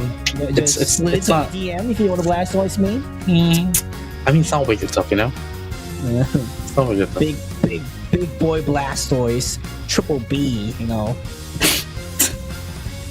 All right. Blastoise, man. Oh man, T1 and FN Esports. Now at game number 2 though. Jokes aside, ladies and gentlemen, all trainers alike, T1 just needs one more game to proceed to round number 2, and then they have to wait for whoever's going to be their opponent right after this, assuming they do win, which is very much likely based on what we saw on game number 1. Yeah, I mean, if the same thing happens, then definitely T1 would win in a landslide here, but doing a different set of composition, I do believe that there would be a change here, especially to the side of FN Esports, since they managed to mix up the composition of T1 as a whole by taking 2 Pokemons into their roster. Oh man, it's FN Esports. I just want to. The composition of FN Esports right now is going to be heavily reliant on the Wigglytuff and the what do you call this? The Eldegoss, I'd say, because if once T1 takes away the Eldegoss and the Wigglytuff, I think that would remove FN Esports' survivability into the team fights, and T1 can easily break through their formation, especially with the with the Mewtwo, Omega Mewtwo X, that can essentially just pull them in. There's also the Mimikyu that does have access to Shadow Sneak, and of course if they get pulled in by whatever reason, there is the Blaziken as well, and even if they cannot pull them in, Mew is still here, especially at the hands of Kami. Yeah, Kami's such a dangerous man when he gets this Mew. We've seen that since day number 1, and he still continues to use it, so you gotta respect that one. But here we go, your son, it's with a rollout, gets pulled immediately by AP, gets taken down. My son! Beautiful. No! It's a beautiful side shot, what do you mean? Rollout? My son wasn't able to do nothing, bro. I mean, yeah, I love the concept of the rollout. We'll see the impact on the later stages of this game, JJ, because the crowd control that it can offer, man, definitely a top tier. It's very not being recognized. But I think not in this. Does the job, man. I think not in this map though. Quite unfortunate. Sure, it does have a lot of knock off, but like, there's not a lot of opportunities for you to use a rollout in this map, especially with these kinds of obstructions and walls in the game. There's not much for you to bounce off in and out enough, except for like those. Look at that crevice from that of the central area, right at the end. Yeah. That is where you can actually make full potential of the rollout. But hey, man, it's a strategy. I think they're gonna be able to make us to show us rather what the full potential of rollout later down the game. And here you go, rollout just tries to get away. Chobo almost gonna be taken out very beautifully. Gonna be able to survive with the help of the gold zone shields, double slap as well. Very they try to get away. They try to survive a little bit. But what's another interesting point here is Subak goes in for the goes in for the scissor instead of the scyther. Goes in for the DPS rather than the burst. Not looking good for FN. That's too easy. Last hit for their team. And this is the thing, like, it's not a scissor. Rather, it's not a scyther. So if you want to go into a matchup wherein you just go head to head, I mean, yeah, sure, but what the team needs is a surprise attack, and that's going to be a Cypher. So this is much more difficult for them. I think they are on the same archetype of what they did a while ago. And that's what I'm talking about. You know, the moment that they are able to take down the Eldegoss and the Wigglytuff, everything just falls apart. And thus far, what we have been seeing is Chobo is only using rollout to get away of team fights to survive, not even to use it as a utility to help the team. And look at that. Not Hyper Beam, but rather Solar Beam is going to be the player of the game. And that's what I was talking about earlier, right? Like, even if they cannot pull them, even if EP is not going to be able to pull them in, there's still the backlane attacker that is the Mew with the Solar Beam. Oh wow. See? And look at that. It's very... Rollout in this map is very conditional. And the crevice that you should be doing it on is where Lapras is right now, not in the middle, because you saw how big of a gap there is that you won't be able to get the consistent knock up on that side, on that area. And it just gives the opponents a bit of a time just to be able to get away from your rollout, and you won't be able to do anything. You're just going to be stuck there. Yeah, and I do understand that, but it's very hard to pilot that rollout. But yes, still thinking, what could be the purpose behind the rollout? Like, there has to be something, you know what I'm saying? Because if not, then this would just be a setback for FN Esports. No, yeah, I mean, I do agree as well. I mean, thus far, it has only been used to run away from team fights. And that's not the ideal setup that you want, JJ. But Aura Cannon fired immediately. There goes the Solar Beam on the backline. That's 4. T1 will rise up again. They are too squishy, my dude. They are currently too squishy. The T1 is just going to eat them for breakfast. Well, dinner, but you know. Oh, here comes the pull. Again. Come on, go fetch your son, JJ. All right, man. I'll leave this up to you. I'm gonna go fetch my son. Oh man. But yeah, T1 again, getting the KOs. Man, just look at that. Blaziken, level 14 with 3 minutes left. How huge is that? That is very huge, ladies and gentlemen, all trainers alike. And at the same time, not only that, almost everyone is currently at level 13. Well, 2 level 13s, 2 level 12s as well. Everyone has already gotten then their final power spikes. And 317 to 55 is such a huge score lead as well. And have already destroyed 3 of the score goals for the side of FN Esports, with only the second tier score goal down bottom going to be up for breaking for T1. There's a motor punch, got pulled away, and there we have it. Saram is in the middle. Have to go for the damages. They have to back away, roll out to go away once again, just like what you said, JJ. It's just poke, then run away. That is what FN Esports has been doing, because once they poke, their HP is just being shredded down by Comey and the others. Yes, Zuri, and here you have it. Oh, wow. And that's quite detrimental. That's one of their biggest damage dealers as well. That's Zubat. Gonna be taken out before the Kyogre comes out.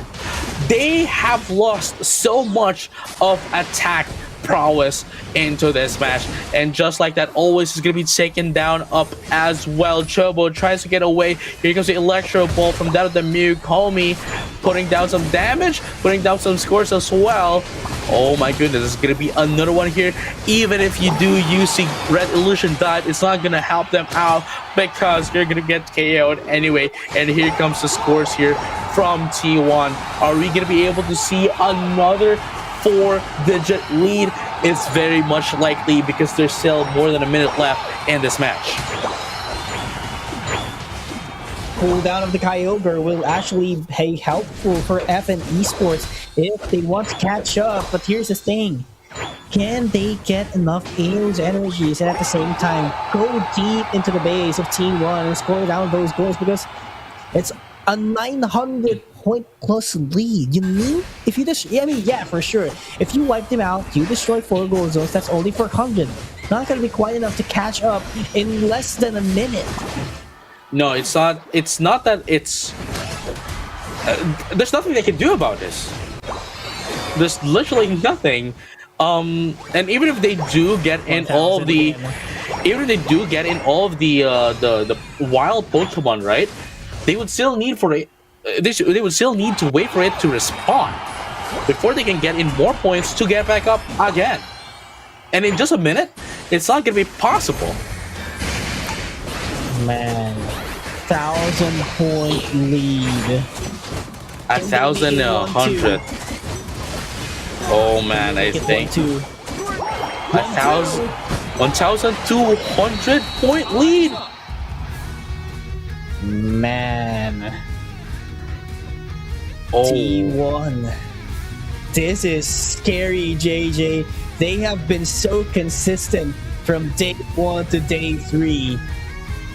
Just a complete. Oh, 1,200. The 1,200, almost 1,300 point lead. That has been thus far, I'd say.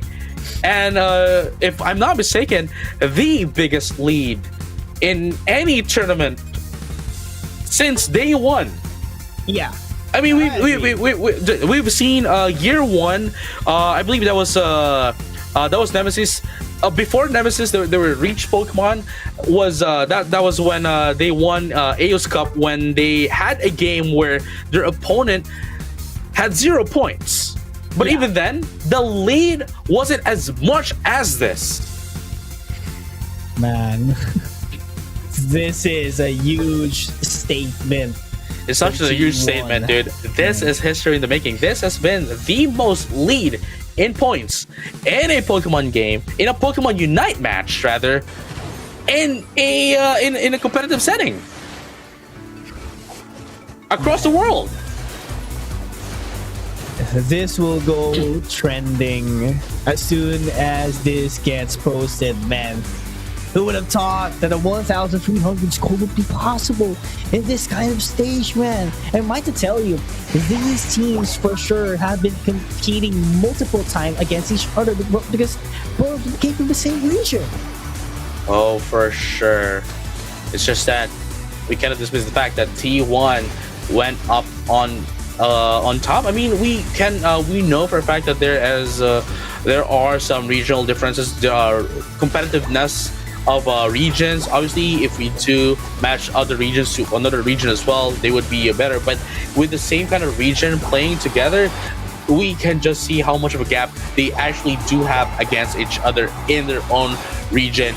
And with this kind of result, we can definitely say for sure that T1 really is the top team of South Korea.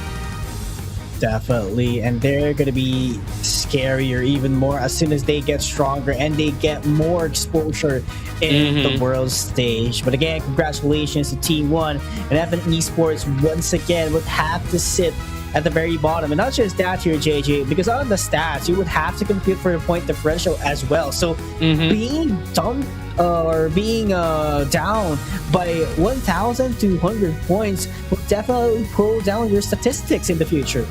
No, yeah, that is for sure.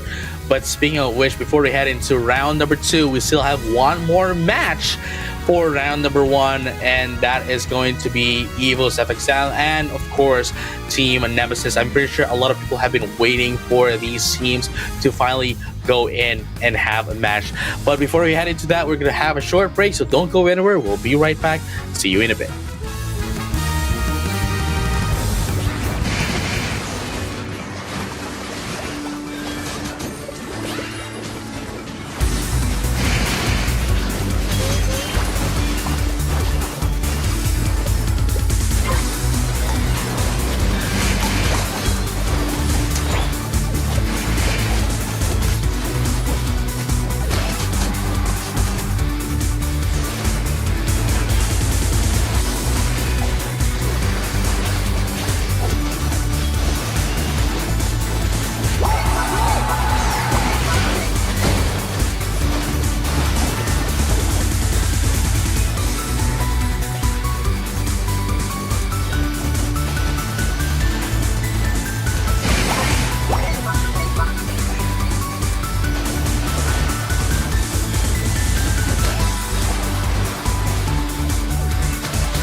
Ladies and gentlemen, all trainers alike, once again, we are back at the Pokemon Unite Asia Champions League 2026.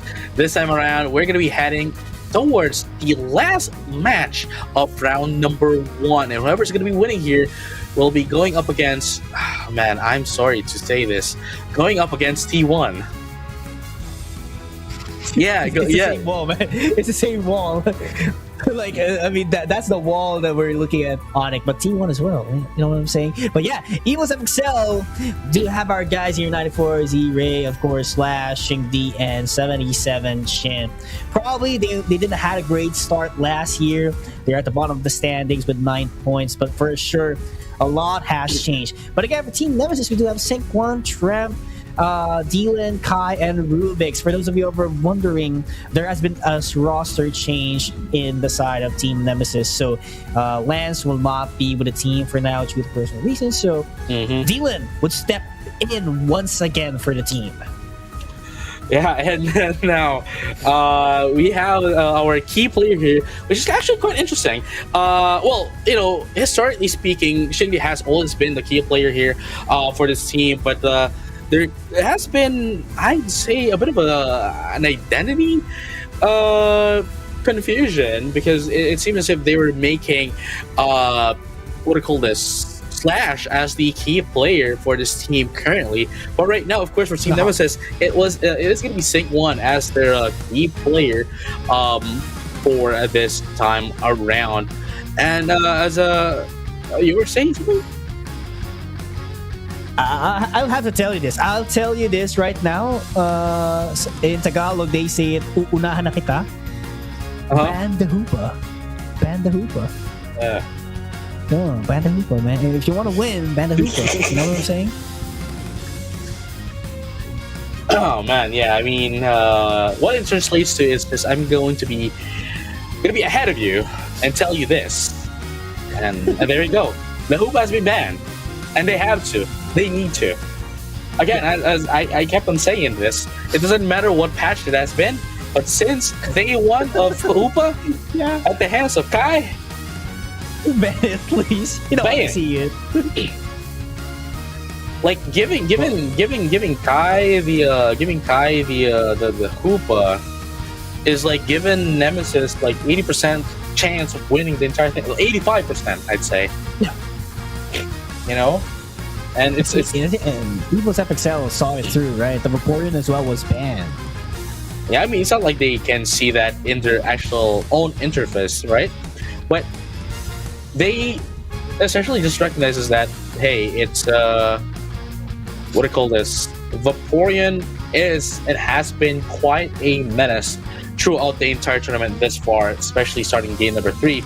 But now Kai choosing to go in, or at least choosing the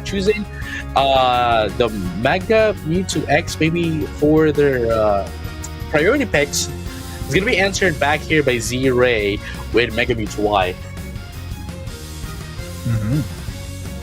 Right. So I'm quite wondering, will there be a role change as well for Team Nemesis, because they have to fill in the all-rounder. So I'm not quite sure if Dylan would be it, because if, as you all know, Dylan was the former attacker when they were way back in Talon. So, but Tramp is available on their side, so Tramp is also an attacker in main. So, not quite sure what would be the setup from now, but I'm quite excited. But at least for today, we got Akuma joining the action for Eagles FXL. Oh man, it's also it's gonna be the first time we're gonna be seeing the cake in our tournament, in the tournament series. Yeah. Was it banned in day number 1 and 2? I cannot recall it that much. I think it just was not used. Yeah, not used. All right? dreamy, yeah. But this time though, we're gonna be seeing the Empoleon coming back again.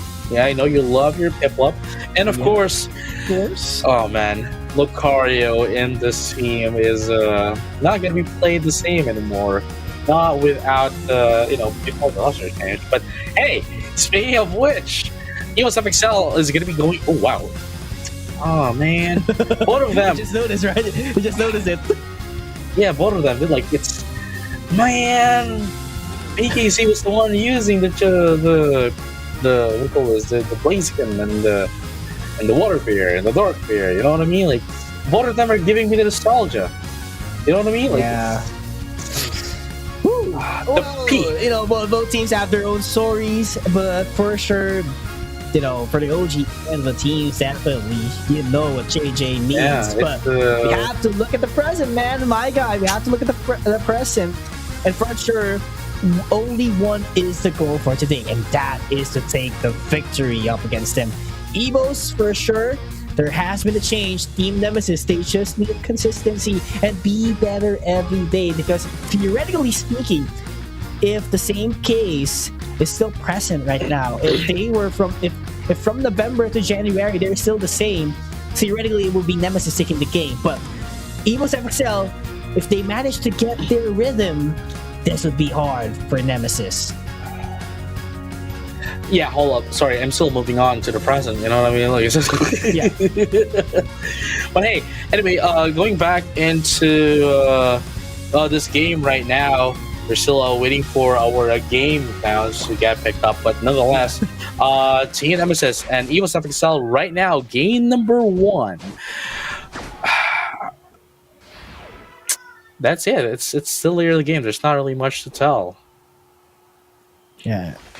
But gotta be wary of Slash using the Mamoswine. You know, Mamoswine is really a difficult defender to go up against. But I do love the fact as well that Nemesis has 4 all-rounders, so being Ice Fang by the Mamoswine wouldn't do that much because they just have to bruise their way as much as possible, right? So full heal is going to be the name of the game later on.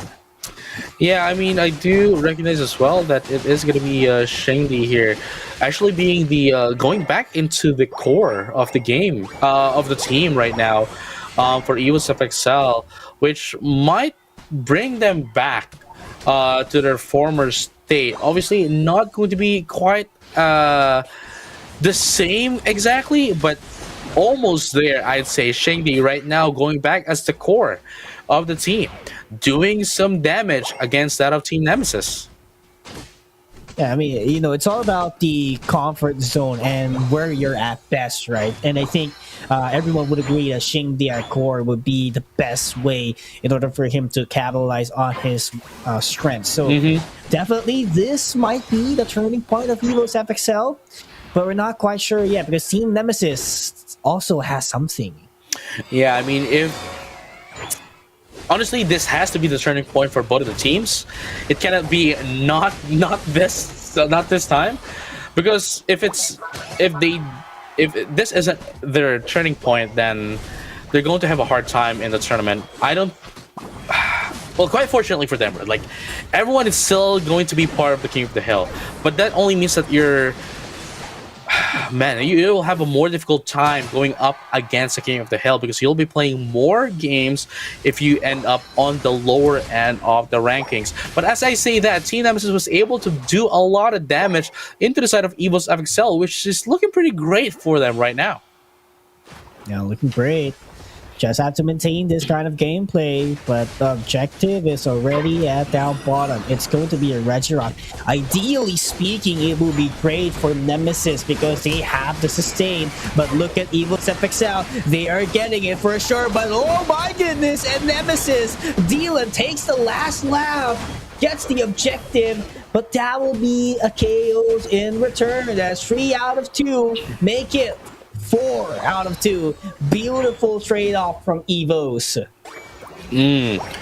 And here you go. EVOS FXL was able to have a bit of an answer back here, but at the same time, you know, Team Nemesis here just needs to maintain this lead. But then EVOS FXL, they have still yet to get in their power spikes, especially that the Piloswine is still not a Mamoswine. They can still get more than what they can have as of the moment. Go slowly but surely. Regilecki is the next objective. Look at Tram. Waiting for the perfect opportunity. He's going to seize it, but not going to be getting the last hit. And there we go, Infinite Cyburn to commence the crowd control. 1 by 1, Team Nemesis is falling down. They are backing away because they know that it is going to be destroyed because of the Regilecki. And EVOS FXL is looking strong in this point.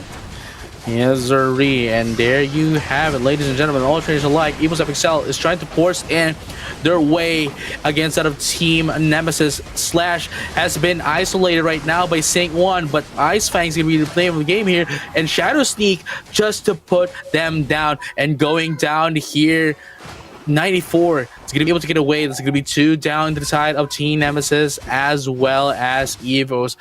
Both of them equal footing as of the moment in terms of team fights, but in terms of penetration, in terms of the score goals, EVOS FXL does have the breathing room to do so.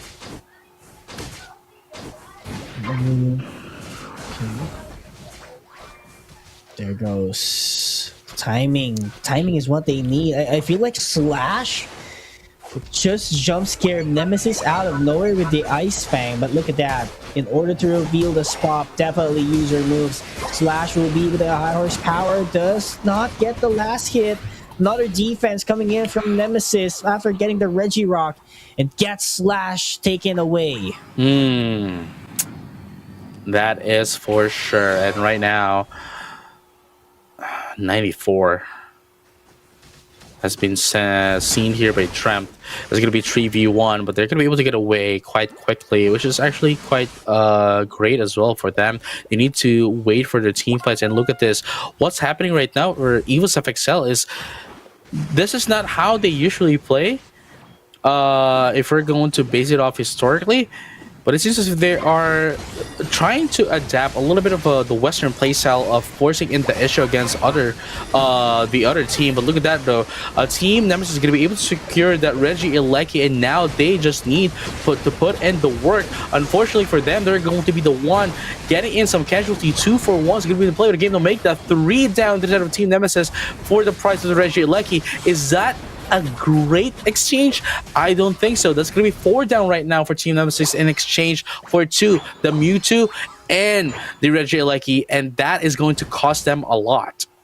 I think 77 Shin did a lot on that team fight by using the Unite move. He was just regenerating everyone and completely ignored by Team Nemesis. So Nemesis have to watch out for those kind of opportunities that Shin would give to their team, because if they want to cancel out those kind of sustain, priority is going to be set to Chin. No, for sure, because it's the priority has to be set not only in 77 Shin but also at Slash, because removing those removes most of the survivability of EVOS FXL, especially the displacement that Slash can provide for the team. And look at that right now, Lapras is going to be taken down. Oh, looking good for Nemesis. Luckily, it was just a Regice. Will not give a firepower, but the regen, the HP would be great here on the side of EVOS FXL. So I do not see anyone from Nemesis that could actually do a blowout damage here. So they just need consistency. They just need KOs 1 by 1 and eventually let EVOS FXL collapse. But they have the point lead. They just have to play tag up against EVOS. Oh yeah, and right now EVOS FXL doesn't really have the intention of taking the Kyogre, and instead wants to take them out 1 by 1. But here goes Infinite Cyborg, almost taking down Kai. Unfortunately for EVOS FXL, they're still going to be able to get in some refreshes, and now they want to go in on a team fight. Unfortunately for Team Nemesis though, EVOS FXL still has their life up and running, and El Primi still 77 Shin has their Unite move as well. Oh, Kyogre reset. 125 left. There we have it. Kai is down. Move. 1 is down, JJ. Looking very tough for Team Nemesis, but smart execution for them to just buy some time, go away, do a little bit of a refresh, but EVOS FXL keeps on chasing them down. But Lucario, Tramp is still up. He's just hiding in the tall grass. Slowly but surely, they know that they are on the lead. So they just have to play tag. Can they get the last hit? Not quite. And EVOS FXL has to KOs them 1 by 1 in order for that to get scores. Man, I was not sure if you saw what I saw earlier, but Mimikyu, Sync 1, using their Unite move, Play With Me, did 0 damage. Man. It's 0 damage to 94. You'd think that would have stopped them just a little bit, but no, it did not stop them, not even for a bit. It was 0 damage. Oh my goodness, 656 right now to 213 is going to be the score of the game here. EVOS FXL has secured themselves Game 1 win, and they still need to get 1 more to go up against T1. And as I mentioned, they might have already resolved their identity crisis from days 1 and 2. I hope that will be the case here, JJ, because you have to be consistent. If EVOS FXL takes K number 2, then yes, I do take it as they have resolved their long problem during the first 2 days of the tournament. But Team Nemesis, they put up a great fight. It's just, EVOS FXL gets the momentum into the mid-game, especially Chin probably would be, in my opinion, probably the MVP at least for game number 1. and he has been doing quite a lot for their team. Just providing the heals and everything. Just goes to show that Evil's FXL could fight back once again. And Slash, on the other hand, with the Mammoth One as well, doing phenomenal setups as well. That's just a hard time for Nemesis. Yeah, sure, you have full heals, but after the full heal, what do you have, right? So they have to be very careful with that. I think it will be a target ban in the Alchemy, or just take it for your own good. But there's a lot of things to consider as well, and Team Nemesis has to analyze that one.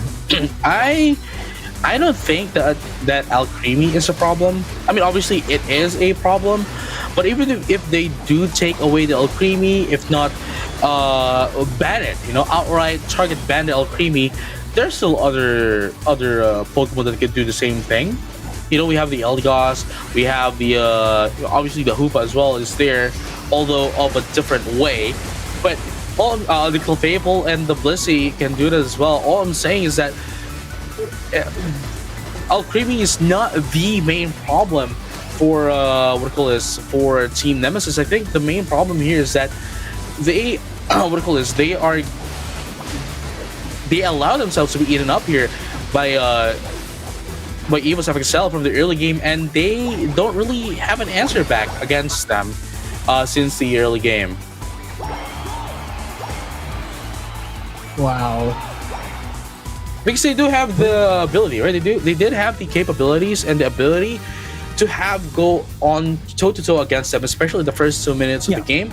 But unfortunately, because of how they were pressured up, and it's quite understandable as well, especially with how they didn't really play that kind of playstyle previously, being that of a Western playstyle where, essentially just, hey, let's spruce everything up, let's go together, go up against them. And from there, they got overwhelmed by pressure coming in from that of Evil's FXL. And honestly, I think knowing Team Nemesis, they would have an answer back going into game number 2 should Team Evil's FXL do the same thing over against them.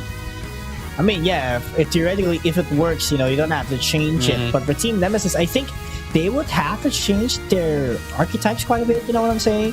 So maybe we might see the much more traditional lineup that they have been doing over and over the past few years. Or maybe would they go back to the Defender Blaziken once again, just like what they did in games number 1 and 2. So really quite curious what would be the setup here for Team Nemesis. But for sure, they could have an exchange up against Evil's FXL. It's not that quite of a blowout match on what we saw during game 1. No, yeah, I mean, everything. I wouldn't say everything has to change. I think there were some moments where Team Nemesis definitely stood their ground, go up against Team Evil's FXL, but at the same time, it's not enough. Currently, they need to do more, and they need to stand their ground even longer going up against them. And with that kind of lineup, I think they would need more sustainability, because again, having, and this is quite unfortunate too, having the Hoopa be banned out, they didn't really have a way to refresh their HP, or at least be able to have some sort of sustainability going into the team fights. So I think that's one of the biggest problems, because Evil's FXL didn't need to go back. They had the Alchemy. Yeah, maybe if they had Clefable a while ago, it could have been a different story for Nemesis, right? Just like what you said, they don't have anything to refresh their HP. They would have to go back manually into the Pokemon Center or into the base just so they could get the HP. But what are the odds of you reaching the team fight once again after being from base, or let's say to the Kyogre? So that's a long, long way for you to travel, even though you have a jump pad. So the time that idle time would somehow give Evil's FXL the advantage to wipe everyone out who's remaining in the pit. No, yeah, I mean, again, that's why they have always been ready. They don't really have the intention of taking out the Kyogre as well, because they don't need it, quite frankly. All they need to do is defend it away from that of Team Nemesis. But going into game number 2, I think they are now currently setting up the lobby as well as we speak of that. They need to change things up, because, well, I guess for both of these teams, really, their points are not there. It's not up there, and definitely losing this one is going to put them in quite unfavorable position going into the King of the Hill day number 6. Oh yeah, absolutely. Do agree on that one, JJ. But yeah, we're just waiting for the lobby. But for sure, even FXL, if they do get the victory here, that would somehow boost their points and climb back up into the standings. If they cannot climb up in terms of the positioning, then maybe in the point department they would somehow put some pressure on the other teams, especially from those who are from 5th to 8th, because you know that is where the most critical part of the King of the Hill format. You know, you don't want to play more matches. You want to sit comfortably, let's say, at top 4, so that if we just have to play, let's say, three games, matches, 4 games, 3 sets, 4. You know, not more than 5 or not more than 4. So we want to farm those points as much as possible from now on. And now, again, going into game number 2, we've seen their previous, their previous composition. What do you think has to be changed here for the previous composition coming from Team Nemesis? Team Nemesis still at the violet side, the purple side rather, onto that of the left, and Evo's FXL still retaining their second pick. I think they just have to get a refresh. I do agree on what you said. Maybe Clefable would help Team Nemesis, then 4 all-rounders, if that's the concept that they want. Yeah, sure. But they banned Snorlax already, so Snorlax is not available. So I'm trying to think what could be their lineup. Maybe a Water Bear, I guess, would help them. So they took out Blastoise as well. So they don't want to use Blastoise, or it's not really the priority. But Vaporeon is open for now if they do ban the Psyduck here for the side of Evo's FXL. And I think Nemesis would have to go for the Vaporeon. Oh yeah. Oh, there we go. There we go. Oh, wow. Here we go. Let's see what's going to be the changes here of Team Nemesis going up against Evo's FXL. Because they do need to change a lot here. I don't think the Mega Mewtwo X is working out. Oh, okay. Never mind. They are still going to go in for the Mega Mewtwo X. Obviously, the hook of Side Shock coming in from that of the Mega Mewtwo X is definitely huge. But the follow-up is what matters the most. And here we go. 94 starting off with the Mega Gyarados. By the way, still open. And this is already a huge attacking prowess coming in from that of Evo's FXL. Now with the help of mobility and tanking capabilities into the side of the Lapras. Would this be an all-rounder again, or... I cannot forecast. Okay, there we go. Slowbro. So is this a way to stop? Maybe it's a way to stop the Mega Gyarados later on with a slow beam, but that'd be actually enough. So Slash once again goes with the Mamoswine. See, here's the thing. Goes for the Eldos. So here's the thing, right? Right. I think Elegance is a great pick here for Kai because the Hoopa has been banned. I don't think Rubik's will go in for telekinesis. Oh yeah, because it wouldn't make sense if you already have the Mega Mewtwo X, right? So definitely this is gonna be a Scald. Scald Amnesia, yes, just to reduce the power of the attack coming in from that of Evo's FXL. But even then, even if they do reduce it, there is still the displacement coming in from the side of Slash, still into that of the Mamoswine, and at the same time, Shingdi here, it's a mid-range attacker. So you really need to go in and out. And at the same time, the attack prowess is just into the side of Evo's FXL with the Mega Gyarados. We have the Suicune that has been buffed as well. And they have all the sustain, quite unfortunately, for Team Nemesis. But going to Team Nemesis, all I can say is that they need to position themselves, especially the Slowbro, because I think that's going to be the most important Pokemon in this team as of the moment, because that is going to do the debuffs into the side of EvoSF XL if they do want to survive even longer than intended for each team fight. And this is quite concerning as well, knowing that Slash is using Mamoswine once again.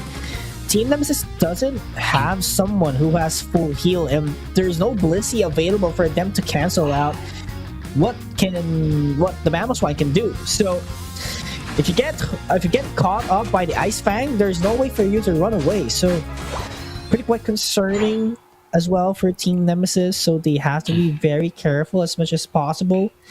But we'll see what would be their statement here in Game 2. Here you go, Team Nemesis. They need to go in even more, like they need to set the stage, not EvoSF XL setting the stage, because that's what happened in game number 1. And if they can, get a bit of control, set the stage for themselves, I think they would have a good chance of going up against EvoSF XL and bringing this to game number 3. Oh yeah, that's for sure. They need as much as possible. Right now, can they do it? 94 not yet evolved, but nearly evolving already at 8:15 mark. So it has to be the turning point already for the Gyarados, and Shing did a beautiful ambush out there, but Safe One gets a trade-off. Can Z-Ray be taken down? Not quite, because Shin was supporting it phenomenally, and Dylan has just to eject back and go back to the base. And here you go. Oh, wow. Surf is going to be played here. Wow. Goes in for the crowd control. I mean, okay, understandably, because the only crowd control they do have is, well, aside from the Slowbro, is what do you call this? Is the Gyarados. I mean, sure, there's a bit of a displacement here coming in from that of the Mewtwo, but that's about it. Yeah, absolutely. There we go. Razor Leaf. Not quite enough to take down Rubik's, but that would be enough for them to disrupt the formation of Team Nemesis. But on the other hand, those citrus berries would help Rubik's to regain his HP. I feel like they're going to be tagging along with the Regidrago. Oh, wow. Regidrago is now out as well. Team Nemesis still has despite still not having some points here, at least they have not had the lead just yet for EvoSF XL. But as I say that, they're going to be able to take down 2, almost 3 here. And Emerald 2-Step immediately going to be used, as well as Drem, unfortunately, not going to be able to defend the score goal up top and going to get taken down as well. Our scores again falling. EvoSF XL 101-0. This is a domination so far the first 3 minutes of the game. And they do got the Registeel, which will boost their attacking prowess. So this is not looking good for Team Nemesis. Here you go. Kai gets taken down as well. Oh, EvoSF XL now at 131-0. Not the ideal start of the game here, JJ. It's not just a start, dude. It's just a middle. Yeah. Match.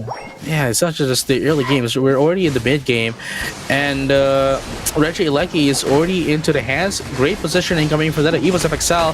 Team Nemesis tries to get in, but unfortunately not going to be enough to take in, and only then would they be able to get taken out. That's going to be 3 down instead of Team Nemesis, and while they are busy going down bottom, no, that is a team wipe right there. While they are busy, there is still Shengdi putting down some points up top. And the Intimidate ability can be really felt. The damage reduction from Team Nemesis was really felt into an extent wherein they were trying to go for KOs, but it was just not happening. And all of a sudden, 94 just knocks them out immediately. This is quite concerning for Team Nemesis on the other hand. Yeah, I mean, now 28 to 227. They still don't have their stacks either. Oh, man. Dreamt. Shingdi. Gonna be taking it? Are they gonna be? Oh wow! Slash was there to support Shingdi, which actually is the best option for them. And Shingdi now gonna be able to put down 40 once again, second tier score goal, while they were able to take down Slash. That is just Slash. There's still 4 more Pokemon to the side of Team Evil XL. They're gonna be able to answer back with 3 KOs of their own. They'll make the 4 KOs of their own for the price of 1. I think that is a pretty good exchange. Yeah, good exchange as well. But on the other hand, Nemesis is losing a lot in the level department. Level 12 Mega Gyarados compared to 11 Mimikyu, which is far by the highest of Team Nemesis. Have to be very careful on this one, because if Nemesis continues to be controlled by Evos, definitely a game over for them. 89 to 351. It's gonna be the name of the game here. Wow, 4-minute mark. 2 minutes left before we see the Kyogre, and if this were the Zapdos, maybe there was still a bit of a chance here, a bit of a hope, maybe the Rayquaza, but this is the Kyogre we're talking about. They're gonna be able to take in the Regieleki, but then it's not really a problem for Evil XL. Not at this point in the game. They're going to be able to put them some damage. That is going to be Mewtwo going to be taken out once again, and maybe one more. That is oh my goodness, that is a Slowbro going to be taken out into the team. Nemesis will make that 3, make that 4, and only the Gyarados is up left. The only reason being is that they have the mobility, but Tremp is now going to be taken out here by Shingdi, and that's going to be a wipe here for Evil's FXL. 3 minutes and a half left here for the game, and they're going to be able to secure the Regidrago as well. Man, this is one-sided by far on the 7 minutes that has elapsed on this game, and not the ideal game that Team Nemesis wanted after their performance in Game 1. No, I totally agree with you. This is not the game that they want to play in. But 89 to 392, about 300 point lead. But even then, you know, Evil's FXL at every turn has been shutting them down. They're not giving them any breathing room at all. No breathing room indeed. But at the end of the day, they could just get the wild Pokemons at their own bases and hopefully get a flip later on. But we've been talking about that flip is not the ideal strategy already in this kind of game mode, because we have been seeing all throughout their team fights they cannot wipe out Evil's FXL. And yes, what did they do? Get the Kyogre. Can they wipe it? Can they wipe Evil's FXL down and score freely? I'm not quite sure. Maybe if they go 1 by 1, yeah, maybe they can. But as a team, oh, here goes a hook. It's not looking possible. Side shot is going to be popped here. I think this is going to be the site of the final battle, not in the Kyogre pit, but rather a little bit down in the river area. Shingdi poking the Kyogre, using it as a bait against that Team Nemesis. Have to bait it as much as possible. Evil's FXL slowly but surely baiting out the Kyogre. But Team Nemesis on the other hand, Infinite Cyburn in. Oh wow, they didn't need it, but they still took it nonetheless, using it as a bait, as you mentioned, poking it just a little bit, while not actually, you know, slashing in through that Kyogre, making sure that it can still be used as a bait. And unfortunately, they didn't even need to do it to use it as a bait, as they were able to still take down Team Nemesis. There it goes, the side shock to pull them in, but not a single follow-up was done for Team Nemesis here. Evil's FXL is just pushing through, putting up a bit of a pressure here. There goes another KO from the base, and that's going to be doing a lot of damage, a lot of scores as well. 812 right now. Slash putting in another score here. That's going to be 946. 948 is going to be the play of the game here. 950 right there. Ladies and gentlemen, all trades alike, even if Team Nemesis does get 100 points, well, 50 points each. It's still not going to be enough for them to catch up into EVOS FXL at this time, at this moment of the game. Not looking good. 1,000-point lead. Is it waving? Yes, it is. Second set of match. Third of the day. 1,000-point lead. Can they surpass the 1,300 mark? I'm not quite sure. But we still have 10 seconds. Can they do it? I don't think it's going to be enough to surpass the 1,300-point lead. I don't think it's quite possible. Not at this time, not physically. But nonetheless, they were able to get in 4-digit mark and 4-digit lead against that of Team Nemesis. Quite unfortunate, but congratulations to EVOS FXL for moving into the second round. But they still have another hurdle to go up against, and that is T1.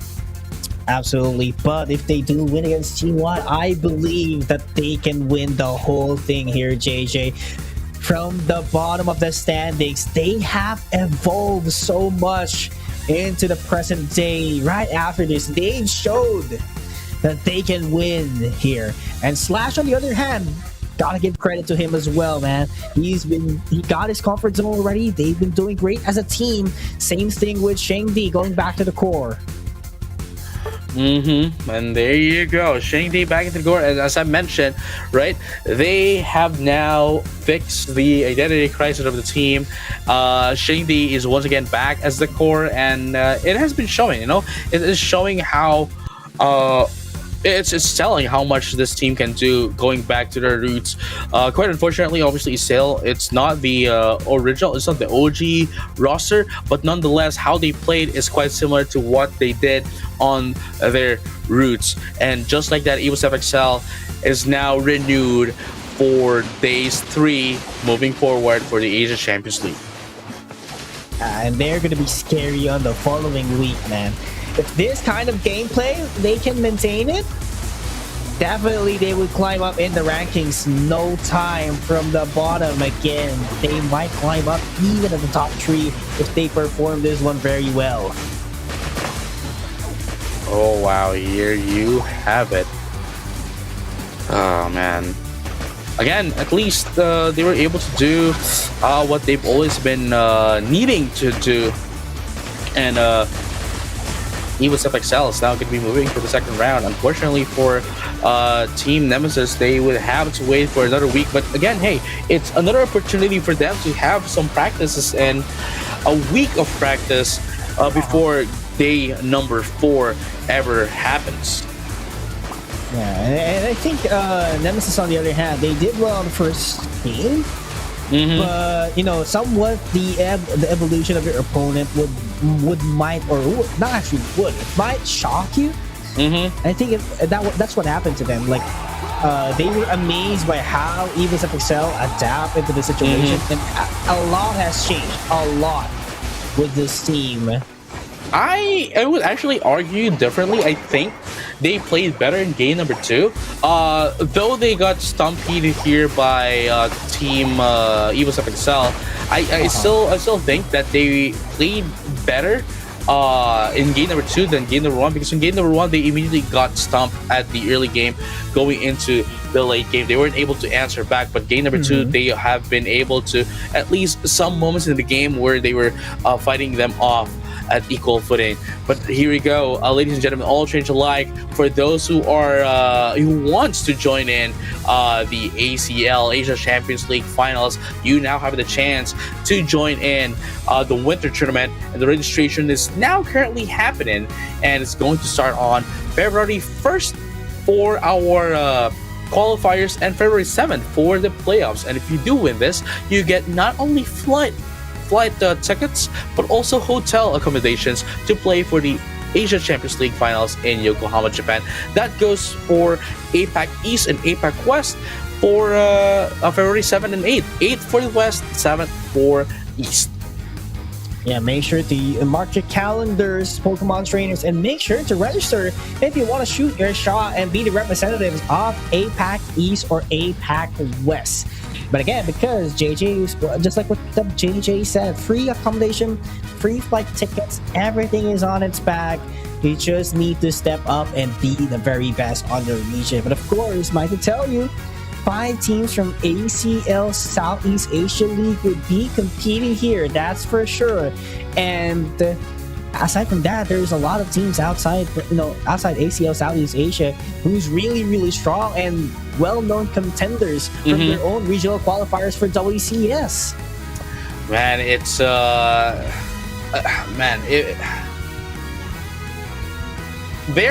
there's a huge chance that many of the teams, well, not a huge chance, but it is going to be a possibility that's going to happen. 6 of teams here that's playing right now are the same teams that you're going to be facing off at the winter tournament. So that's all I'm saying, man. 6 of teams here are going to be seeing them on the winter tournament. So hey, ladies and gentlemen, all trades alike, we'll be right back after this short break. So don't go anywhere. We'll be right back.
Welcome back, Pokemon trainers, to Pokemon Unite Asia Champions League. Still your casters, Pickles, and with JJ Kun. And we are heading towards round number 2. And we'll see once again in action will be Full Sense and Onyx Rise.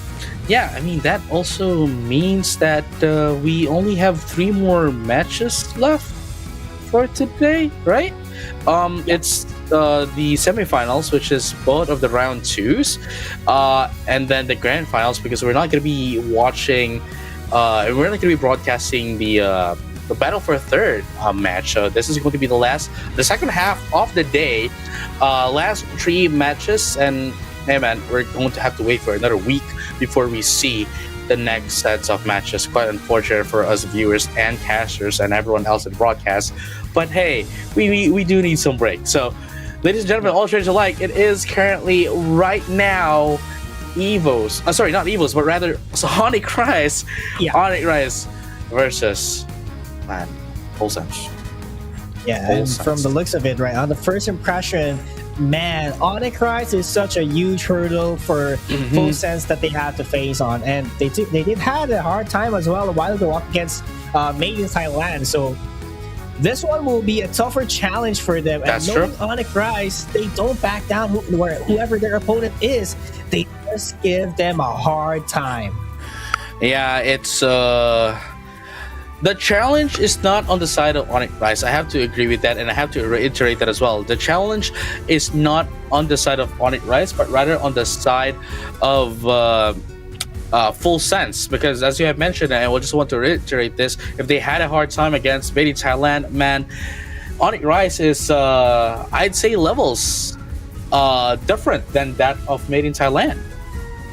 Absolutely agree with you, JJ, because we've seen it up until today that they are on a whole different level, and definitely for sure that's the same case later on for the matchup that we will be seeing. But let's focus for now in our first set of semifinals. We have Cell here, the key player. We're in Mimikyu, Leafeon, and Charizard is his top pick Pokemon. So I'm quite excited to see Cell once again, because he has been doing a lot a while ago with a Talonflame.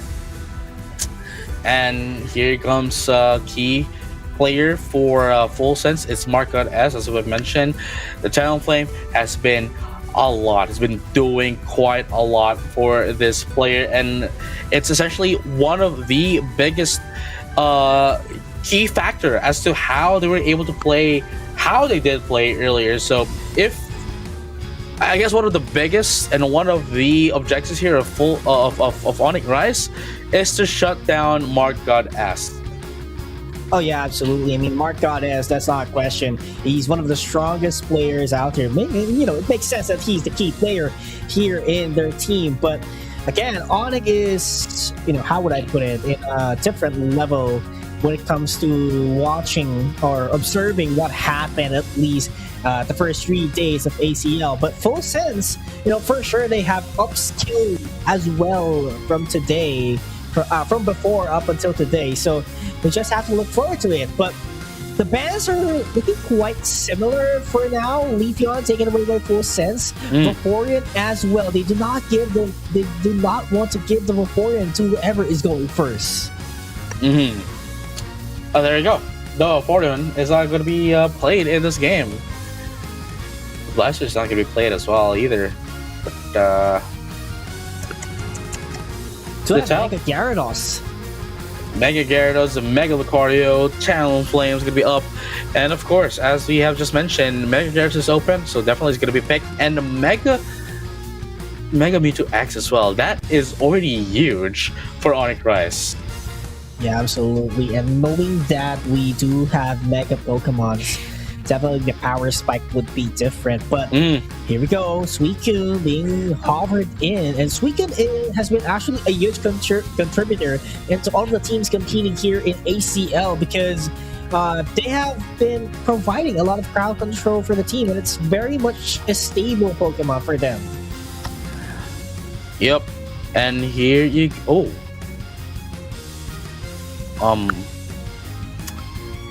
Rebel Rouser. It's the what do you call this? It's this guy again. It's the Crustle. And it's innocent. It's gonna be Onyx Rise. Gonna be using the Talon Flame, which is quite interesting as well because we saw Market as the one piloting the Talon Flame, and I think we're gonna be able to see here a bit of a teaching moment here coming from Onyx Rise. If they're gonna be able to pilot the Talon Flame very well, which I do think they would be able to, but Crustle is the surprising pick here for Full Sense. Granted, it can do some displacements, but what much more can it actually provide into this kind of team? I'm actually quite curious as well because we have been analyzing a while ago what be the maximum contribution of a Crustle in this point, the Rock Tomb, right? So if you do have a Gyarados that has access to Waterfall, a bird who has access to Fly, then what are we blocking actually? You know that's what I'm quite concerned here because definitely Zoe could just pull someone in. And that Empoleon has an Hydro Cannon, a very mid-range move that could definitely set up a mini stun as well.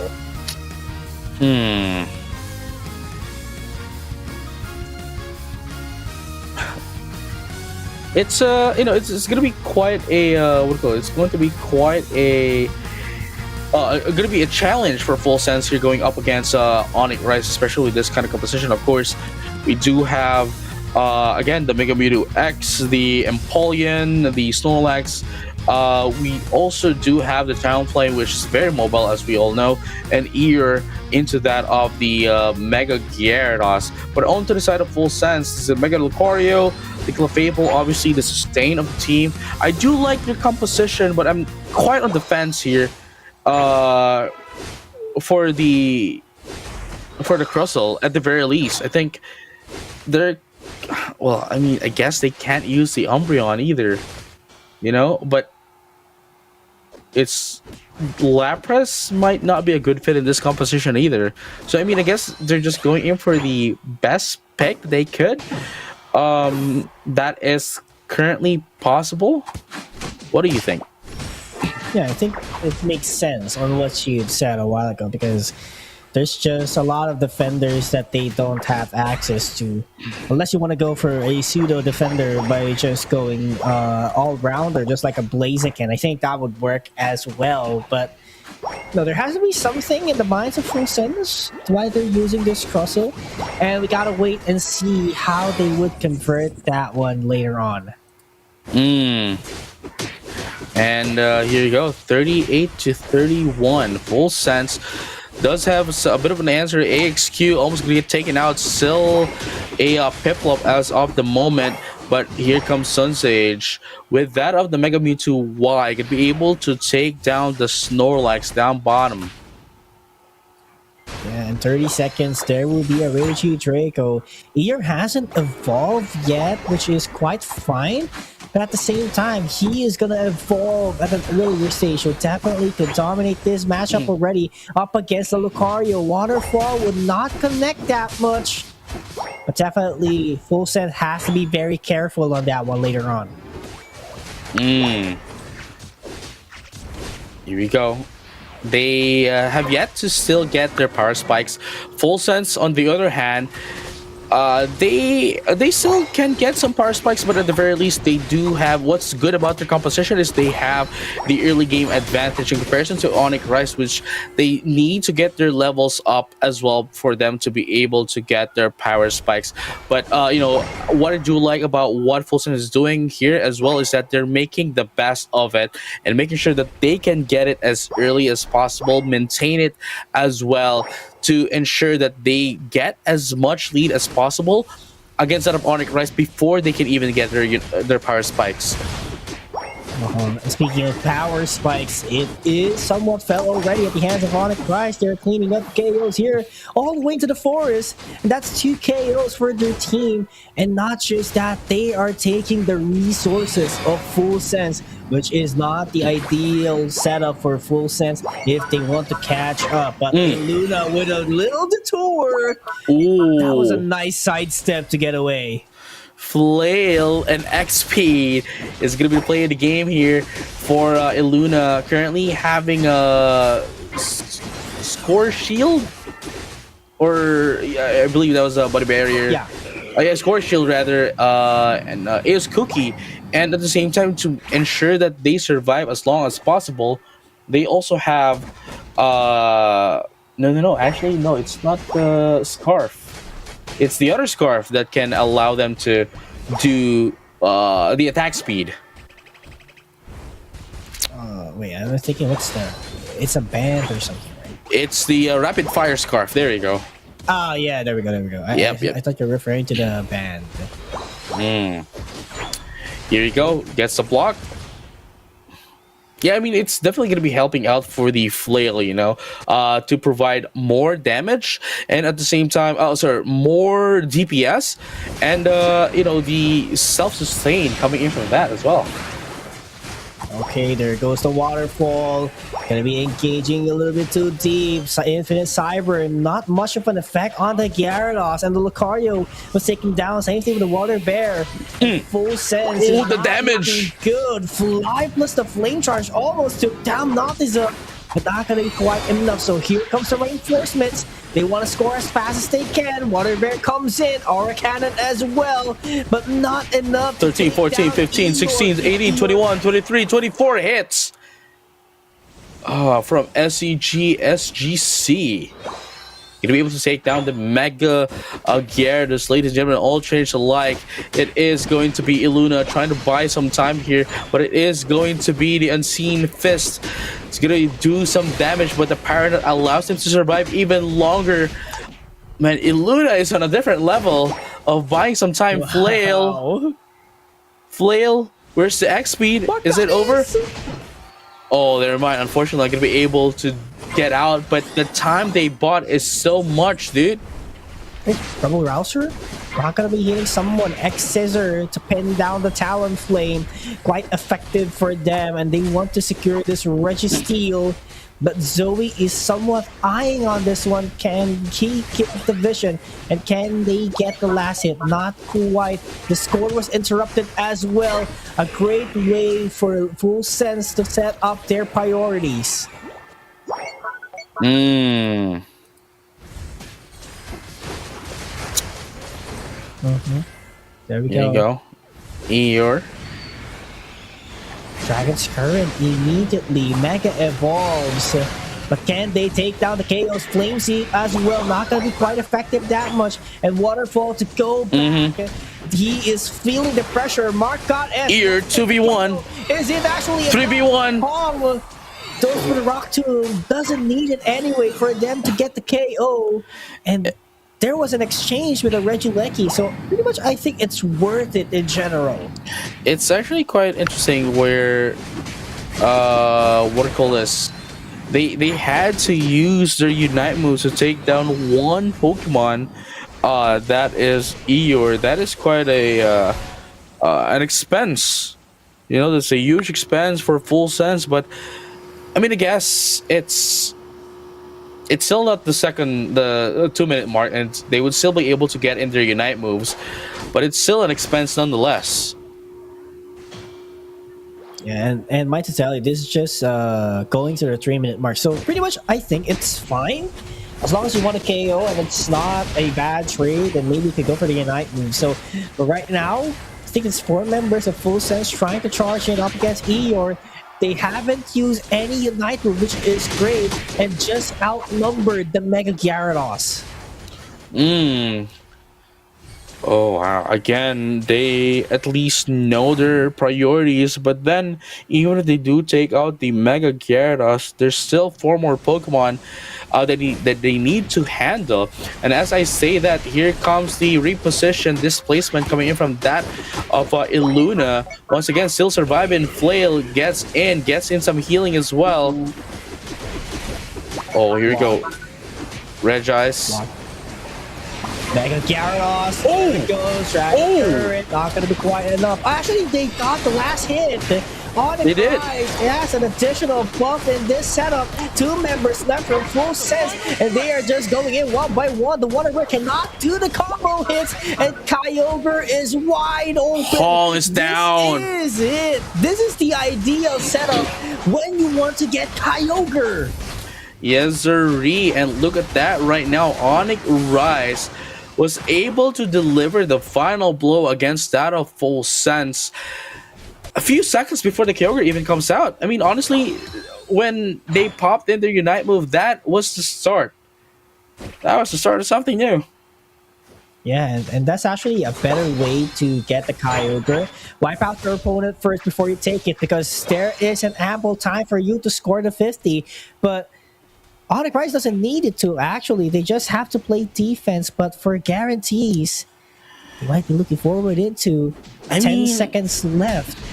I mean, look at the scores as well. It's 193 to 229. They really can't be too complacent either. If they did have a huge lead, maybe. But I think at this situation, they still needed the Kyogre just to not be complacent as to winning the game. There we go. 100 points. Yep. And the Empoleon marches into the fight. No one's going to be defending the gold zones if they get wiped out. This is a completely wrong move for Onyx Rise, but I think they are winning the fight so far. Hydro Cannon on the backline, and look at the Snorlax buying a lot of time. 4 members from Full Sense, and it was not enough to take him down. Hey Luna, man, it's immediately after the last team fight, immediately after the Infinite Cyber, that is the signal for Onyx Rise to have went inside and forced the issue against that of Full Sense. But honestly, with that all being said, I have to say, I don't know if you agree with me, but Illuna is the MVP of that match. Absolutely, man. I agree. Definitely doing and providing a lot of space for the team.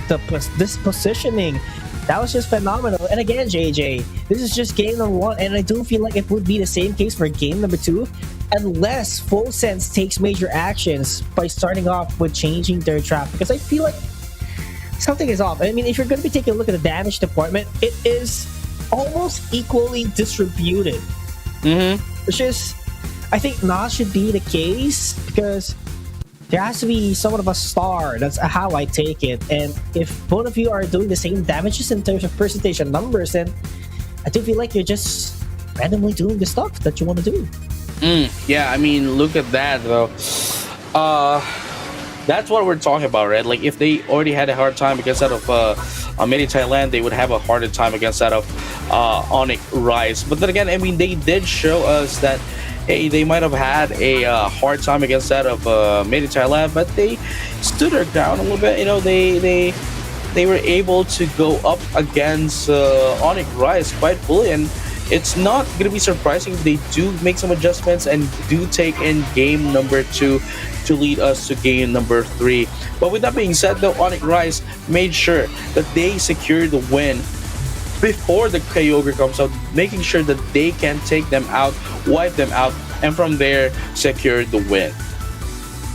Yeah, but still a close call here, because it was on time wherein they spawned back and just barely made it. Yeah, actually, because if Full Sense has defended it enough and took down multiple KOs, it could have been their game because they already burned down the timer of the Kyogre.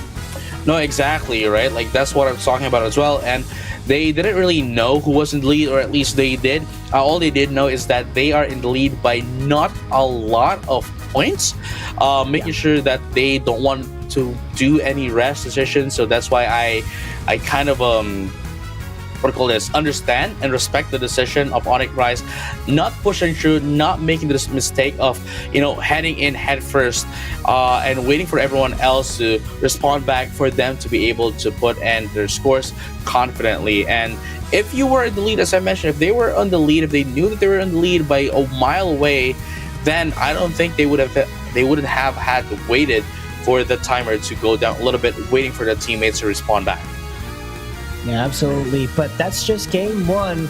They still have game two to bounce back here for Full Sense. But again, I think the Crossel somewhat did the job, but not into its maximum potential yet. So I'm really quite curious, will they retain this Crossel into their Pokemon roster heading towards game number 2? Because there has to be a change. And I think one step is for you to get the first pick and avoid banning multiple defenders. So if you don't want your opponent to use it, just take it. And I feel like Defender is a valid reason for you to prioritize that as your first pick. No, yeah, I mean, what could they, do? If I'm quite on the fence where I don't think they should make a priority pick for a defender, but at the same time, I would understand if they do that, just so they would have a better viable option to use against that of Onyx Rise. But then if they would prioritize picking their defender, then they are going to risk giving Onyx Rise the first pick into their core.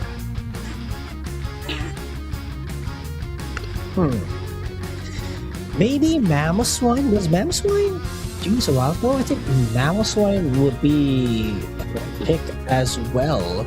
So it was not banned, at the same time it was not used. So maybe a Mamoswine could actually do the job? Still thinking of Defender is actually quite available for them to use, because it's just I don't see the maximum potential. I think it's just maybe Trevenant. I think Trevenant would be an option as well. The Horn Leech World Hammer combo maybe would, but yeah, I think Trevenant and Mamoswine is the only option or alternative option that they can go instead of Crossel. And I mean, if assuming from their previous lineup, I think that would have made a lot of sense, because with their lineup earlier, they needed to they needed to line them all up, set them all up, so that everyone else would be able to deal damage across the board into the side of Team Onyx Rise. Absolutely.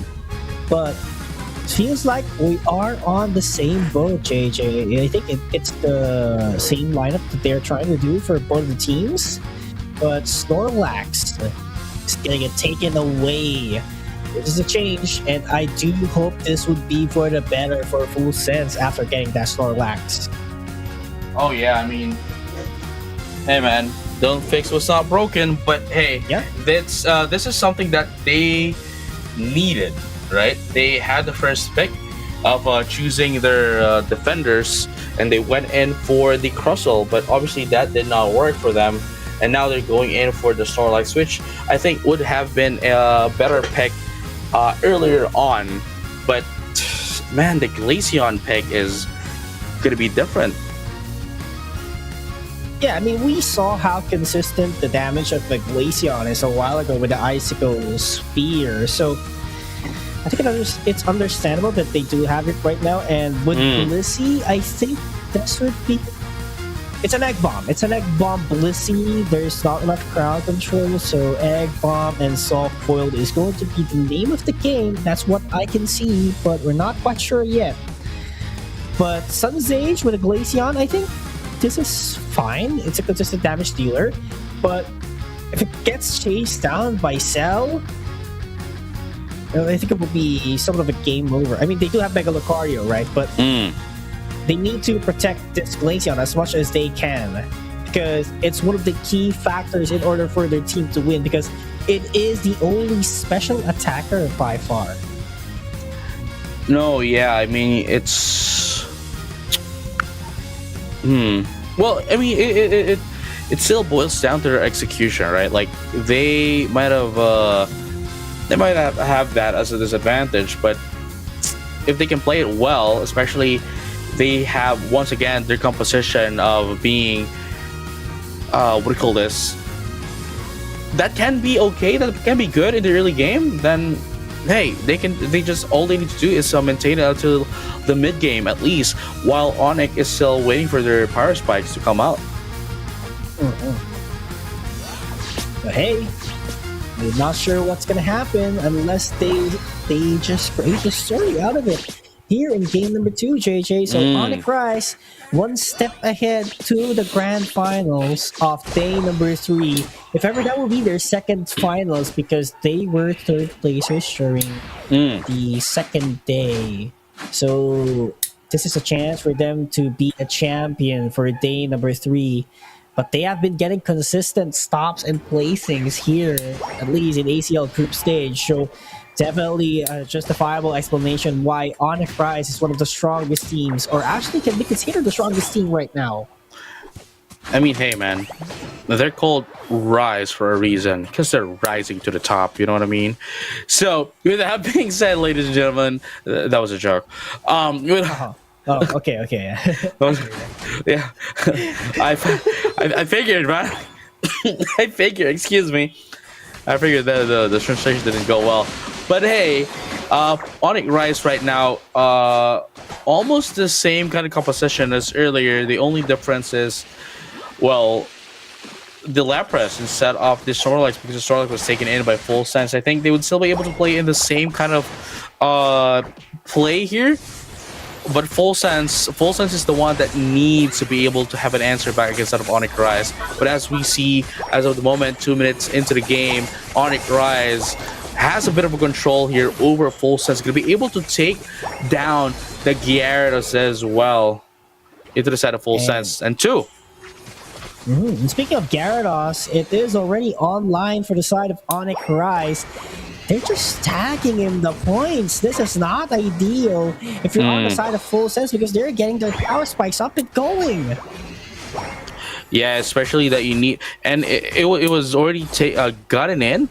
You know, it was they already got it 8 minutes into the game. It's not even like 7 minute 30. That's like the maximum, especially in a competitive setting, or else you will be labeled as delayed and won't be able to help out as much. But they did. They were able to take it in.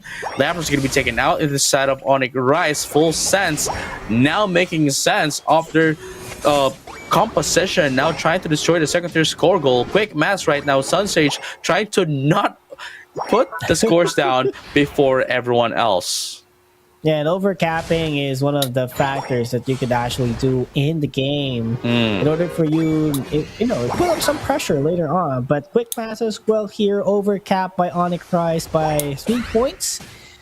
So they're closing in the gap in the point department at the 7 minute mark of the game. And there you have it. It's now Regirock going into the side of Full Sense, while Regieleki is getting taken in here by Onyx Rise. Sorry, Full Sense for the Regirock, rather. Oh, the names got removed. We're gonna bring it back in just a bit. But as we see right there, Onyx Rise is on the orange side. That's on the right. And Full Sense on the left, just in case you have forgotten. Regieleki into the side of Onyx Rise. That is going to be another 3 goals, I think. But Illuna, nice defense out there, putting a lot of pressure. And Onyx, on the other hand, gets ahead of it. Let's get the wild Pokemons. Indeed, Mega Evolve already takes down the Lucario. A nice Egg Bomb to send them away. But the Waterfall keeps on chasing them down. Can they make it? They're putting a lot of pressure out here. Lock, save the day. Nice defense here for a Full Sense.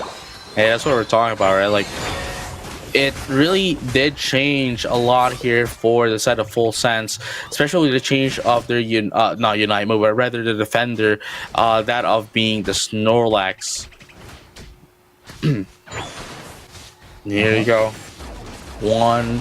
Oh, they're back. The names are back right now. There you go.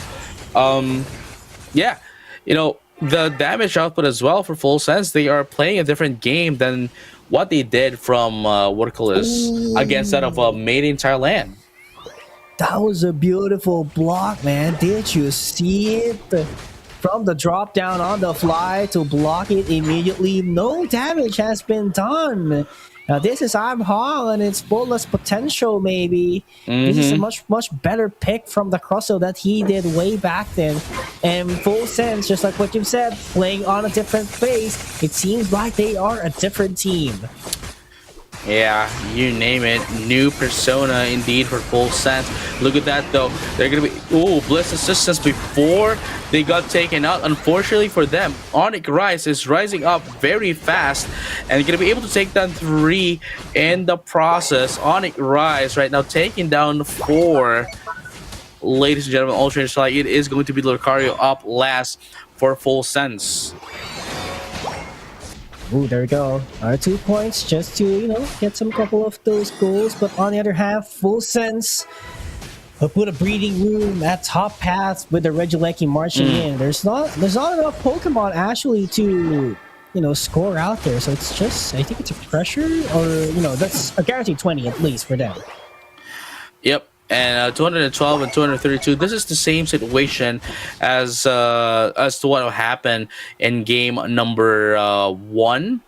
You know, Onyx Rise might have the control. I mean, I wouldn't say that they do have still the control of team fights, because Full Sense is fighting back very beautifully against that of Onyx Rise, and actually that's a good it's a good sign for Full Sense here, because that means they still have the fighting spirit to go up against Onyx Rise. But then again, it is still the same situation against that of Onyx Rise, where they don't have that much of a lead against Full Sense, and they would still need to get into Kyogre to secure the win for themselves. But as I say that, that's gonna be 3 down, make that 4 down into the side of Full Sense, and it is going to be the only one left, Snorlax left, and they're gonna be able to take them out as well. Team wipe here for Onyx Rise, and now they can put in their they can put down their points right now. Yes, in 18 seconds, or actually just 15 seconds, another objective spawns at the bottom path, and that is a must secure for Full Sense if they want to get ahead of this game. That might actually help them to go and force game number 3. Zoe taken down by the team. That's actually a great call. But Onyx Rise is already at the pit of Registeel. Quite unfortunate for them. Still have a chance. They're giving up the Registeel in order for them to position on top path or in the middle. Here you go. 20 more seconds.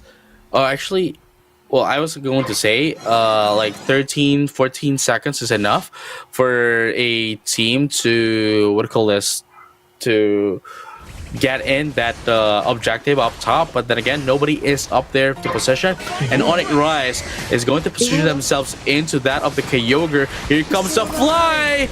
Infinite Siren didn't really do a lot against that of Full Sense because of the sustain coming in from their team, but it is going to be Blissey going to be taken out first, and just like that, Full Sense secures in the Kyogre. They're going to be able to take them down 2-1 into the side of Full Sense. It's still not done indeed. Market S trying to survive here. Eeyore against Sue, Hong and Market S.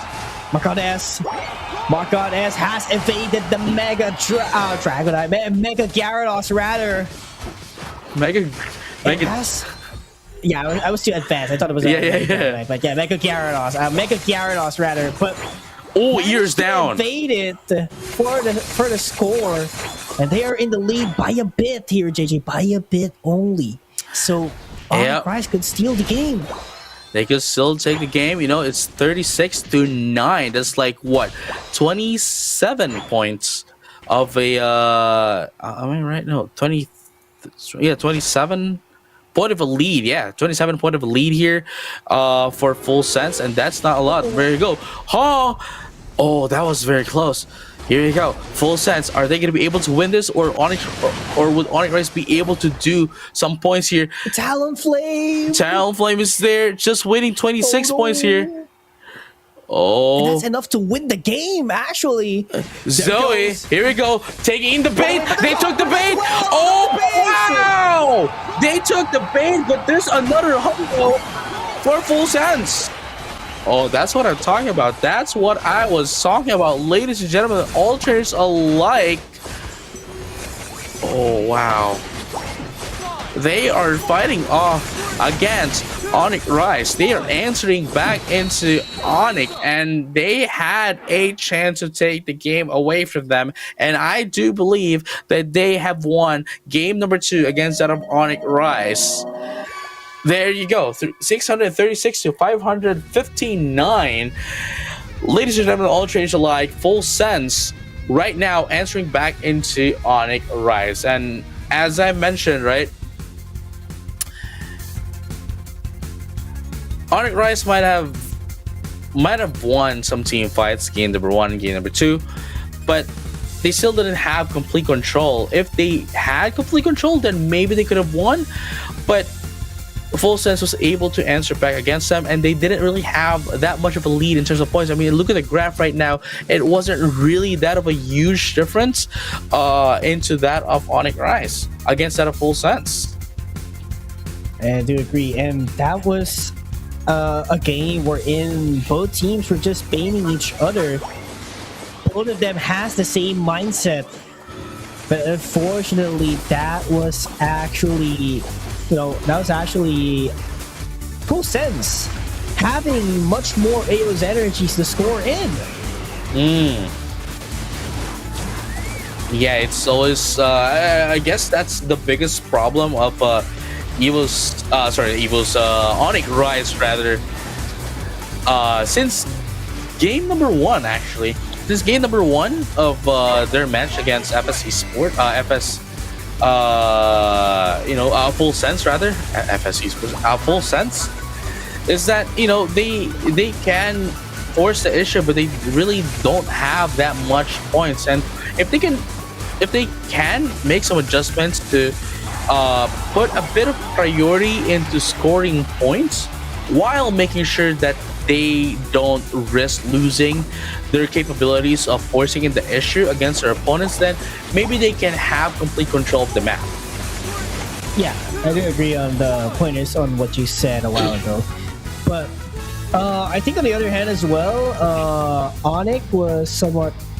there were moments that, they were really out of their composure simply because Full Sense was actually controlling the game by far. Let's say from mid to... not actually mid, from the start up until mid, right? So it's actually more of an identity crisis as well. Maybe something was happening in the background as well from the team. And Full Sense really did a great job for them to, force things down and control the game so that they would be ahead by just a bit and continue the momentum even more on the latter part of the game.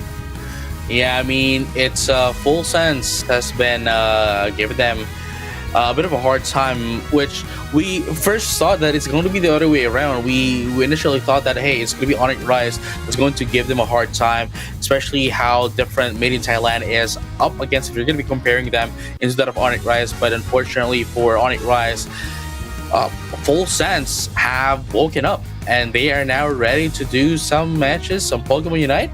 And hey, man, they are now currently in the equal footing. They're not really, dominating per se. They might have been able to do some team fights here and there, but the score is the problem right now for Onyx Rise. Absolutely, I do agree. But here's the thing, JJ, it's already a point wherein one would drop into the game and be forced to sit on a third or fourth spot.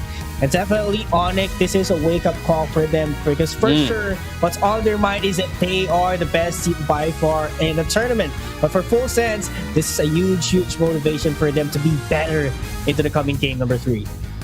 Oh yeah, I mean, especially that they have won game number 2.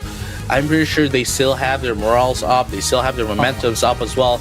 Going into game number 3, that's going to provide them a boost of an advantage against Onyx Rise. But this time though, it is going to be Onyx Rise wanting to get the first pick. I was about to say the first turn, but you know what I'm saying. First turn. First turn. Yeah, first turn to pick. There we go. So, Mega Lucario is banned. So, they're somewhat minimizing the Mega Pokemon of Full Sense because ideally they won't be using it, so just take it away. And it has been a priority pick of Full Sense for the first 2 games. So, minimize the options as much as possible is what Onyx has been trying to do here. And I feel like same draft would work here for Onyx. Maybe they would have Talonflame again and Mewtwo X same thing with Snorlax. But I think they don't need to change anything. They just have to maintain it. But Talonflame taken out and same thing with Leafeon. What could replace them?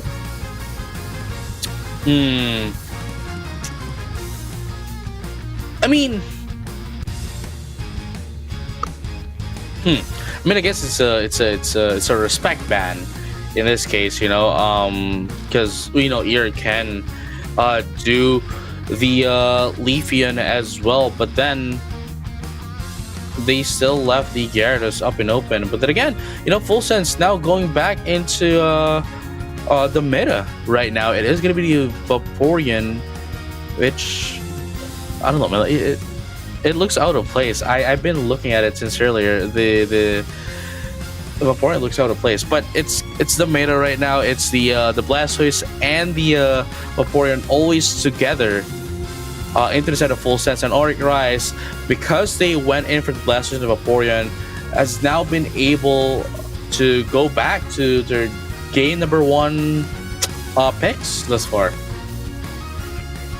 Okay, then we also have a Gyarados for Full Sense, the non-mega version. So, are we going to be seeing Scizor once again? Because I do believe they were the ones who used Scizor a while ago.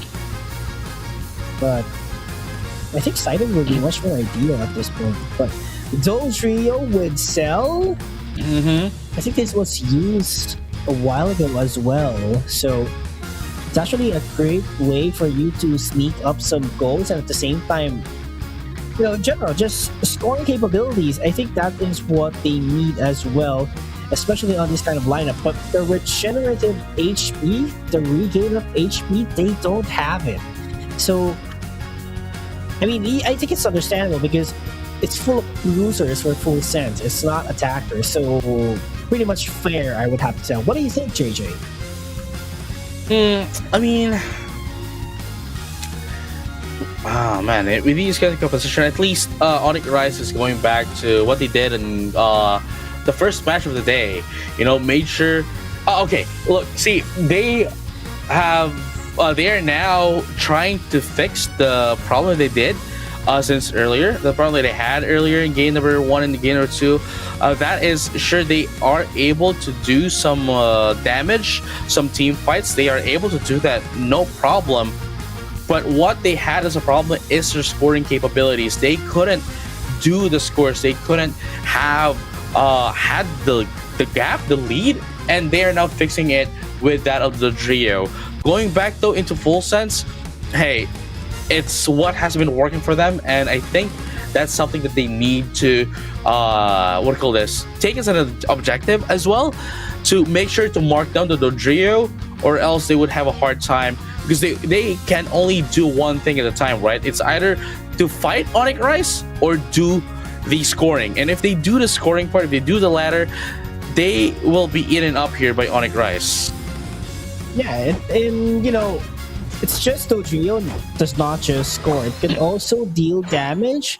So this is somewhat balances the flavor of the composition of Onyx Rise. So I'm quite excited that you pointed out that one. So this is a match that, let's say, Onyx Rise would sit comfortably better compared to games number 1 and 2.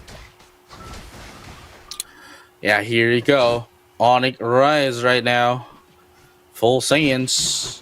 Gonna be game number 3. Whoever's gonna be winning this is going to proceed to the grand finals of the day. And what's great about this match round number 2 is that if they do lose this, whoever loses this, they don't have to wait next week for the next match, because they would have the chance to go and get more points by winning the battle for third. Oh, there we go. That's a lot of scores coming in for Onyx Rise. This is what they wanted to fix. Right now, it is being felt here. Look at that. So quick to clear out the Swablues and Altarias. That is how they do it. Here you go. Sun Sage. So it's a scissor. Yeah, using a scissor, not the spider, which is quite interesting. Because they have the DPS. That is Smart God S. Though its Unite move is more of a burst, it could serve as their DPS. And I don't know, man. Like I just, especially with this with the current meta right now, the value of a scissor is less than the value of a scyther. That's what I actually believe. Yeah, I think it does really make sense, since when you're trying to burst out your opponent, or if you want to KO, I think burst is the much more better option compared to being a bruiser, right? So scyther is pretty much bound, especially if you want a priority target. Here you go. Onyx Rise and full sense. Charging in. This is a quiet match, JJ. Not the explosive match that we saw from the past 2 games. Everyone is so careful because they have to make sure that they get the lead or somehow maintain on equal footing, because this is game number 3. No rooms for mistake. No, I do agree. And it's actually quite great as well for both of the teams, because they want to make sure that they don't do the same errors, the same mistakes that they did game 1, game number 2, and both of them are actually taking their times as well. Though I have to say that the trio, we haven't really felt the trio yet with the scores, especially when they're almost the same in terms of points. There we go. Lead closing or widening. Oh, not widening, but closing in once again. This is literally anyone's game, but that is going to be the KO all the way to my big boy Blastoise taken down. Not going to be quite enough to create a statement here. This is a quiet match, but I'm on with the Muddy Water. Gets a KO in return. There goes the handshake in terms of KOs. Here you go. Hong. Ooh. That's Hong for you, man.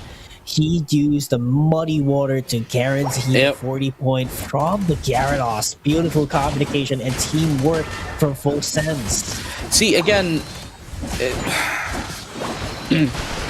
they made a different draft here to make sure they, take care of the problem of the pointing system, the points, rather not the system, but the points that they can put down. But Onyx Rise is the one in the deficit right now in terms of points, and Hong again with flip turn, just trying to do what the trio is supposed to be doing. Oh wow. Look at the range of the Muddy Water. It can literally just zone out your opponents once you see the Muddy Water, which is actually, gotta give credit to I'm Hong. He's doing a great job. By far, this is his best game, even though it's just halfway mark of the 3 games that they played at least for today.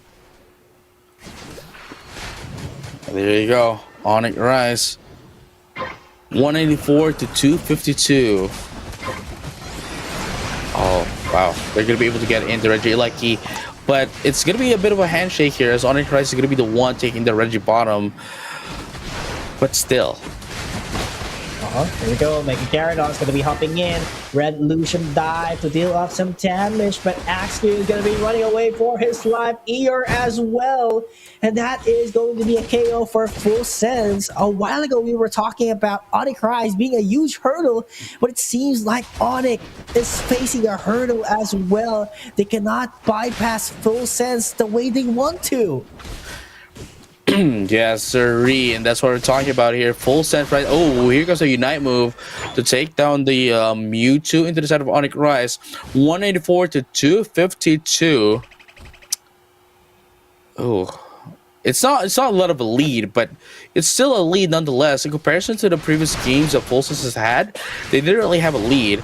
But this time, I like the fact that they are maintaining it as much as possible. Here comes the Muddy Water once again, just to push away Onyx Rise. They couldn't really do lethal casualties into the side of Full Sense. Not by far since the start of this match. Still a close game. Onyx Rise regains the lead once again. This is anyone's game, but for some reason, Full Sense seems to be the one controlling it, JJ. It is Full Sense, the one controlling the game as of the moment. And look at this, AXQ gonna be... Oh wow, beautiful block here from Illuna. If it wasn't for Illuna, AXQ would have been able to be taken out here by Full Sense. And now only one score goal is up left down for Onyx Rise, and Full Sense might be able to go in for the Regieleki up top maybe, but no, it's going to be Onyx Rise here, which I think is going to be a huge one for Onyx Rise, going to give them a bit of a breathing room as well, allowing oh wow, okay, Full Sense did not go in for the positional advantage into that of the Kyogre, but instead wants to intercept the Regieleki. Is this the right play? I'm not entirely sure.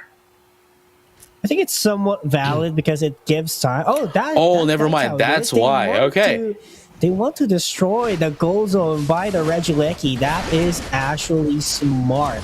But right now, you cannot afford to get KO'd as much as possible. Kyogre is already up. Oh yeah, we'll have to talk about that later with the secondary score goal up top. But right now, we are going to see potentially the final team fight of the game.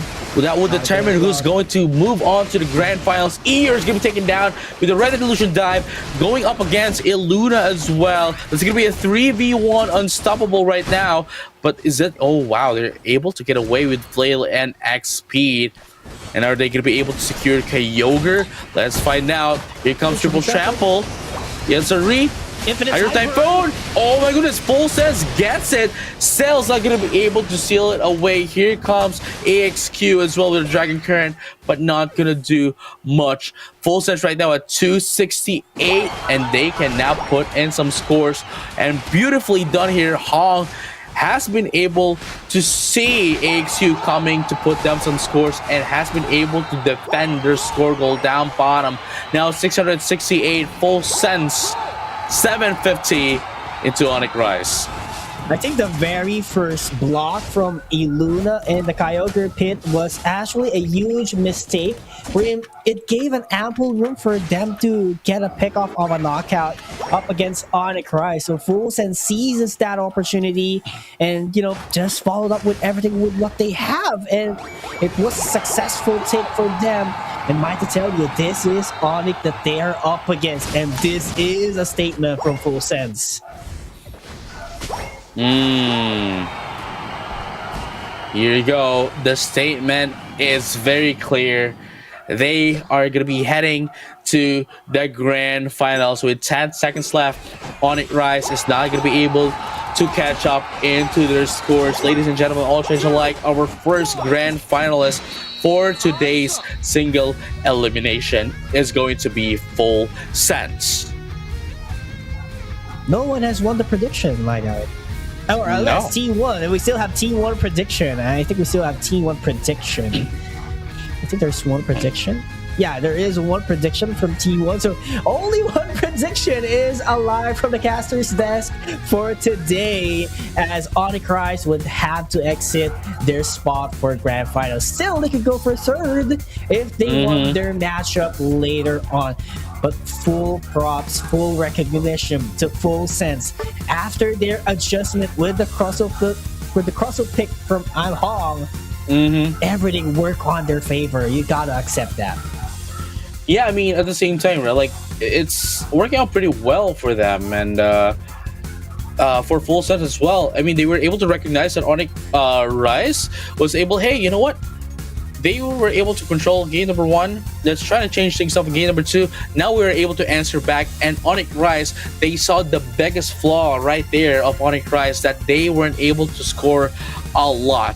And so, Full Sense, what they did, hey, let's play the same thing as what we did game number 2, but instead, let's try to put down more points than ever. Try to push down more points than what we did game number 1 and game number 2, and that's what they did, especially with Hong. Hong was acting as their Talonflame, acting as their Dodrio, using Flip Turn to put to be a mobile, you know, Pokemon to put it on score. But as I say that, you know, they might have won, but I have to say there can be a bit of a, you know, they can make their gameplay better, especially with their decision just to allow the Regieleki at the top path. They could have positioned themselves immediately into the Kyogre while allowing Rice to take the Regieleki, because the Regieleki is going to destroy the top tier, the second tier score goal anyway. That could have given them some time to position themselves better, because with that, they're scattered around the map, that the chances of them taking out the game, taking out Onyx Rise, was slimmed down just a little bit because of their positioning. But nonetheless, they still won, and they are still our first grand finalist for the day. Yeah, hey, a win is a win, but this is actually the first time that we get to see Full Sense into the grand finals. Will we be able to see another new team stepping into the grand finals, or will Team 1 continue their domination in this league? Yeah, well, I guess we'll have to find out when we come back. You know, only here at Pokemon Unite Asia Championships, Asia Champions League rather, 2026. And when we come back, there'll be 2 more matches. The second round 2 game, and then the grand finals will determine who's going to fight off Full Sense later when we come back. So don't go anywhere. We'll be right back. Peace.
Welcome back to Pokemon Unite Asia Champions League. This is your caster still, Pikachu's and JJ Kun, and we are heading towards our second set of semifinals. That is going to be T1 going up against Evo's FXL. Now, might to tell you, Evo's FXL, I do believe that this is their first time heading towards semifinals. Correct me if I'm wrong, but this is going to be big if they can actually take down one of the top contenders of the league, which is T1. Because, hey, Fulsis just did up against Onyx. No, yeah, I mean, it could be anyone's game at this point. You know, it's we saw a what do you call this? We saw an underdog story on the last match, just now, 5 minutes ago. And it's not going to be surprising if we do see it once again. I mean, at the same time, they, you know, Evo's FXL were once the crown prince, the crown royalty of Southeast Asia. Yeah, and we cannot deny their wonderful performance as well last year's ACL, wherein they just came up short up against Insomnia, but might to tell you, this is one of the top teams across the world as well. Not just in Southeast Asia and Asia, but across the world. But same thing goes for Team 1. Probably, I mean, not probably, they are, you know, I mean, they are third in the seedings, but they are the only one who's left in the tournament run, at least for day number 3, who has earned a championship from the tournament circuit that we have for group stage. But we have Xingdi here, always has been the key player, just like what you said, JJ. Mega Charizard X, Mimikyu, and Serena, but right now we'll be playing as core. And now Komi, you know, we saw how Komi played the Miraidon and of course the Mew. Miraidon from the previous days, but earlier was the Mew and it did not disappoint at all. And now let's find out what's going to be the name here. What's going to be the name of the game for this time? I want to see the Mew again, actually. We'll see. We'll see if we get the Mew once again by Komi, because it has been really efficient when he gets that Mew on his hand. But Blastoise, Leafeon, Scissor Scyther is banned again with the Hoopa and Mewtwo X. Okay, we don't have Mewtwo X right now. Okay. That is great because it has been offering a huge amount of kit to the teams competing here in the tournament. It's almost 100% well pick rate, usage rate here for today. Along with the Blastoise and the Vaporeon as well. There isn't a game we've seen where it's neither banned or picked all throughout. But as I say that, Evo's FXL is going to be starting off with Vaporeon and T1 as Mega Lucario to start things off for them, and EP Blaziken. with the Blaziken. There you go. But I'm quite curious, would this be the Blaziken defender, just like from day number 1 and 2, or would it be an all-rounder or a core for the team, since I think T1 or rather Pisterio with the Lucario would go for top path, so just have to see that one later on. But Mew being hovered by Z-Ray, this is actually great because Z-Ray can actually pull this one off as well, and at the same time deny one of the top picks of Kobe.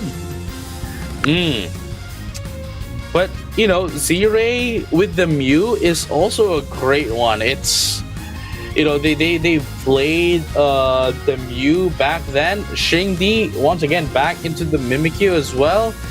They're not holding back against C1 right now. Yeah, and that's what I meant by Z-Ray could use this one as well. So, we have to see that one later on, but Kobe still has a lot of Pokemon on his pocket. Maybe the Alolan Raichu might make an appearance once again, but there's a huge chunk of options left for their team. And I do love the line from Evo's FXL so far, because this is a traditionally approached Pokemon line compared to the bruisers that we are used to see way back, or not way back, but at the present time. And here you go. Oh, we're having a bit of a changes here. Let's find out who's going to be using who. Komi this time around, going in for the Mega Mewtwo Y. But it's not a supported Mewtwo Y right now. It is a factor, because we saw a while ago that Mewtwo Y was somehow used as a supporter rather. So right now it gets the spot as an attacker, and this is just like ACL last year. So I'm curious how they could pull this off. Would it be the same kind of impact last year, or would it be better from last year? No, yeah, I mean, we will just have to find out this time around, as we are now headed in towards our second semi-finals, round number 2. Evo's FXL going up against T1, and this is going to be a huge fight. Nonetheless, this is one of the matches that is being looked upon and looked forward to, because they are considered the greats of Asia, along with, of course, some of the teams as well that we have had earlier, which are unfortunately been taken out for the day. But here we go. Game number 1 of semifinals 2. This is it. This will determine who will get the spot in the grand finals, and who will go up against Full Sense. Well, theoretically, right, like data-wise, at least for the season, it's gonna be Team 1, but Evo's FXL has evolved so much by just looking at their game a while ago up against Nemesis, and if they have the same kind of performance, they could pull an upset up against T1. And here you go. Still early game. A minute still in the game. Yep. Still a minute in, nothing much else is happening. Both of them is still trying to figure out each other. But as we say that, T1 has a bit of a a bit of an advantage right now with in terms of the points, though not as much. But it does say a lot in terms of the stacks status of the teams as of the moment. Oh, look at that muddy water! Perfectly timed to get the Choreo up against Mr. Mime, and multiple scores falling in on the top path. This is a great start for Evo's FXL as well, because they are going head to head in the scoring department. There you go. That only means that they have been able to get in their stacks. Hopefully you do have gotten all of their stacks as of this moment, because the scales will be tipped in just a bit. And look at that, Komi right now buying some time here, and going to be able to be taken out here, while bringing about 2 from Evo's FXL away from their own team. That is just a huge amount of time as well for them to have a setup here at the Regidrago, but still, Evo's FXL is still the ones controlling it, but there is a bit of a contention here from Team 1. They want to score as fast as they can, and the overhit secures it for their team. Regidrago taken down, but Shingday with a Shadow Claws, just enough to knock it down. Yep, there you go. Evo's FXL answering back into T1. I just noticed it's not the flip turn, it is the Aqua Ring. I do believe that's the Aqua Ring being used by Chin, so they do have some healings for the side of Evo's FXL, which is actually a great thing as well, knowing that the Mewtwo Y is available at the hands of T1. Yep. Here we go. 121 to 54. Evos FXL currently in the lead with the points as well. They do have the points. They do have the stacks. And they are now ready to go up against that of T1. Going to be able to secure in that Regieleki as well. And at the same time, not only that, but also the Regirock. Going to be able to take down the Snorlax and the Mr. Mime as well. Slash doing the work despite still not being a Mamoswine. And they were able to destroy the first score goal. And now Regieleki moving into the second score goal. And they're going to be able to put down more points right there. And look at that instant scoring, instant. And there you go, level 9 as well for the Mamoswine. Slash now ready to put in the Mammoth match. And they were able to be able to do that as well. Unfortunately, Ice Fang is going to miss just a bit, but it does not stop them. And there you have it, going to be able to put in more points. That is a phenomenal execution from Evos. They maximize the value of their Regieleki by putting up some pressure to T1 and converting it into a score. And it doesn't end like that. Xingdi is so confident that he could take one down if he gets someone from the Shadow Sneak. There's just no breathing room from T1 up until this point. Here we go. It's it's going to be a bit of a. It's quite interesting, right? It's quite interesting how we saw how much of a lead, how much dominating T1 is earlier on the previous matches, but this time it seems as if Evos FXL has them in the bag. Oh, well, I mean, it's still just a 5-minute mark, but with how the status is right now. Yeah, I mean, they were doing so well here, JJ, so far. And, they're so patient. And if you look at the level gap a while ago, it was too huge. Level 7s compared to level 11s and 10s of Evos FXL. So that is something that Evos have had to maintain if they want to get this win as easy as possible. Solar Beam not going to do the last hit, but Aura Cannon does for the Regirock. That's additional defense for T1, but not going to be quite enough as the overpowering prowess of Evos FXL just takes them down. That's total of 3 KOs, mind to tell you, on that team fight. There goes the Snorlax diving in, but not quite early to stop the goal of Evos FXL.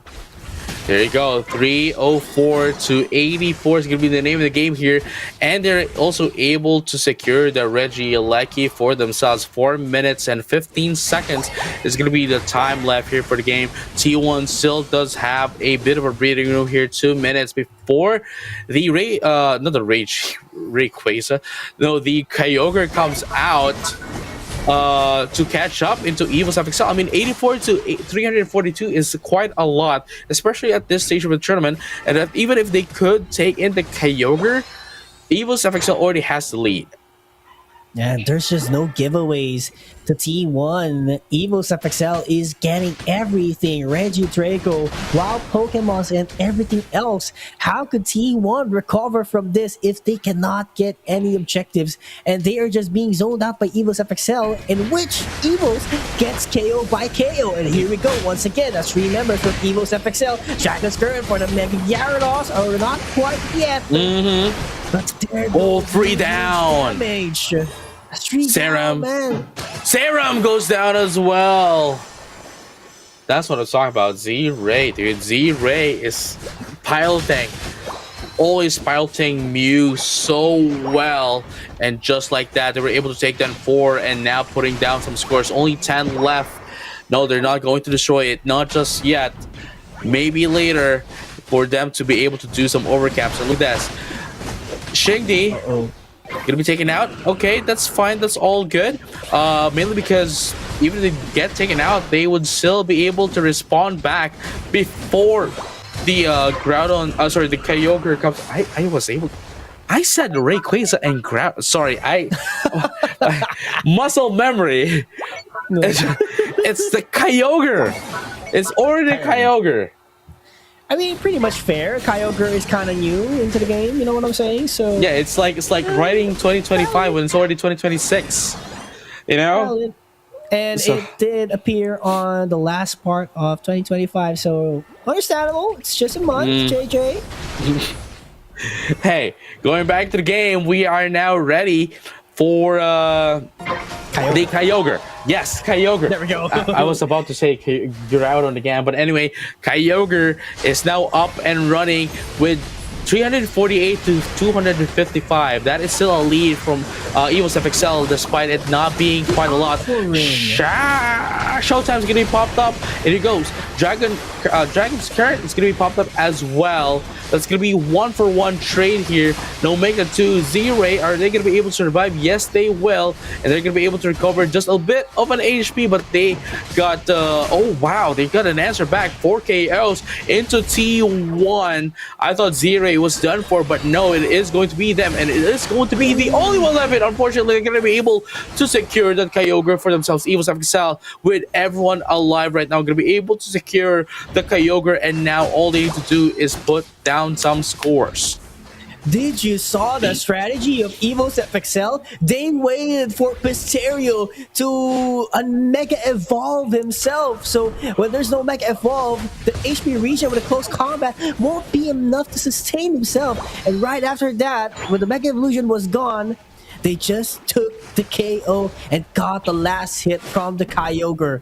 Smart execution from Evo's FXL, and they are just zoning out everyone else from Team 1 into their goal zone. Wow. Here you go. Evo's FXL trying to, well, not trying to, but is actually dominating right now. Dominating T1. They're not allowing them to score. They're not allowing them to defend, and just going in and in and in into that of T1. And you know, I don't think T1 is going to allow this to happen a second time. But with this kind of morale boost and momentum from Evo's FXL, it's not unlikely that this might happen again. Yeah, not unlikely, man. Top performance from Evo's FXL, JJ. And I have to tell you, it's Team 1, one of the probably considered strongest team here, gets taken out by Evo's FXL. This goes to show, man. Numbers are just numbers. It could turn the tides. It could change the history. I mean, look at Evo's FXL. They were, you know, one of the bottom teams in days number 1 and 2, and they got a game up against one of the top teams who actually won a championship already in our group stage circuit. So this is no joke. This is Evo's FXL on its fullest potential, and maybe they can grow stronger in the latter part of the tournament. And it's going to be a what do you call this? A history in the making for Asian Champions League 2026. Should they win, because you know T1 has already been there. Evo's FXL is going to be the first one if they do win this, and at the same time, it's not going to be a regular in the top spot. It is going to be full sense. Absolutely. This is a statement, JJ, that everyone in the ACL could go way beyond they were in the past games. And Evo's FXL, work together with Full Sense, demonstrates it. But might to tell you, this is just game 1. Game number 2 would commence very shortly. The question is, can T1 set up the pace and do a revenge match up against Evos? Oh, that is true. Well, we'll find out later on, you know, after this match, really. I mean, it's still just game number 1. There's still game number 2. And again, this is the best of 3. We can still go to game number 3. Yeah, and of course, you know, the fans and the players does want game number 3. That's for sure, because they want a rematch. They want the best Pokemon Unite action. And definitely, both of these teams have been fighting for more points, and you know, whoever gets the win definitely would boost their points by a lot. And Team 1 for sure, they want to get that spot. They want to be on top once again, because they're currently sitting at 3rd. But for Evo's FXL, they want to boost those points by as much as 20. No, I mean, they really need that. You know, they really need that. If they do want to have a bit of a chance to go up into that of the leaderboards, leaderboards rather. The ladder and the leaderboard, it's the same thing. Yeah, But it's I the same just thing. Yeah. ladder boards.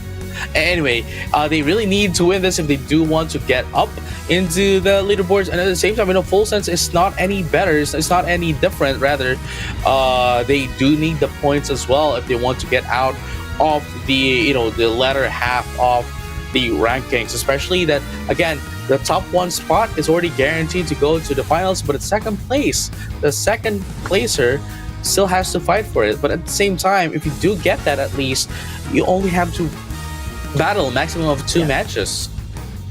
Absolutely, and as much as possible, you want to be sitting comfortably at the top, so you don't have to play that matches. Do not let the tiredness and the fatigue get over you, and you want to be on your full shape when you compete into the games on your way to ACL finals. And here you have it. I mean, we are now getting ready to get into game number 2. It's I don't know, man. It's I don't know. I mean, I guess it could still be anyone's game to game number 2, but it will. I guess I wouldn't say it would depend on the draft because we've seen how much both of them played, essentially the same draft as well. So definitely the execution is going to play a part here. And with how T1 played earlier, I think they have still yet to reawaken into this match. Yeah, they have for sure, and that is a wake-up call, not just for T1, but of course too, Evil's FXL as well, that they could win against T1. So definitely, they're much more confident. The composure is there, the fighting spirit, everything is burning within them, and you gotta respect that. This is one of the top teams again in the world and Asia, so you gotta respect them from what they did way back then. Even though there were changes, the fire is still lit up. No, yeah, and before we forget, ladies and gentlemen, all trainers alike, for those who who didn't tune in earlier, you may now start registering for the winter tournament, which is, by the way, going to be happening on February 1st for the qualifiers, and the playoffs for APAC East is going to be at February 7th, and APAC West at February 8th. Yes, and for sure you want to shoot your shot if you want to compete into ACL finals, because that would be free hotel accommodation and flight tickets. So make sure to just shoot your shot, and maybe you will be one of the representatives of your own region, not just in APAC East or West, but going back, that's going to be Mega Lucario band. T1 is actually on the purple side, so they get to pick first. I think this would be a Vaporeon, or there we go, the big boy Blastoise, my favorite Pokemon. Oh man, it's it's definitely first pick. Since match one, it's never left, despite it getting banned out. Getting nerfed out across the board. All of its move, its stats, and all that. It's still quite a huge utility, honestly. A radius big enough to push down opponents, knock them up, and push them away. That's so much of a value. But here we go, Shingdi once again with the Mimikyu. This is scary, man. And Shingdi has done a lot during game number 1 with the high within the damage department. Same thing with Z-Ray. So they're actually maintaining their draft, except for the Gyarados, because it was just the regular Gyarados a while ago. But right now it is on Mega. So it's just Slash. Will he maintain the Mamoswine, or we're not quite sure yet. Let's just wait and see what would happen here, but I do feel like it would be the case. Komi now goes for a Lucario, no longer a special attacker. This is actually quite interesting. Yeah, because the Blastoise replaced the Mewtwo Y from game number 1. So this actually, I mean, yeah, it could be a special attacker of Blastoise with the Hydro Pump and Rapid Spin, right? So it's pretty much fair, but yeah, there's an added sustain, there's a special attack as well, but overall, Evo's FXL is looking much more stronger. But what do you think, JJ? I mean, Evo's FXL, I'd say they have pretty much the same composition as earlier, which honestly just reinforces the fact that, hey, these are their comfort picks, and they wouldn't waver.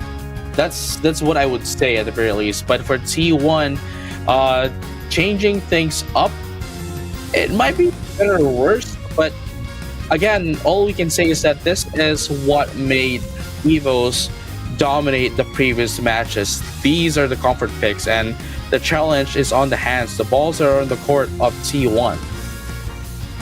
Absolutely. But again, this is just one way away from Evo's FXL for them to get the spot in the grand finals. But for T1, they need to win 2 games consecutively, which is a big hurdle and a huge pressure for them if they want to keep their standings up and going. But hey, it's not yet over. This is just the start of game 2. Let's just watch and see the action. T1 and Evos on second game. Ooh, here you go. T1 right now. 4-2. Oh, at least they were able to get in the first stack of the game. But still, you know, nothing much else. It's still a quiet game. Yeah, that's how it's supposed to be. But I think the early ambush potential would be an advantage to Evo's FXL simply because Shingdi is a Mimikyu. And once you have access to the Shadow Claw, it'd be easier for you to create a surprise attack. But T1 does read that one quite well. The Muddy Water creates a distance so that they could secure all the birds and top pass. Oh, yeah. And this is what I was talking about, right? Like, T1 is not going to let what happened in game number 1 to happen once again. Okay. Game number 2. Easy. Yeah, they're still trying to take a bit of a time here. Komi is not going to go in for the Lucario, but instead is going to be piloting the Blastoise. We love the light screens as well a while ago from the Mew to protect the Gyarados. So right now, Gyarados is online for Evo's FXL. They are looking strong as of the moment, and there we have it. KO on the top path, scores will fall in. And mind to tell you, they still have that Gyarados leveling up at the bottom, so this is going to be scary for T1 if they let Evo's FXL get ahead of them. And here we go, 20-66, dude. Evo's FXL still has the lead. Their stacks are now up as well. Regidrago going into them as well. EP is not going to be able to steal that away from them. There we go. One away. Blastoise already online, and look at that. There's just no scary possibilities for you to engage when you're with Evo's FXL. They're just confident. Waterfall in from 94 and everyone would follow up, and Aqua Ring once again would be their utility, so they do have a healer at the backup. And here you have it. Regice right now already up. Regieleki, nobody's taking it, but I guess Slash is there up top as well. Regice though is going to the hands of T1. And 77 Shin try to get away. Are they gonna be able? Yes, they will. Gonna be able to get away because of the score goal. I think that's actually better, you know, do not sacrifice the knockout. You can sacrifice the points, but the XP that you have to sacrifice once you get knockout would be very detrimental for you. So I like the call coming in from Evo's FXL. They want to make sure that the XPs are on equal footing so that they can go head to head with T1 as always or as often as possible. And look at that as well. Slash just invaded T1 central area just to be able to evolve now at level 9. And they're going to be able to put down more pressure into T1 right now. 181 to 166 is going to be the name of the game here at 6-minute mark.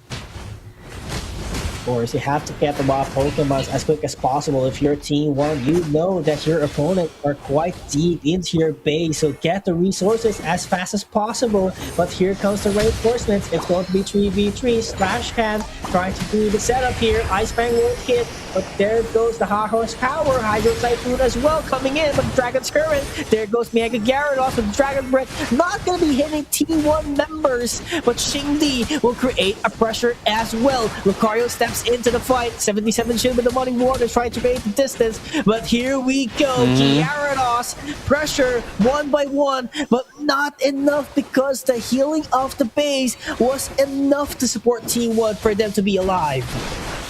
There you go. 181 to 166 is going to be the name of the game here right now. EvoSFXL though, both of them are actually quite on equal footing as of the moment. Both of them has 2 score goals down, and right now we're going to be seeing another team fight here. Whoever's going to be winning this one definitely would tip the scales. There you have it. Parano's going to be popped up here. Oh wow, that is going to be Regirock coming into the side of T1 Aqua Ring just to get in some sustain. There you go. That's going to be Mew going down into the side of EvoSFXL. Oh, there we go. Has to get away immediately. EvoSFXL with a reset after that fight, and they have to be very careful. Regidrago will appear in just a bit, and I feel like EvoSFXL does need it if they want to put more pressure against T1, knowing that they are behind by just a bit of a point. But you know, every score matters right now because the flip is really hard to execute until this point. What if you're dealing with Kyogre? Well, here you go. We're gonna be able to see that. Regilucky is gonna be going into the side of EvoSFXL. 94 is helping out a lot into the side of EvoSFXL, giving them a slash around down bottom, dude. Yeah, he was just trying to control his rhythm with Pisterio, but look at this surf away from T1. That was actually great. Ooh, nice way to evade that. Pisterio gets away with the members of EvoSFXL. And that was actually enough for them to create a reset. So EvoSFXL needs to get their positioning as much as possible because T1 is somewhat controlling the middle area. Did you see what happened with Xingdi right there? And Komi went in for the Hydro Typhoon as they got outnumbered. But immediately, the moment it popped up, Xingdi went in for a play with me and stopped the Hydro Typhoon. Wow. The question is, can he get Play With Me online before Kyogre appears? That's a big asset later on into a team fight. So right now they're going to be brawling in on the Regirock. Z-Ray has a solar beam that could actually snipe it down. And I am sensing it would happen just like that. Z-Ray secures it, and there we go. They are going in 1 by 1. Snorlax taken out, and they have time to position themselves into Kyogre. Oh wow, 181 to 166. While EvoSFXL does have the prowess. The prowess advantage against that of T1, but they are going to be able to do this to Slash, isolate them just a little bit, but not quite enough to actually take down Slash away from EvoSFXL. And look at this right now. Here comes the surf. Excuse me, surf from Kobe. Ooh, there goes the check button. Will he do the setup? Hydro Typhoon will pop up, but the play would be once again perfectly timed by Shingdi to cancel it out. Muddy Water to set up some distance by Hydro Typhoon again. Hydro Typhoon once again, but there's not enough people to get up by it. But there goes Mega Gyarados doing some damage as well for Evo's FXL. But Mew is already one down. That's gonna be 1-1. Slash Can still has a huge 2 for 2. Pisterio is running away, and Shingdi is the only man that can do the damage for their team. So they have to do a reset because it's just 1-1. Whoever loses their own rounder will definitely collapse in the fight. Yeah, Zuri, that's why they are currently buying some time using the Kyogre as a bait, but they're going to be able to take down Shingdi as well. Kyogre almost going to be taken out here. Who's going to be able to take this slashes right here along with Shin? Oh, wow, that is going to be Evil's FXL securing the Kyogre, and now all they need to do is run and score in. But here comes 55. Nobody else is on T1 going to try to score themselves. They want to take that in. There we go. Blaziken is out. Slash. There you go. Slash is being a support right there, allowing them to put down the scores for themselves. And just like that, while they had a bit of an issue, Evil's FXL nonetheless was able to secure the win against T1 and is now going to be proceeding towards our grand finals along with Full Sense.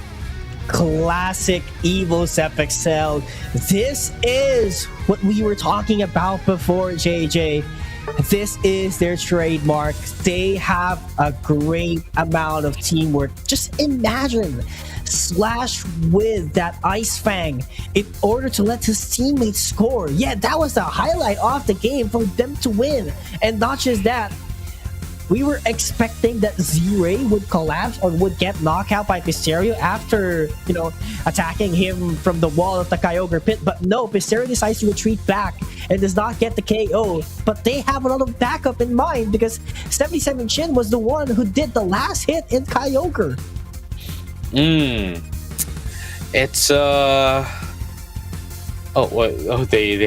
the names are a little bit too excited. It was Full Sense for a sec, but it is still T1. This is T1 versus Evil's FXL, and yeah, Evil's FXL is gonna go up against Full Sense in just a bit. Ladies and gentlemen, all trainers alike, this has been our second round 2 match, and after which a short break is going to be our grand finals. Still a best of 3 though. But on the grand finals, then we'll have the grand finals on day 6 on the King of the Hill. That is when we'll have a best of 5. I'm just excited for the finals. Man, just imagine that both of the teams who would be competing in the finals for at least day number 3 hasn't reached finals from day number 1 and 2. So new set of teams for every single day, which makes it great, just like this one. Because day number 1, it was Team 1 and Onyx. Day number 2, it was Rival Esports and Team Nemesis. And right now, it is Full Sense and Evil's FXL.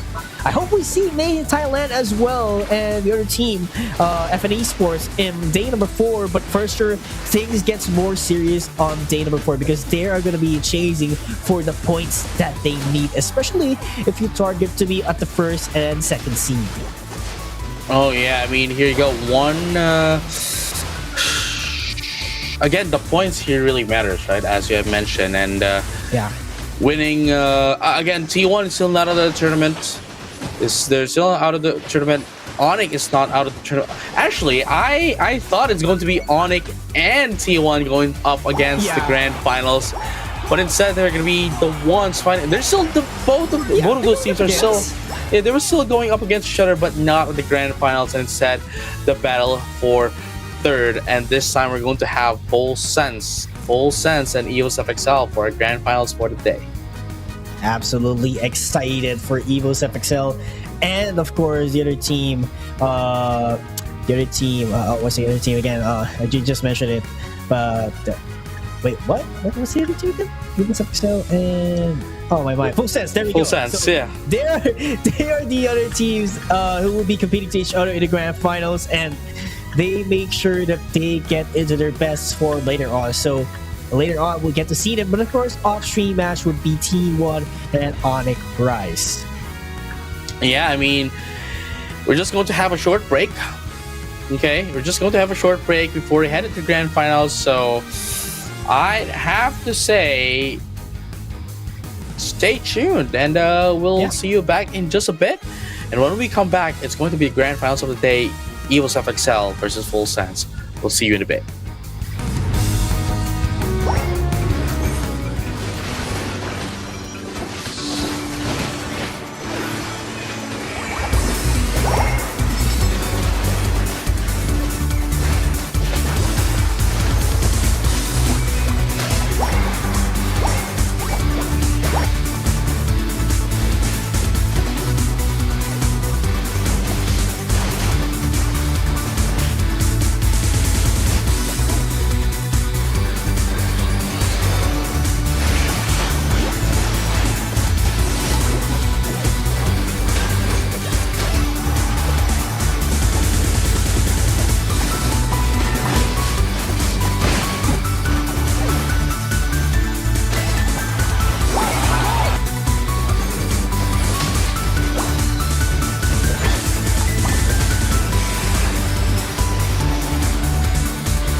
Ladies and gentlemen, and all trainers alike, once again, we are back here at the Pokemon Unite Asia Champions League 2025, day number 3. And we are now at the grand finals where EVOS FXL and Full Sense are going to be fighting off for a lot of points. Absolutely, that's 20 points for the crown champion for today.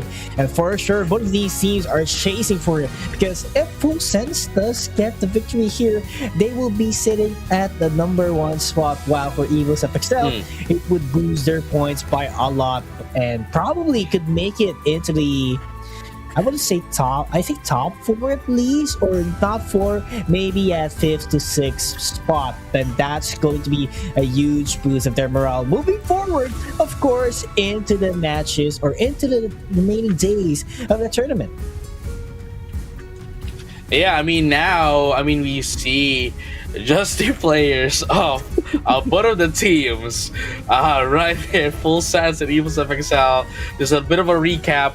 Once again, whoever is going to be winning this is going to get 20 points. Key player, again, it's going to be Xingdi as a core.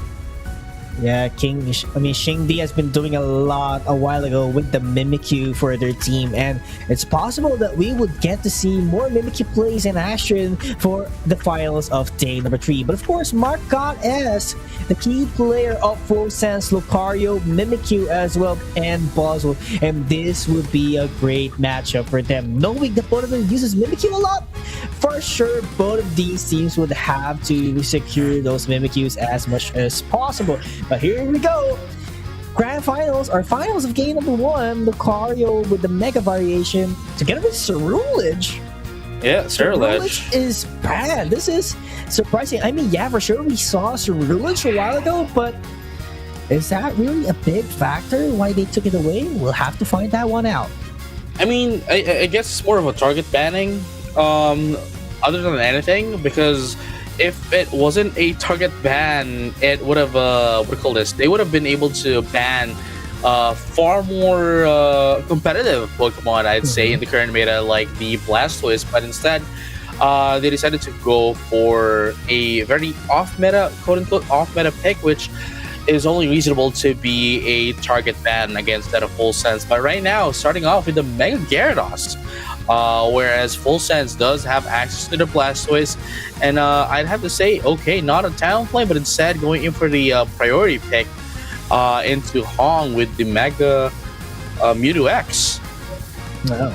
And I think for the next one, for EVOS FXL, they have been doing a lot of, Mewtwo Y and Slash with the Snorlax. So this is new. A while ago, we've seen Slash use Mamoswine consistently. So Snorlax is a huge pick-up as well, especially if you want to zone out your opponent. So I think this would be Flail and the block.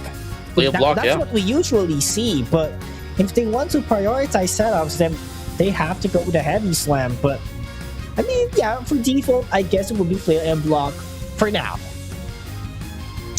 No, I mean, that has been what's happening since earlier, and at the same time, seeing the items here coming in from Slash, that is the Rapid Fire Scarf, the EOS Cookie as well, and of course we have the X Speed, which essentially just, we can reasonably deduce that it's definitely going to go in for the Flail and block.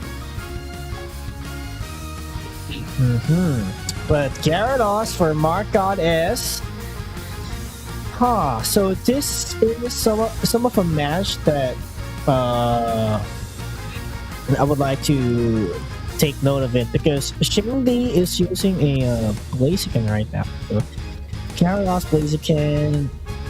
I'm not quite sure what would happen here, but the sustain is looking better for EVOS FXL, simply because they have the Alcremie available. But if Sunsage does position himself very well with the Icicle Spears, and if he can lock in the damage to 77 Shin, I think that would be a beneficial pickup knockout for them. So that's the thing that they actually do need here in order to lessen down the sustainability overall of EVOS FXL. Well, again, this is going to be the balls are in the court of Full Sense right now, and it would depend how they are going to be able to what do you call this, answer off against that of Evo's FXL, because again, we've seen Evo's FXL played phenomenally last game, and Full Sense, they were able to go toe to toe against Onyx. So I'd have to say they would be able to also do some damage into Evo's FXL. I mean, yeah, that's for sure. I mean, I have to tell you that, yeah, some team might be superior than the other, but at the end of the day, both of these teams proved that they could go up against one of the biggest contenders in the tournament by far in terms of statistics. So, this is, let's just give them some freestyle out here and make sure that we just sit back and watch what's gonna happen. But what's gonna happen is we're gonna see a pause. Yeah. Pause it is. So I think this would give us much more time to take a look at the draft even better, JJ, because we haven't highlighted yet the Mimikyu pick from Mark God S, simply because this could actually focus down the Alcremie. But here's the thing: we saw how this Alcremie works way back when Evo's FXL was matched up with Team Nemesis, and the Play With Me did nothing on the Alcremie, which is really, really concerning. Is this the proper pick of Pokemon for Full Sense, or would it just be a Nemesis 2.0? No, that is true, because if you think about it, there's not a single Unite move that Play With Me can actually stop against Evo's FXL. I mean, sure, there's the Infinite Cyburn coming from that of the Mewtwo Y, but like, Mewtwo Y is going to do its Unite move when it's far away from everything else to gain in some information. And it's not stopping Alcremie either. Pyronap is not really that much of a worth to stop with Play With Me. Dragon Current, obviously you can't target Dragon Current if it's not on the field, if it's dived in. And Blaziken, right? Blaziken, well, it just transforms its fighting style with its Unite move. So I totally see your point right now, where it's not really going to stop a lot, but it's maybe it may be able to delay the Unite move of 7-7 Shin later down the line. Yeah, I think that's a possibility as well. But speaking of a possibility, Full Sense, they are starting it really strong. This is what they did as well with their matchup up against Onyx that made it possible for them to get the victory. But, to not get carried away as much as possible, because Evo's FXL, they might take advantage of those kind of confidence, making it possible for them to get the Ragey Draco at this early. Yes, Zuri, and here you go. 42-84, Full Sense is in the lead in terms of points right now, which is still a bit of surprising here, getting in their stacks as much as they can, and trying to dominate Evo's FXL, because they know for a fact that once Evo's FXL does get their Unite moves, sorry, not even their Unite move, but just the Power Spikes in general, they would have a hard time. So they are making sure that they have and make the most of their advantage as they still have it. Okay, there we go. A little bit of an aggression once again from Full Sense, and that was actually worth it. SCGSGC,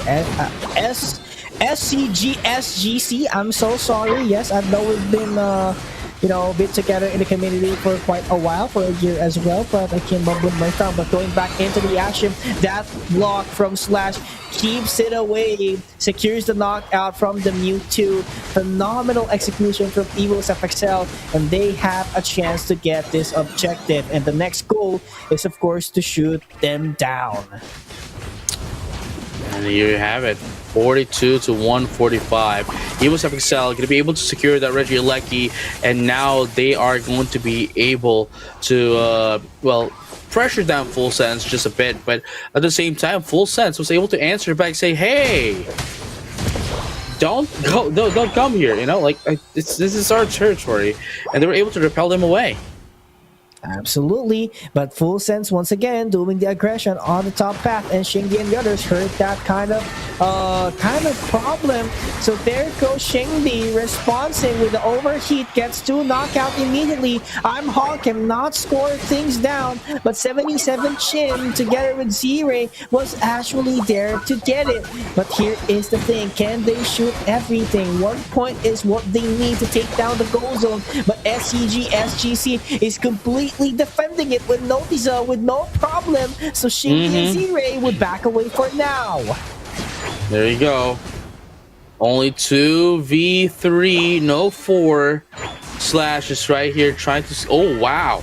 They didn't need Flail to get in because there was the hook from the side shock, and now going in for the block. Isolation gonna be able to take down the Mega Mewtwo X, and now goes in Power Nap.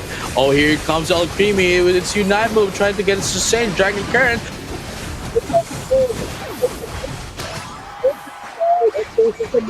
They're going to be able to destroy the first score goal right now. 20 seconds left before the Reggie Lucky comes out again, and that is going to be a wipe right there into the side of Full Sense. 176 to 148 immediately after one team fight. Evil XL was able to catch up into Full Sense.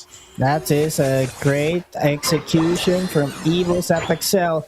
After getting that pressure up against Full Sense, they just charge in. And you know, every knockout counts as well here, JJ. Once you get a knockout, you get a momentum, and you make your opponent think that they would hesitate, they would back down, because you are losing in terms of the quantity man department. So make sure to get KOs as much as possible for their mindset to be different. Here we go. Ooh, Evil's FX, Full Sense, sorry. Wow!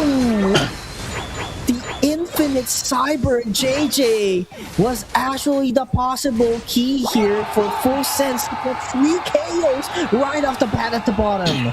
No, at the same time, they were also able to take down the Reggie Lucky up top. So not only were they able to get in some KOs, but they're going to be able to get in some points as well. Especially the Gyarados into the side of Full Sense has been left alone since early. And look at that. That is going to be the second points down for the Gyarados up top.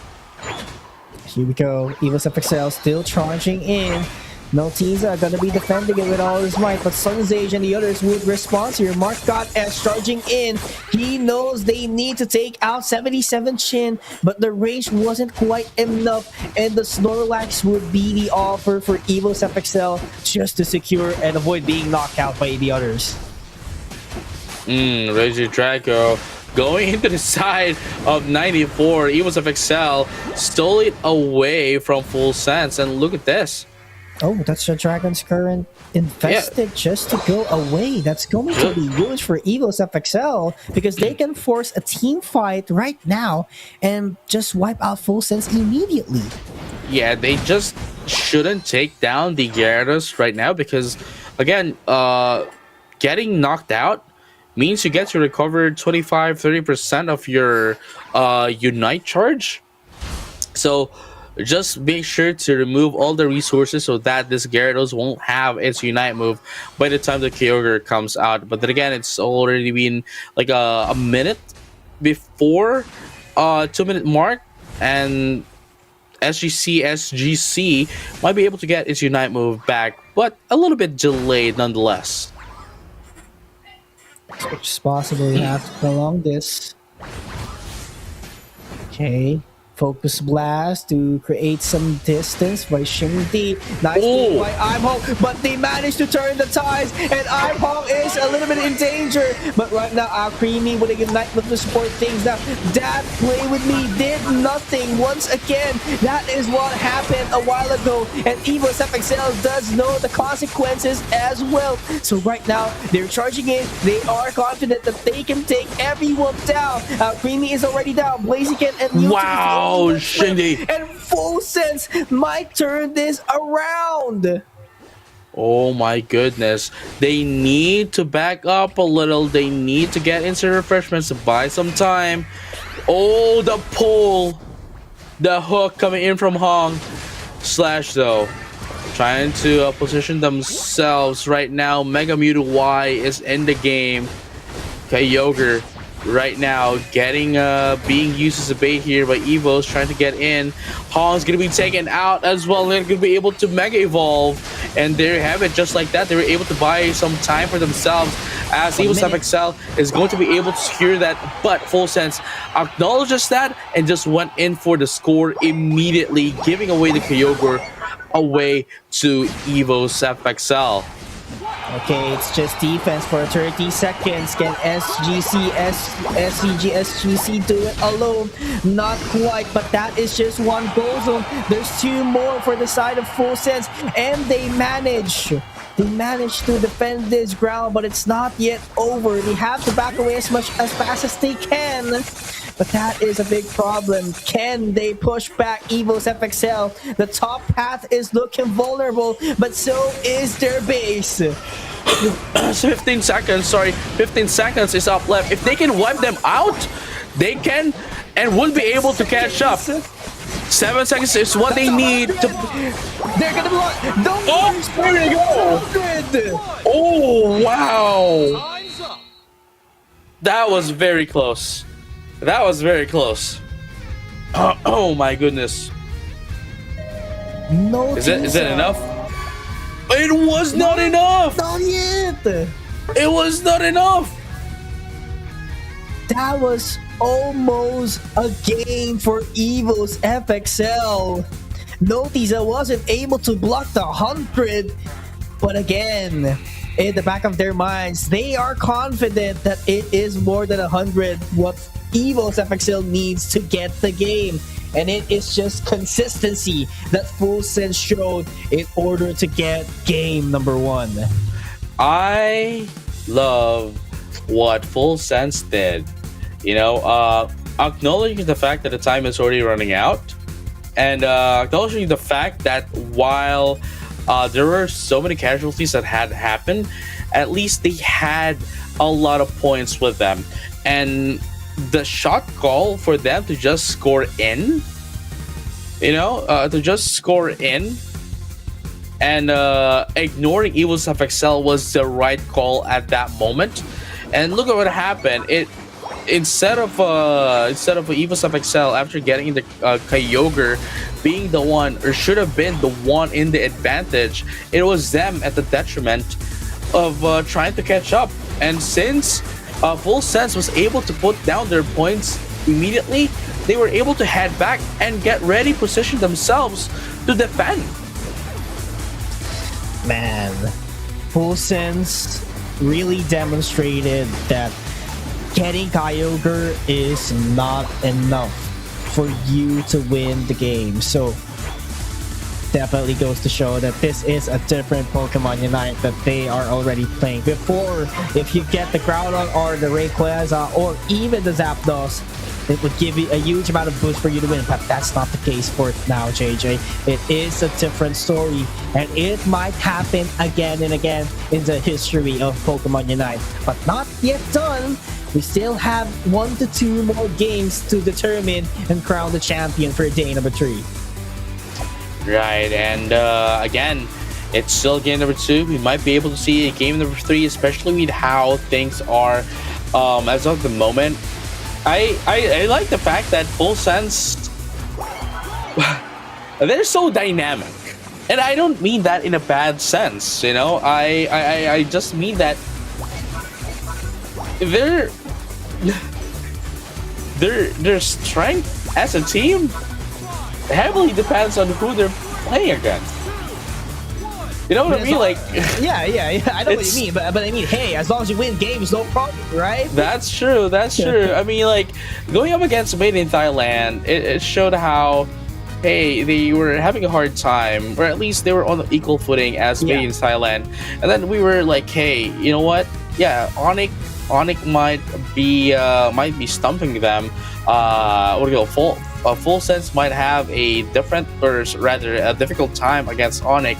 And then when they play against Onyx, hey man, they were able to stop them instead. And now going up against Evo's FXL, man, maybe I'm not giving Full Sense as much credit as they should have been getting. Yeah, I mean, I do understand where you're coming at, but hey, same thing goes for Evo's FXL because they were bottom of the standings from days of 1 and 2, but right now, hey, they're on the finals. So much credit to one of the teams out here, not just Full Sense, but as well as Evo's FXL. But Full Sense, just one win away for them to get the fresh 20 points from day number 3, which would give them a total of 40. And I think that would be the largest. But wait, let me do quick math. So if Onyx gets the win on the 3rd, I think Onyx would be at top.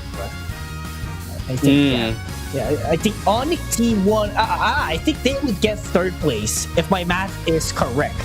So they would get 3rd place if they win this thing.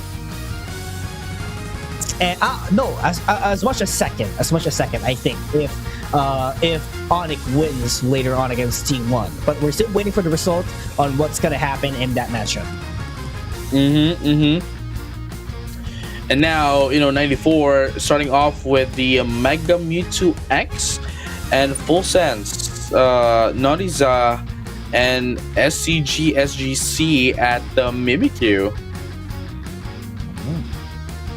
Mimikyu. Z-Ray is back with the Mew, which is phenomenally awesome as well. But Hong doesn't have the Vaporeon right now, so we noticed that Hong frequently uses the Crustle, which doesn't really work on their favor. So right now, Mariah secured. Ooh. I'm not quite sure if Mark God S will be the one using it, but we'll just have to find that one out later on. But again, they don't have Vaporeon available right now, so this would be somewhat decreasing the strength of Full Sense if they revert back to the Crustle, because it wasn't working in terms of data. But who knows what would be their game plan, at least for game number 2. I don't think they're gonna go in for another defender here. I think an attacker would be more appropriate. There we go, an all-rounder. Okay, yeah. That's going to be, at least it makes more sense now that they're going to be going in for the Blaziken at the last one, last Pokemon for the picks. Mainly because, hey, at least they have a Bruiser that can do damage, right? Coming in the form of the Blaziken. At the same time, they also have the Black Lane attacker, and at the same time, Mark God S that can go in and out with Shadow Sneak if need be. Supporting Blaziken, and of course Hong supporting from the back lanes. Maybe with a Charge Beam this time around against that of Evo's FXL. And now, what I am not actually sure about Evo's FXL is what I'm not sure about Evo's FXL is why Slash is not going in for Mamoswine. Which has been working pretty well of the past 2 games. But before we head into the game, we have received that Onyx 1-2-0 against C1 for the battle for 3rd.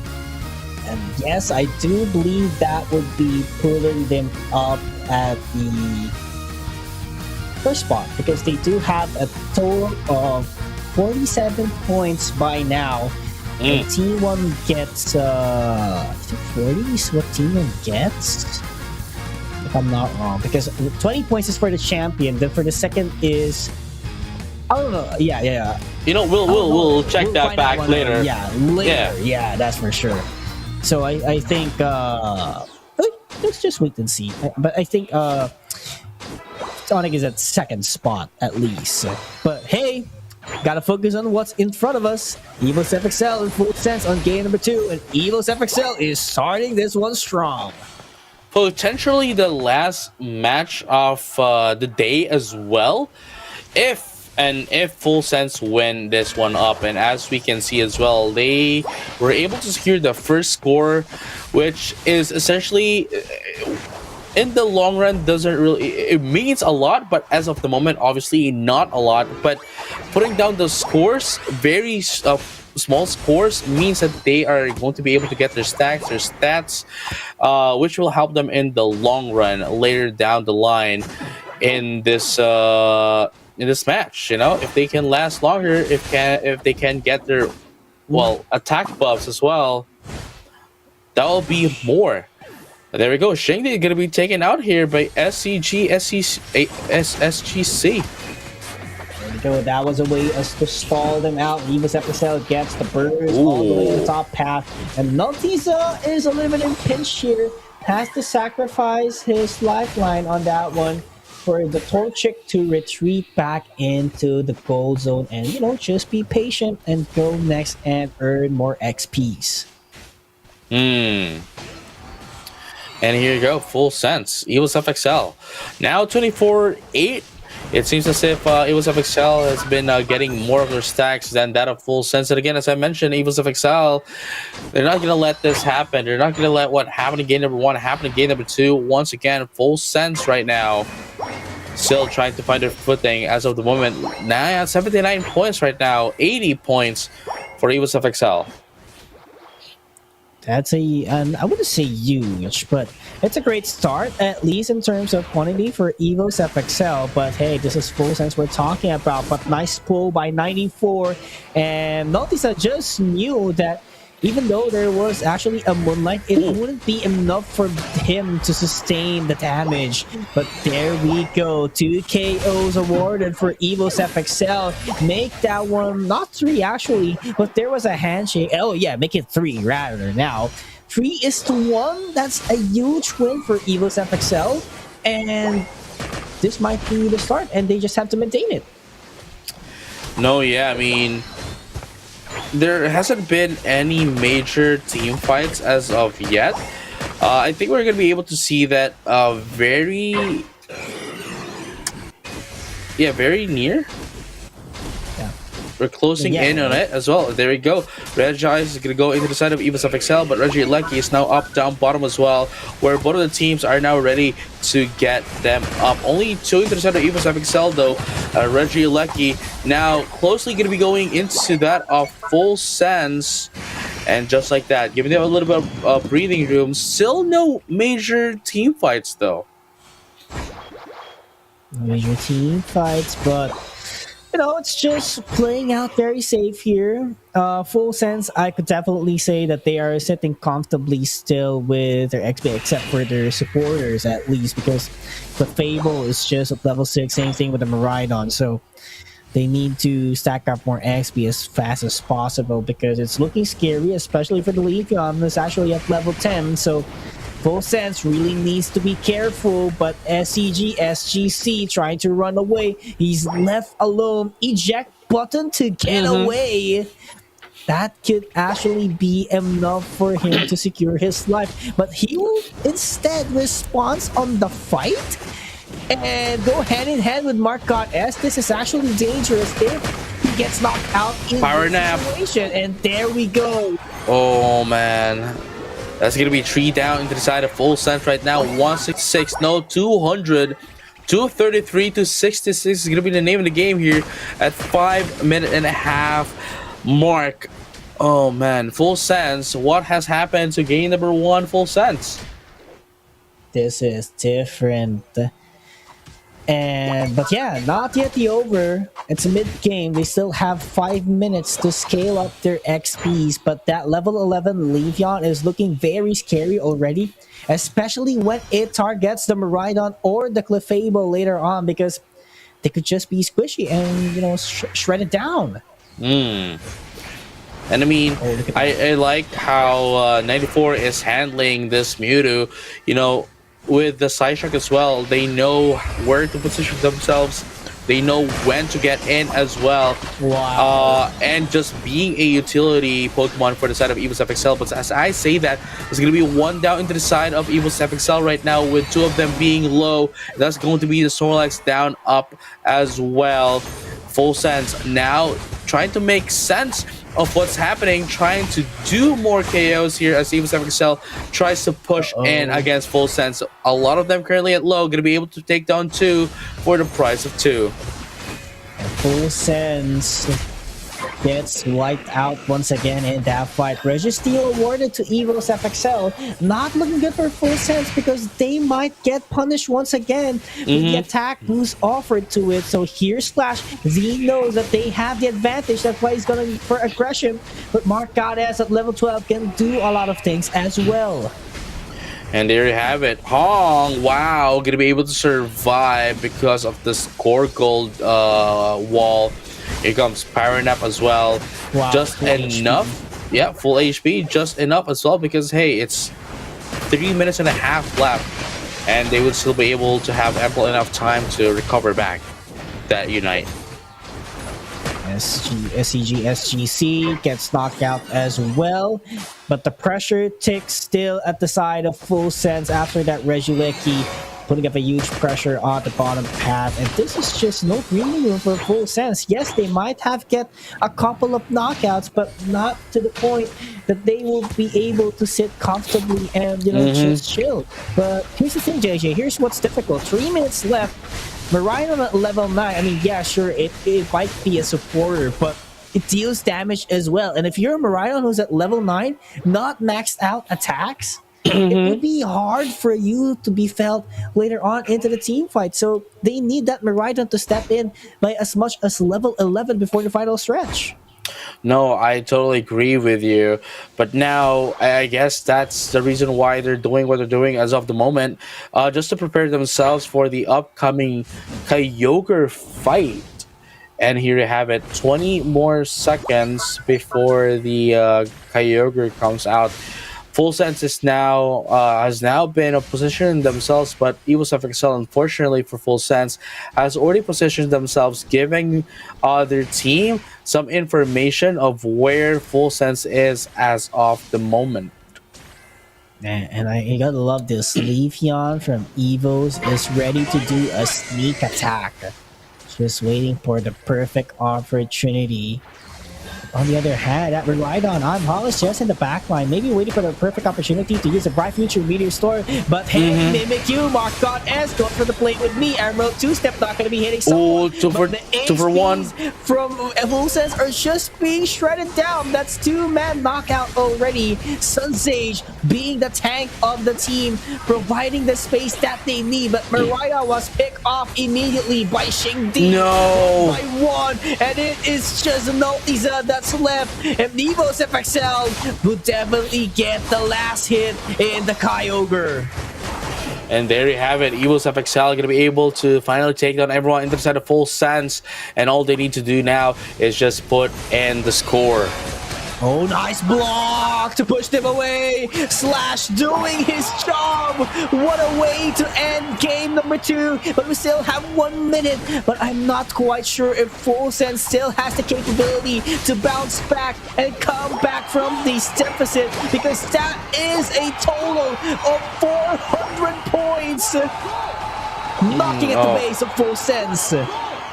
Yes, sirree. And now in just a few seconds, we're going to be headed in towards game number 3. EvoSFXL, again, does not want that to happen, does not want to give Full Sense that 20 points, because again, they need to get back up that leaderboards if they do want to survive and get as high as ranking for the King of the Hill.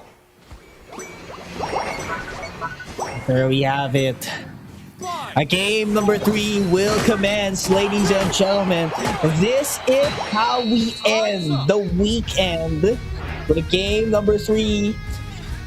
This is just phenomenal Pokemon Unite action, ladies and gentlemen. EvoSFXL from the bottom, they might be sitting at the top right now, but for Full Sense, of course, they want to take the crown at least for day number 3 and be up on the standings later on.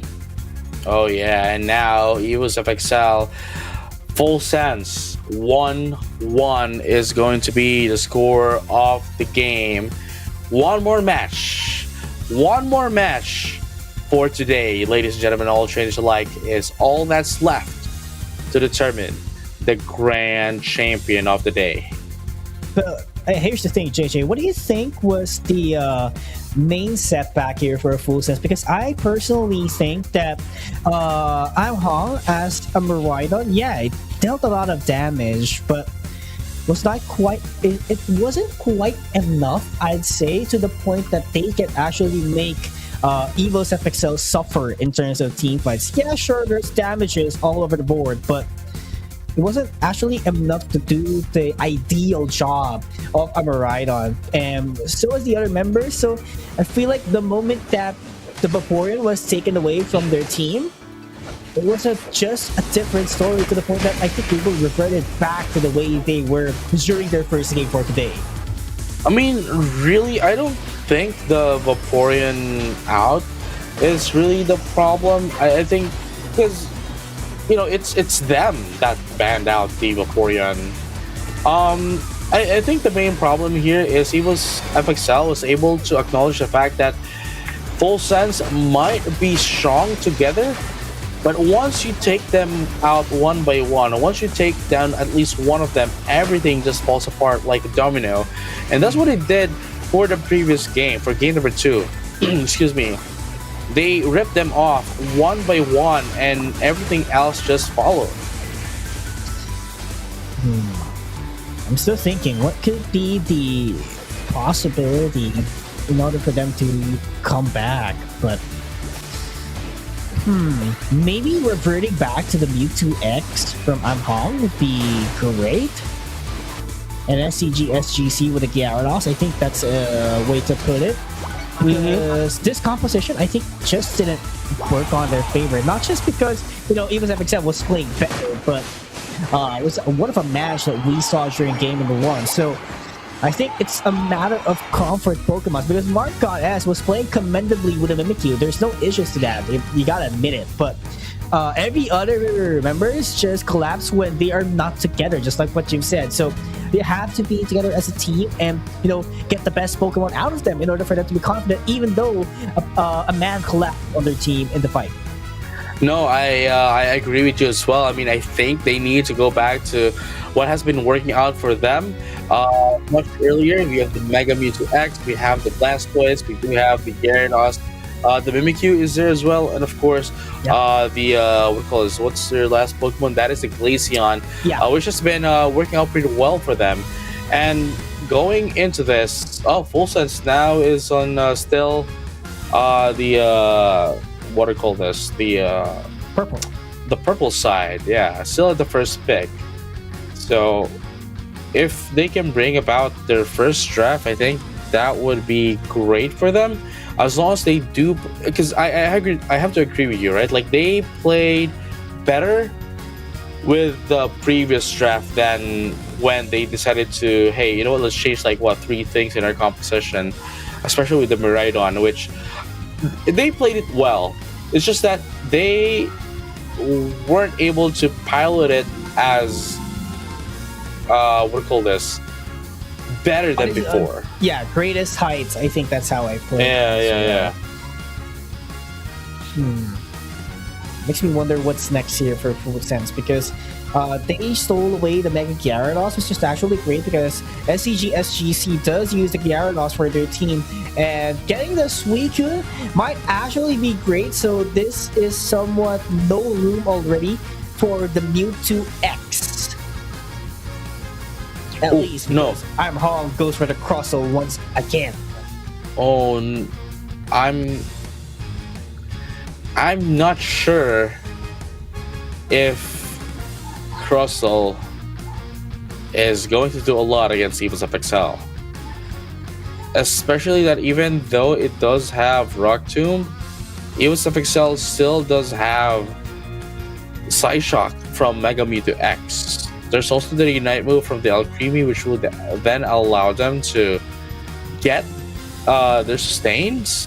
And honestly, all they're missing right now is possibly could be a second defender, if not. I guess what else is could be maybe a mid-range attacker. Okay. But Blaziken? I think if Amhong goes for the Shell Smash, I think that would be a better concept through their playstyle. Since just imagine you have X-Scissor and Shell Smash, you're just like a flailed Snorlax archetype, right? Because it's not completely blocked, but you could, somehow hinder your opponent with the X-Scissor, and you have the mobility with the Shell Smash. So I think that it would be a better option if Amhong goes for the Shell Smash and X Scissor instead of the Rock Tomb, simply because the Rock Tomb wasn't really getting a lot of the benefit a while ago during their previous matches. Oh yeah, I mean, ooh, this is going to be the final match. Going to be the final match of the day. Full Sense is going to be on the purple side, and Evil's FXL on the orange side. Ladies and gentlemen, all trainers alike, this is our grand finals for day number 3 of Pokemon Unite Asia Champions League 2026 C League. We're almost there. Just one more game to determine the fate of the day and determine the fate of the teams competing. But it's really hard to tell who's going to be winning in this kind of instances, simply because Full Sense did an awesome job in game number 1. So was Evil's FXL in game number 2. So this is somehow a reset best of 1. That's how I look at it.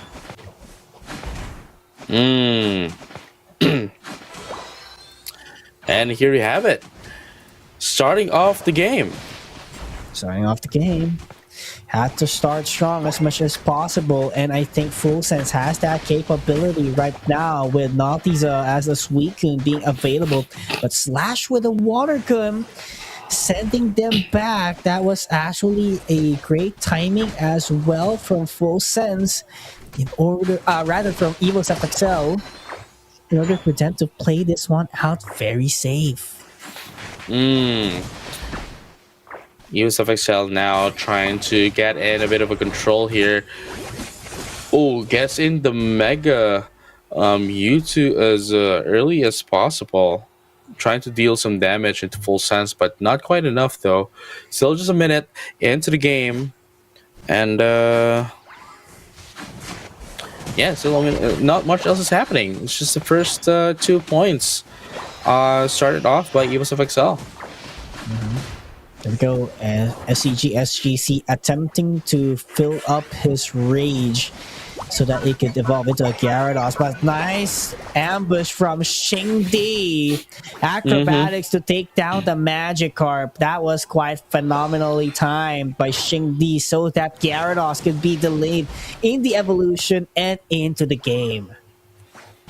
No, delayed in just a bit. Slash right now, still a War Turtle. Gonna be able to get in some points, 2 points to be exact. And, you know, there's still 77 Chin just to make sure that they would be able to survive another day. Slash is gonna be able to, you know, with that, gonna be proccing its focus sash. Ooh, there we go. Slash once again with a Skull Bash. Nice setup. SGC running away. He knows he doesn't have enough support to get the KO up against Slash. So that is well-timed call. On the other hand, at the middle, they are Regidrago, but Marcotte S. He knows the plan of the Talonflame. That's why he got the knockout plus the points at the bottom. But the response would be a huge amount of pressure in the top half as well. And there you have it. Full Sense gonna be able to put down some points up top now with only 1 point lead for Evil's FXL. 7 minutes into the game, we're gonna be able to see the first major set of the objectives in the game. But before that, Evil's FXL currently down low. I think they might just have to give the first score goal up top to Full Sense. There we go. SGC putting again a huge pressure. Would this actually be enough? I think they're just bailing down the Regis, but on the other side, that's going to be Marcotte as securing the Reggie, putting a huge amount of pressure towards Evil's FXL. The Glacial stage was popped off, but Slash gets the last hit on the Regis. So there was a handshake in the objective. There we go. At the same time, Shingdi trying to put out some damage. Are they going to be able to do it? They're still waiting for some of the, what do you call this? Their teammates? Follow-ups? Right there. There you go. Because if there aren't any follow-ups, then they are just going to sacrifice themselves for their own team for no reason. And look at that right now. Going to be able to jump in. Infinite Cyber is going to be popped out as well, but not going to be enough though. Going to be able to go away, but not enough distance to get away from Evos of Excel. And here goes Market S using Play With Me. It's still going to allow it to survive.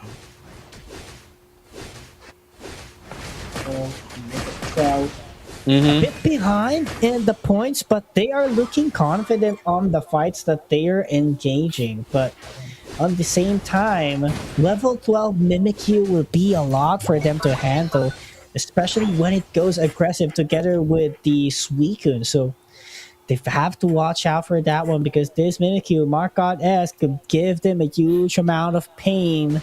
And I think Full Sense must maximize that capability from now on.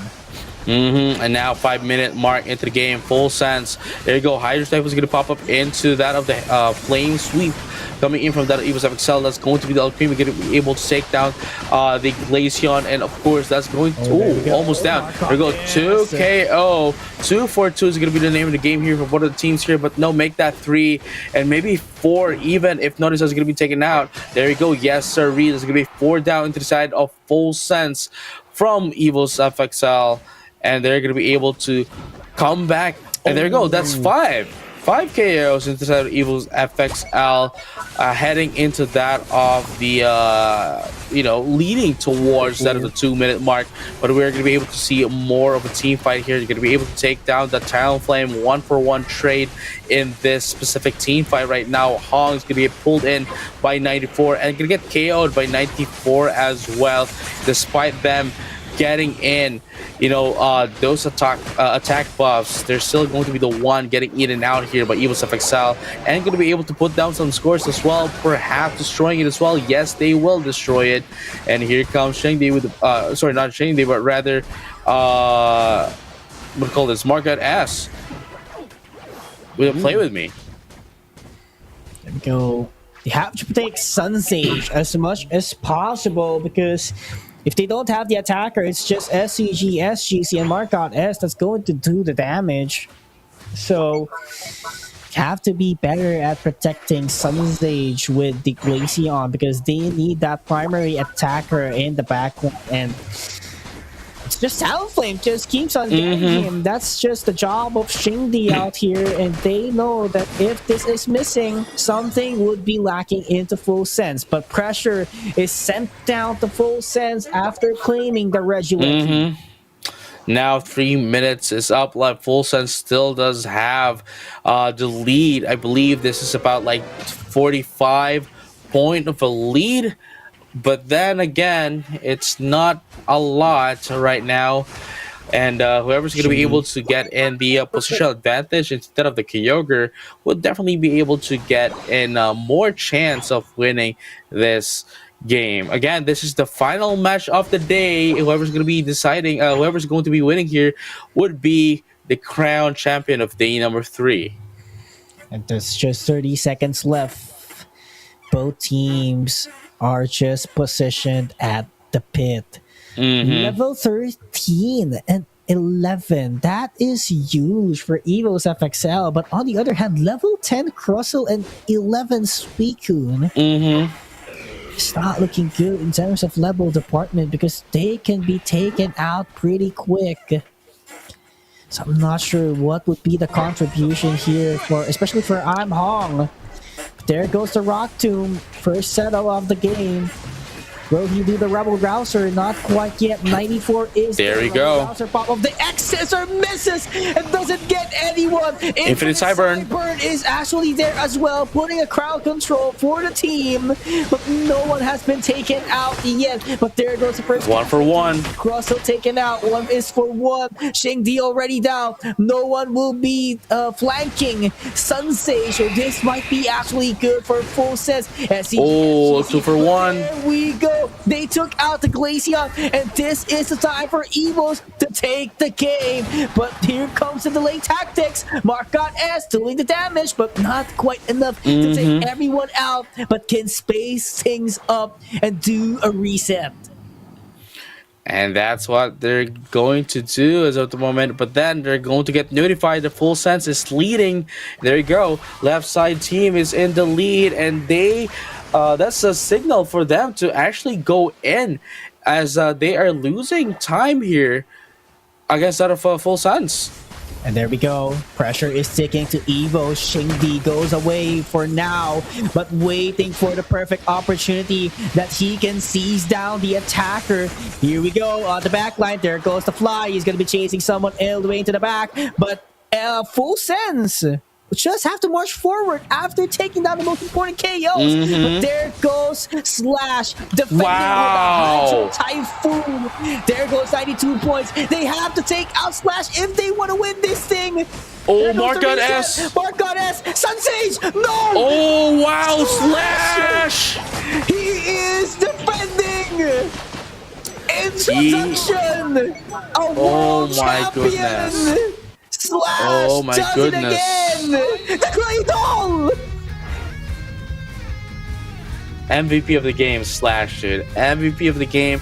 There has been quite a lot of chances for them to have, lost that win. But the targeting, the marking of Slash was just on point. That they just defend everything away from them, and just like that, they are now the crown winners of day number 3, gaining themselves 20 points, now at 29 points. That was a huge victory for Evo's FXL to climb up in the ranks of Pokemon Unite Asia Champions League Southeast Asia. Man, what a story that we saw. And Slash introduced himself that he can be one of the greatest players as well in Asia. Yeah, the targeting of Slash was just on point, making sure that despite Blastoise being having a slow attack speed, still was able to stop everyone, buying some time, waiting for the teammates to arrive and allow them to help them, defend their score goal. And just like that, Evo's FXL secured that win despite it being very close, but nonetheless jumping into the rankings. What a way to end day number 3. And for sure, this would somehow make the competition even tighter, simply because the points are being distributed really well, JJ. So this is literally no one's guarantee for now in terms of first and second seed, because we always have new finalists at the end of the day. So if that happens as well in day number 4, it's really a critical day number 5 that's going to happen for the teams out here. No, I totally agree with you. But now it's about time. We are now going to be looking back just a little bit of what happened. Here you go. A bit of the game number 3 changes here. They had to do a regroup, a refresh as well immediately after this. There goes the Hydro Typhoon. We saw a lot of Unite moves getting popped up as well, but nothing lethal that allowed them to secure the win. It wasn't until later, this is the team fight, that dictated everything. Who's going to be winning this? Actually, not quite. Yeah, who's going to be winning the game? But then someone just had to stop Fate from going over its course, and that someone is none other than Slash. Let's take a look back at what he did to be able to make sure that they defend this quite greatly from getting scored in. Yes, but still props for the effort and of course the overwhelming performance of Full Sense as well. Because definitely some people doubted them when they were playing up against Made in Thailand I mean, yeah, for sure, that's also me. You know, they were having a hard time, but they made it up until this point.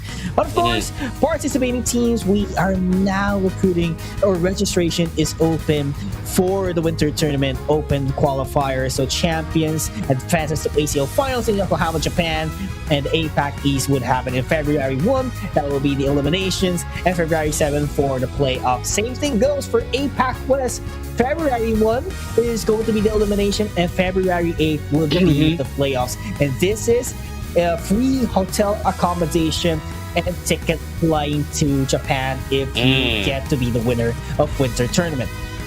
Yeah, just make sure you have your passports ready, because if you do win this and you don't have a passport, then you're gonna have a hard time. That's gonna be a problem. And here we go. Having a bit of a what do you call this? A recap of what happened. You know, Onyx Rise winning against Rival Esports, Full Sense winning against Beatty Thailand, T1 winning against FN Esports, and EVOSFXL winning against Team Nemesis 2-0 at round number 1.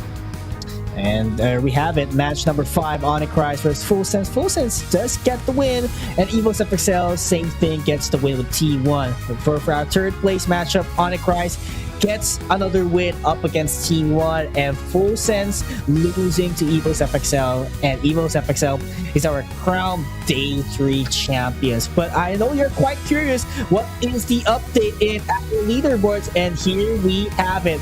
Onyx Rise still at top with 36, Rival Esports with 36, 39, 36, Full Sense with 35, and Team 1 with 34. Yeah, I mean, obviously, they're not just EVOSFXL. We were hoping, or at least looking forward to them going to the first half of the leaderboards. But then again, we cannot dismiss the fact that everyone else still has been able to get some points today.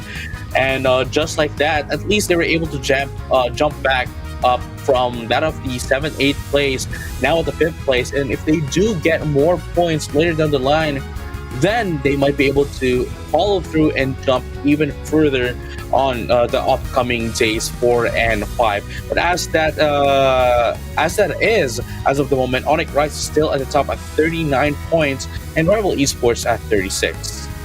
Absolutely, and definitely they are by far who has the high chance of the guaranteed spot to ACL finals, but we still have day number 4 and day number 5, which is next week.